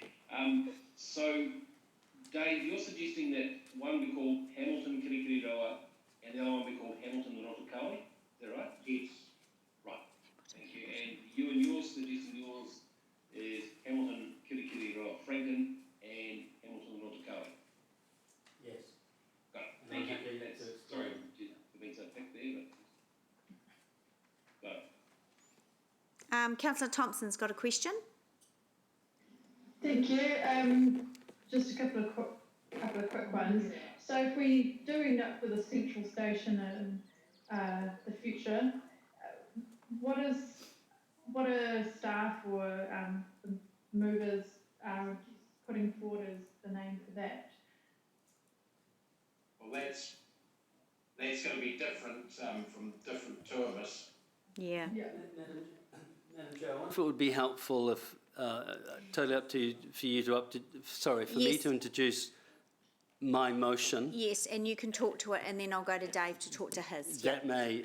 It will help, yes. So, Councillor Wilson? Yeah, thank you, Madam Chair. So, Council is being asked to give feedback on the naming of stations. And I guess in our broader planning, there are likely to be more than 2 stations in Hamilton. As time progresses, there could be 4, 5, 6 as we grow into a much larger city. My amendment talks to the fact that if the station name is an English name like Frankton, sorry, let me go back. My motion moves that whatever station in Hamilton we're referring to, we first say Hamilton. And it's on the basis that if you're not familiar with Hamilton, if you're from Auckland or outside internationally when travellers are able to come to our great country, it would be helpful for them to realise they're in the city of Hamilton and they're approaching our specific station in Hamilton.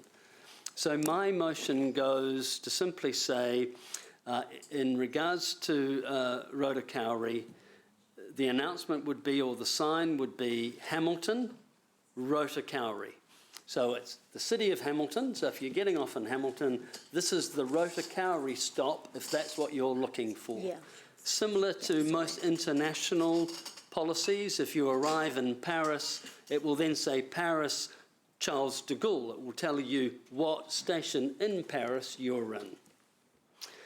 The debate with, and so to answer Councillor Thompson's question, if subsequently we have a central station, it would read Hamilton Central. But because the word central is in English, what I was keen to have was Hamilton Kerikeri Roa, to reflect the fact that we are bilingual, and then the name of the specific station. Okay. And the last final point, the Hamilton Rotokauri, the reason we don't have Hamilton Kerikeri Roa Rotokauri or Rototuna or any other name is that that's already in Maori, and so we've just gone with the English Hamilton and then the specific station name. Okay, so that's the reasons for his motion have been explained without debate. So, Councillor McPherson, if you can do the same, and I'm just letting everyone know, Councillor Forsyth has indicated a foreshadowed amendment should the amendment fail, and that's the staff recommendation on page 240. So, Councillor McPherson, could you just explain your motion, amendment, thanks. I'll just speak. Firstly, every single railway station in New Zealand has got sort of one name, you know, like Ellerslie alongside the Auckland motorway. It isn't called Auckland Ellerslie. So that's my what I inherently support, but I also support the bilinguality of this that we should be following from now on in Hamilton, which is why I support Hamilton Kirikiri Roa. For the station name, I'll come back to Sarah's point, and also am willing to go along with Hamilton Rotokauri. I was happy enough for it to be just called Rotokauri, but I could see Ewan's logic, even if it's not one that's yet been followed anywhere else in New Zealand. I don't think we're in the confusing situation, perhaps, of a huge city like London. But be that may, I certainly understand Ewan's logic there. I think the problem with Hamilton Kirikiri Roa Frankton, apart from being a mouthful, and I lost my breath as I was just saying that, I think it's unnecessary because we are currently looking at slightly shifting the station less than a kilometre towards Seton Park, or perhaps towards the old underground platform and the centre place. And at the moment, if you go down to Frankton Station, it doesn't have Frankton up there on the signboard, it just has Hamilton.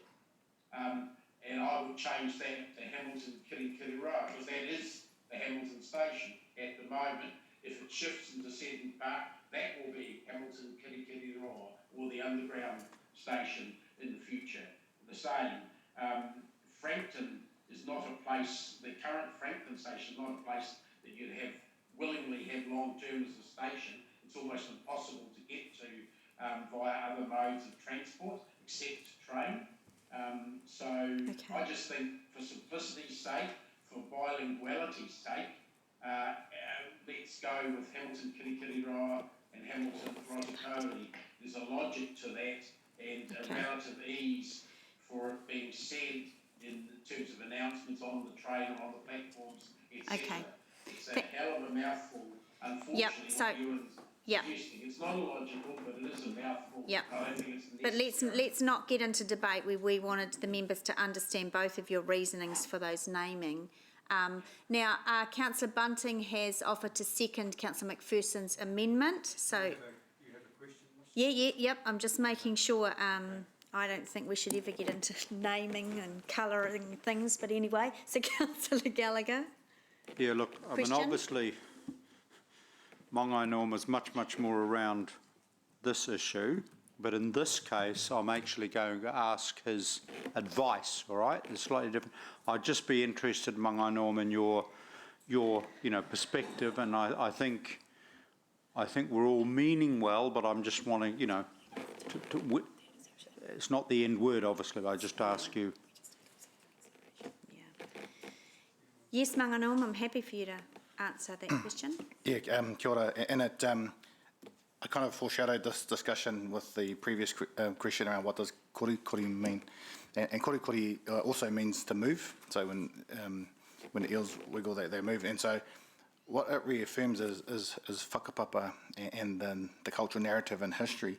And so when we talk about these particular names, we're showing cultural transformation and cultural leadership by acknowledging principally Te Reo Māori, and so we acknowledge that, and obviously the name Kirikiriroa and what it references and what it means. Also, what does it'd be really good to clarify from the members what does Otokauri actually mean, so that we're very clear on its pronunciation first and understanding second, so that we get to the essence of its whakapapa and its narrative. So with regards to the point around bilingualism, proud to see our council be leaderful in that. So with regards to those two options, you certainly reaffirm whakapapa and narrative and history and connection there. And I suppose that the key point for me is recognising that Frankton is a place in itself, and acknowledging that, and Otokauri is a place in itself. So in essence, what we have done is reaffirm whakapapa and the narrative of history and cultural identity of those particular places. Thank you. Thank you very much. Any other questions, Councillor Gallagher? No. Obviously I'll listen to you, Mangai Norm, in debate as well, but I think you've answered that, particularly with regard to the Frankton, Kirikiriroa Frankton location. Okay. Thank you. And just remind committee members, this is just, we're just putting up whatever we decide today for consideration. The decision sits with the Rail Governance Group. Councillor Thompson, question? No, I'm good, thanks. No? Okay. All right. I don't know what to do on this one, actually.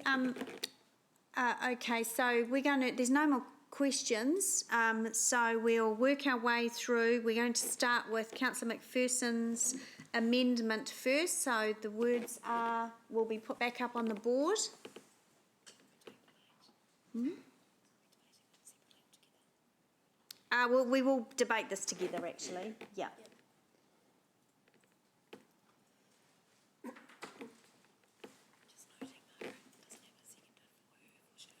She doesn't need it yet.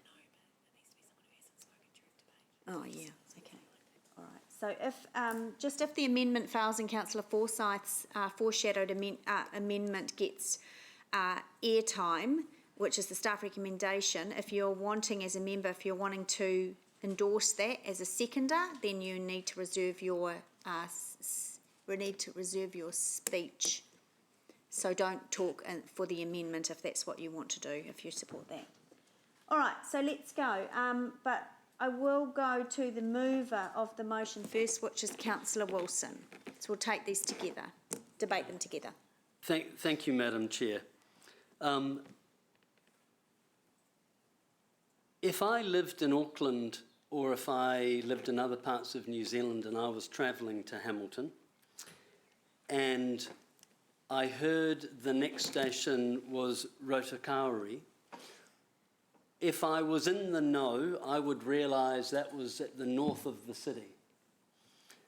But if I didn't, I would think, is that Hamilton? Are we in the city? Or is that another town outside of it? Would raise an issue of debate in my mind. And I think best practice is that you remind people you're now in the city of Hamilton and you're coming to a specific station in Hamilton. So that's why I'm suggesting, in terms of number 2, that the name would be, in Rotokauri's situation, Hamilton, Rotokauri. In terms of the central city, I disagree with Councillor McPherson. I believe there will be multiple stations in the town, and that we should start from day one with the clear precedent that we name the city and then we state the station within the city. I think that is best practice. But and look, I acknowledge it's a little bit more wordy, but for a traveller, it is incredibly helpful. And I wonder if you would mind reflecting on that as part of the debate. But look, I'm not going to die in the ditch, and I will ultimately, passionately and accurately represent your wishes here. So whatever the decision today is, that will form my position at the governance working group. So I'm relaxed. You guide me, but if I'm being asked, I would prefer my motion. However, I would respectfully put forward either of whatever the outcome is today. That's it. Thank you. I'll go to the seconder, Mayor Southgate. No? Yep. Yep. I think just I can't hear anything. Yep. Oh, really? You're right now. Happy to second this for the debate. I think Ewan raises some good points. I like the comments that Norm made around respecting the story and how the Māori word reflects what's relevant and correct for that area. That's what we should be doing more of as we go forward. In that respect, just across like a stone's throw from where all of this is going to happen, we have the base, which incidentally has Māori words throughout it, and I've never heard anybody raise an objection to that. So you've got words like exit, welcome, exit, entrance, car park, I don't know, lots of other things actually, there. And you know, look, it just becomes very normal to see it in that context. So I quite like that as well as an idea for consideration, treating it the same way as the base have. Thank you. I'm going to go to the movers of the amendment now. Councillor McPherson. Thank you. It looked like you and I wouldn't die in the ditch over this because, I mean, we're 2/3 agreed anyway, and we certainly agree on the Hamilton Rotokauri, which is the name of the lake and the area out there that's been given to that land for some time. I can't say forever because I haven't been around forever, but I'm also concerned about the use of the word Frankton in addition there. I understand that there are other Māori names for the areas out to the west of the CBD, to the west of Lake Rotorua, and they're not in there, so I think, you know, we've got a bit more work to do before we can put Frankton in there, in my opinion. But more importantly, if we're trying to make things relatively simple and understandable for everyone, easy to follow, easy to roll off the tongue, Hamilton, Kirikiriroa, Frankton is not that. And look, there are no stations anywhere in New Zealand, suburban or town, that even have two names. We're breaking the mould by going to two names and being culturally appropriate, or more culturally appropriate than it has been. But to have three names, I think it's going to add confusion rather than take it away. So that's my biggest problem with that. Yes, it is in Frankton at the moment, the central station, but it won't necessarily always be in Frankton. And I think people need to, you know, at the moment, it's sort of, in a Pākehā way, is named appropriately. It's just named Hamilton Station, because that is the Hamilton Station. It's where you get off, the only place you can get off in Hamilton. But if we've got the word Frankton in there, we're implying there's other stations around in central Hamilton, and I think we're just adding a layer of unnecessary confusion at the moment. Thank you, Councillor. Councillor Bunting. Thank you. I'm going to actually argue against the motion I'm seconding, simply because I can, but I'm grateful for the discussion. I want to actually speak in favour of retaining the name Frankton in there, because originally it was called the Frankton Junction Station. Frankton itself has its own whakapapa, as Norm was acknowledged earlier on. In 1913 it became a borough in itself, and then it merged, I think, Martin will remember, in 1917, I think. And it has a very strong part. In fact, fun fact, 2 days ago was the anniversary of the Great Frankton Twister that went through Frankton. It's a huge part of our whakapapa, and I just don't want to drop the name. Martin was there for that as well. Yeah, I'm not going to go there. And I'd also, look, that's as simple as it is for me, actually, to be honest. also just don't want to drop the name Franklin because it's a significant part of our whakapapa as a city. Thanks, Councillor. Councillor Gallagher, you're up next. I don't personally remember the twist, but my dad went from where we lived to fix up, I assure you, and that's an interesting thing, isn't it? Because it's a community, it's got its stories, and it's got its name.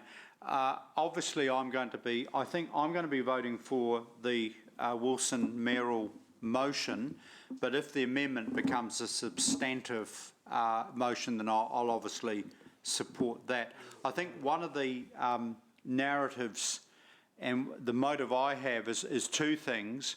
One is over time is for this city to recognise that we do have 3 official languages, as I've said. 2 of those are written, as I understand it.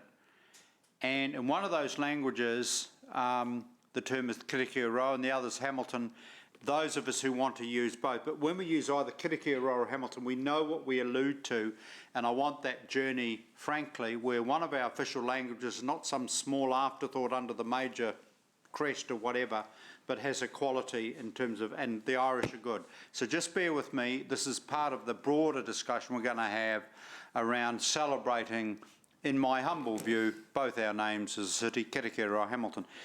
I do agree with you, and when I travel around, and I won't give you my great travel stories of BritRail or Eurail, and everyone's glaring at me at this point, but you know, it's London Euston, London Paddington, Paris Gare du Nord, Dresden South, Dresden Central, whatever. So I do think these particular stations are intercity, it's against just little suburban stops. And in time, totally agree with Dave, we'll have hopefully a major Hamilton Central-based station. I think Hamilton Kirikiriroa, Hamilton Frankton will still have a park and ride facility there moving on, Dave. So I'm very happy. I prefer the original motion. I'll vote for that. But if the amendment becomes the motion, happy to support that as well. And as Ewan has obviously said, he'll be with enthusiasm supporting whatever the numbers flow. You know, and I think we're in a reasonable place here. Thank you. Mangai Hill? Yeah, kia ora. Again, I just want to thank the leader for discussion that's been had around bilingualism and te reo Māori in this particular case. When we talk about New Zealand, we say Aotearoa New Zealand, so te reo Māori is actually first.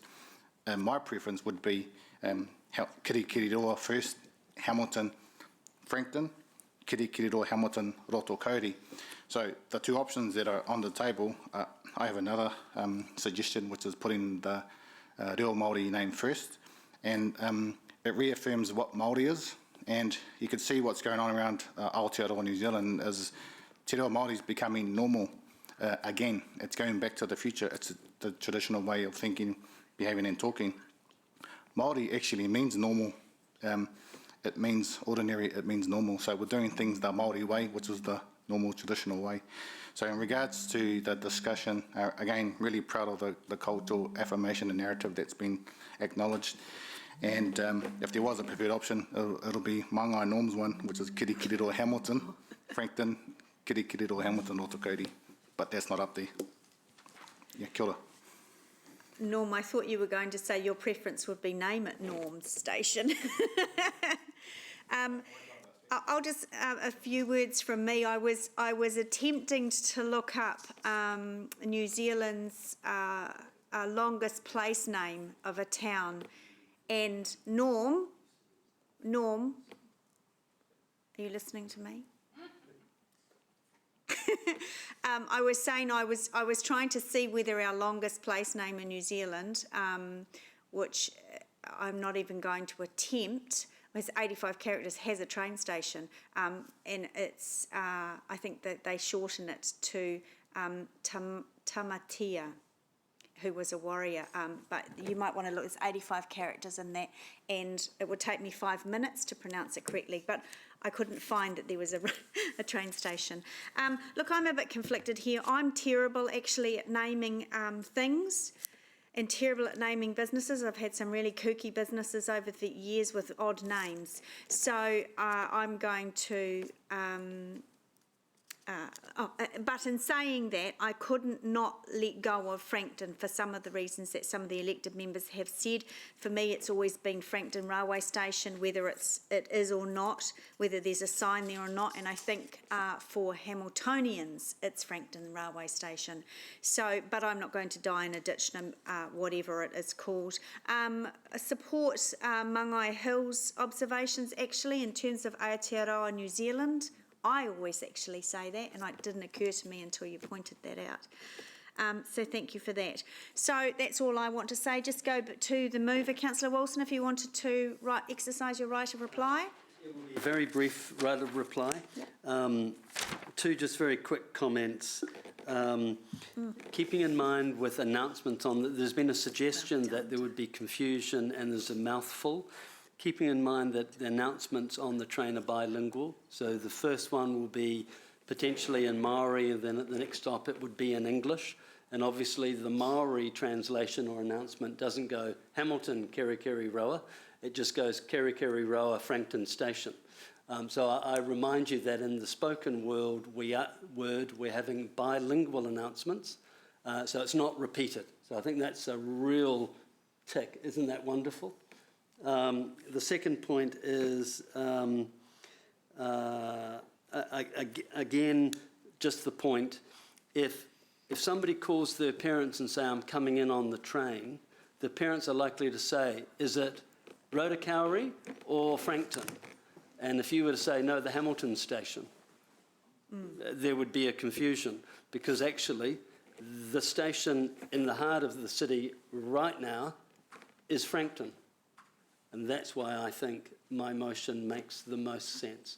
Final point to Norm's point, I will encourage the sign writers to actually ensure that at the stations when we have the signs, that if it's, in Hamilton, in the Frankton station, it would be on one side, Kerikeri Roa, Hamilton, Frankton, and then on the other side, we could reverse it and we could have, Hamilton, Kerikeri Roa. There's a real spirit of wanting to make sure we are reflected in a bilingual way. But I don't think we have to specify that here. That's all, Madam Chair. Thank you very much.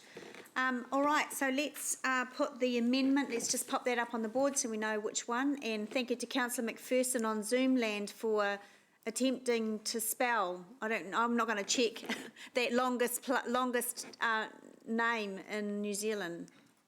Well done. Looks right to me. Yeah, could you, Norm, just indulge us? Okay, here we go. Taumata whakatangi ana ko au a tamatia pōkai whenua ki tamatahu. Oh, deserves applause. Very good. All right, so we've got the amendment on the board, the McPherson-Bunting amendment. Let's do that on a show of hands. All those in favour of the amendment, please raise your hands. Okay, there's no one in the chamber, so we've got Councillor Van Osten, Councillor McPherson, only 2 for, and those against, raise your hands. Do you want those called out, Amy, or do you want to call them out? You call them out? Look at Sarah's hand. And those dissenting on audiovisual link is Councillor Van Osten, Councillor Bunting, Councillor Thompson, Deputy Mayor Taylor and Councillor Forsyth. And in the chamber? In the chamber, that would be I'm sorry. Dissenting. The amendment. Yeah, these are dissenting. So we have dissenting 2 for on the amendment. And these are against, sorry, yep. The amendment. Can we do that again? Yep, okay. It's just we saw your tiny tips of your fingers. All right, let's do that again. So for Councillor McPherson's amendment, please raise your hands if you are for the amendment. Oh. Do you want to call those out, please? So for the amendment is Councillor Van Osten and Councillor McPherson. And against the amendment, please raise your hands. Nice and high. Councillor Gallagher, Councillor O'Leary, Mayor Southgate, Mangai Hill, Councillor Wilson, Councillor Bunting, Councillor Thompson, Deputy Mayor Taylor and Councillor Forsyth. Thank you. So the amendment has been, sorry, I'm doing your job for you. The amendment has been lost. So now we've got Councillor Forsyth's, yes, oh yes, and noting that blah, blah, blah is remote. Yep, excellent. So we have got Councillor Forsyth's foreshadowed amendment becomes the amendment. That's the staff recommendation on page 240. Do I have a seconder? I feel like an auctioneer. Do I have a seconder? Going once, going twice. I'm sorry, Councillor Forsyth, that has been lost. There is no seconder. So we will now move to Councillor Wilson's and Mayor Southgate's motion. That's up on the board. Everybody can see that. Let's vote on that. All those in favour, raise your hands. Do you want to read those out, please? Or I can, whatever. Is that unanimous? Or is Councillor Forsyth? Councillor Forsyth, are you voting for or against this?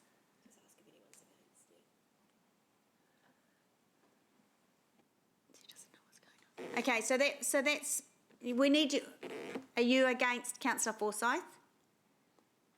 Councillor Wilson's.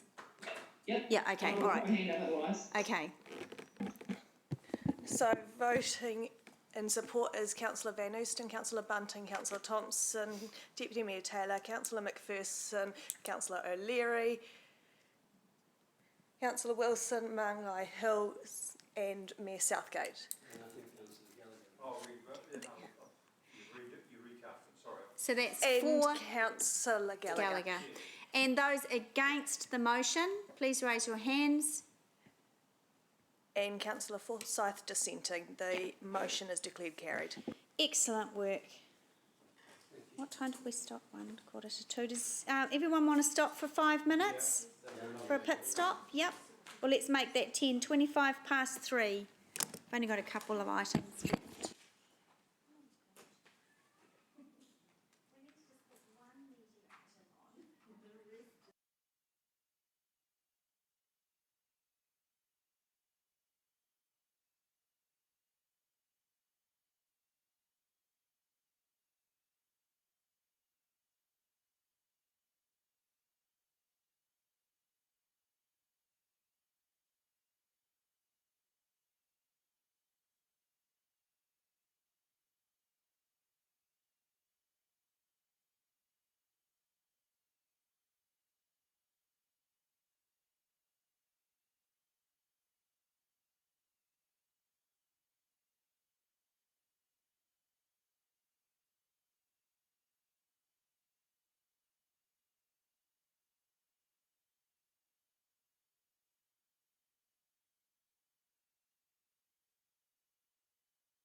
a quorum yet. 5, the lovely Sarah, pulling faces. The lovely Dave, who hasn't left to get a cup of tea. 6 with Maxine. 1, 2, 3, 4, 5, 6. 4, 5, 6. There's only 6 so far. One more. The mayor's on a call, a work call. So we need one more from Zoomland. Oh, or Martin.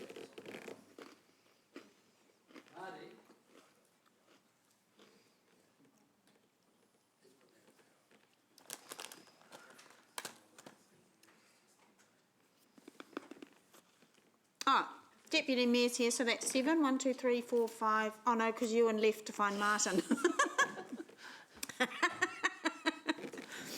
We're a dynamic team. The left hand is working really. Here we go. Ewan's back. There we go. We've got Jeff now, so we're good. 7. All right, so let's move on. We're nearly finished for the day. Item 14, the connections and charging for Three Waters. The policy review. We've had a bit of input actually in a drop-in session for this. And based on that feedback, things have been changed. So, hello. Do you want to take the report as read? Do you want to? I'm happy to take the report as read, yes, and answer any questions. Okay, everyone. So staff are here to answer any questions that you may have. Let's see if I've got any. I don't think I had any. Wait on. There's a big question mark there. No. Oh, I did have, since there are no other questions, I'll just ask one. Just on page, wait on, am I on the wrong policy? No, ignore me, that was the wrong policy. I was looking at the old one. No, I have no questions. And no one is indicating they have any questions for this one. No, okay, so look, I'll move the staff recommendation on page 60, seconded by the Deputy Mayor. Are there any, I've got nothing to say, any debate? No one's indicating there's debate, so I'll put that to the vote. All those in favour, please raise your hands. And no one, Dave, you in favour? Councillor McPherson, are you in favour? Yep, great. So there's no one against, that's been carried unanimously. Good work, well done. Thank you. You may go. Item 15 has been pulled.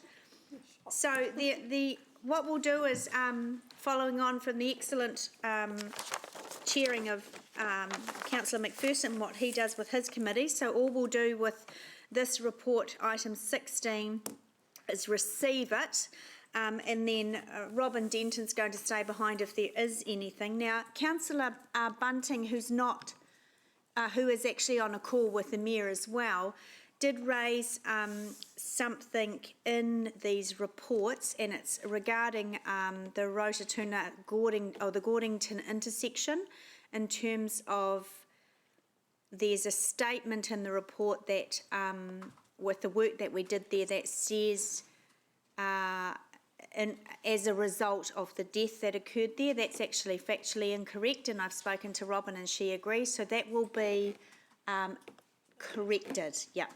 So we don't need to do anything else with that. So thank you, Councillor Bunting, for raising that. So the recommendations on page 303, I'll move, seconded by Councillor Gallagher. These are just for the information only reports. Just receiving, yep. Yep. So all those in favour, please raise your hands. Thank you.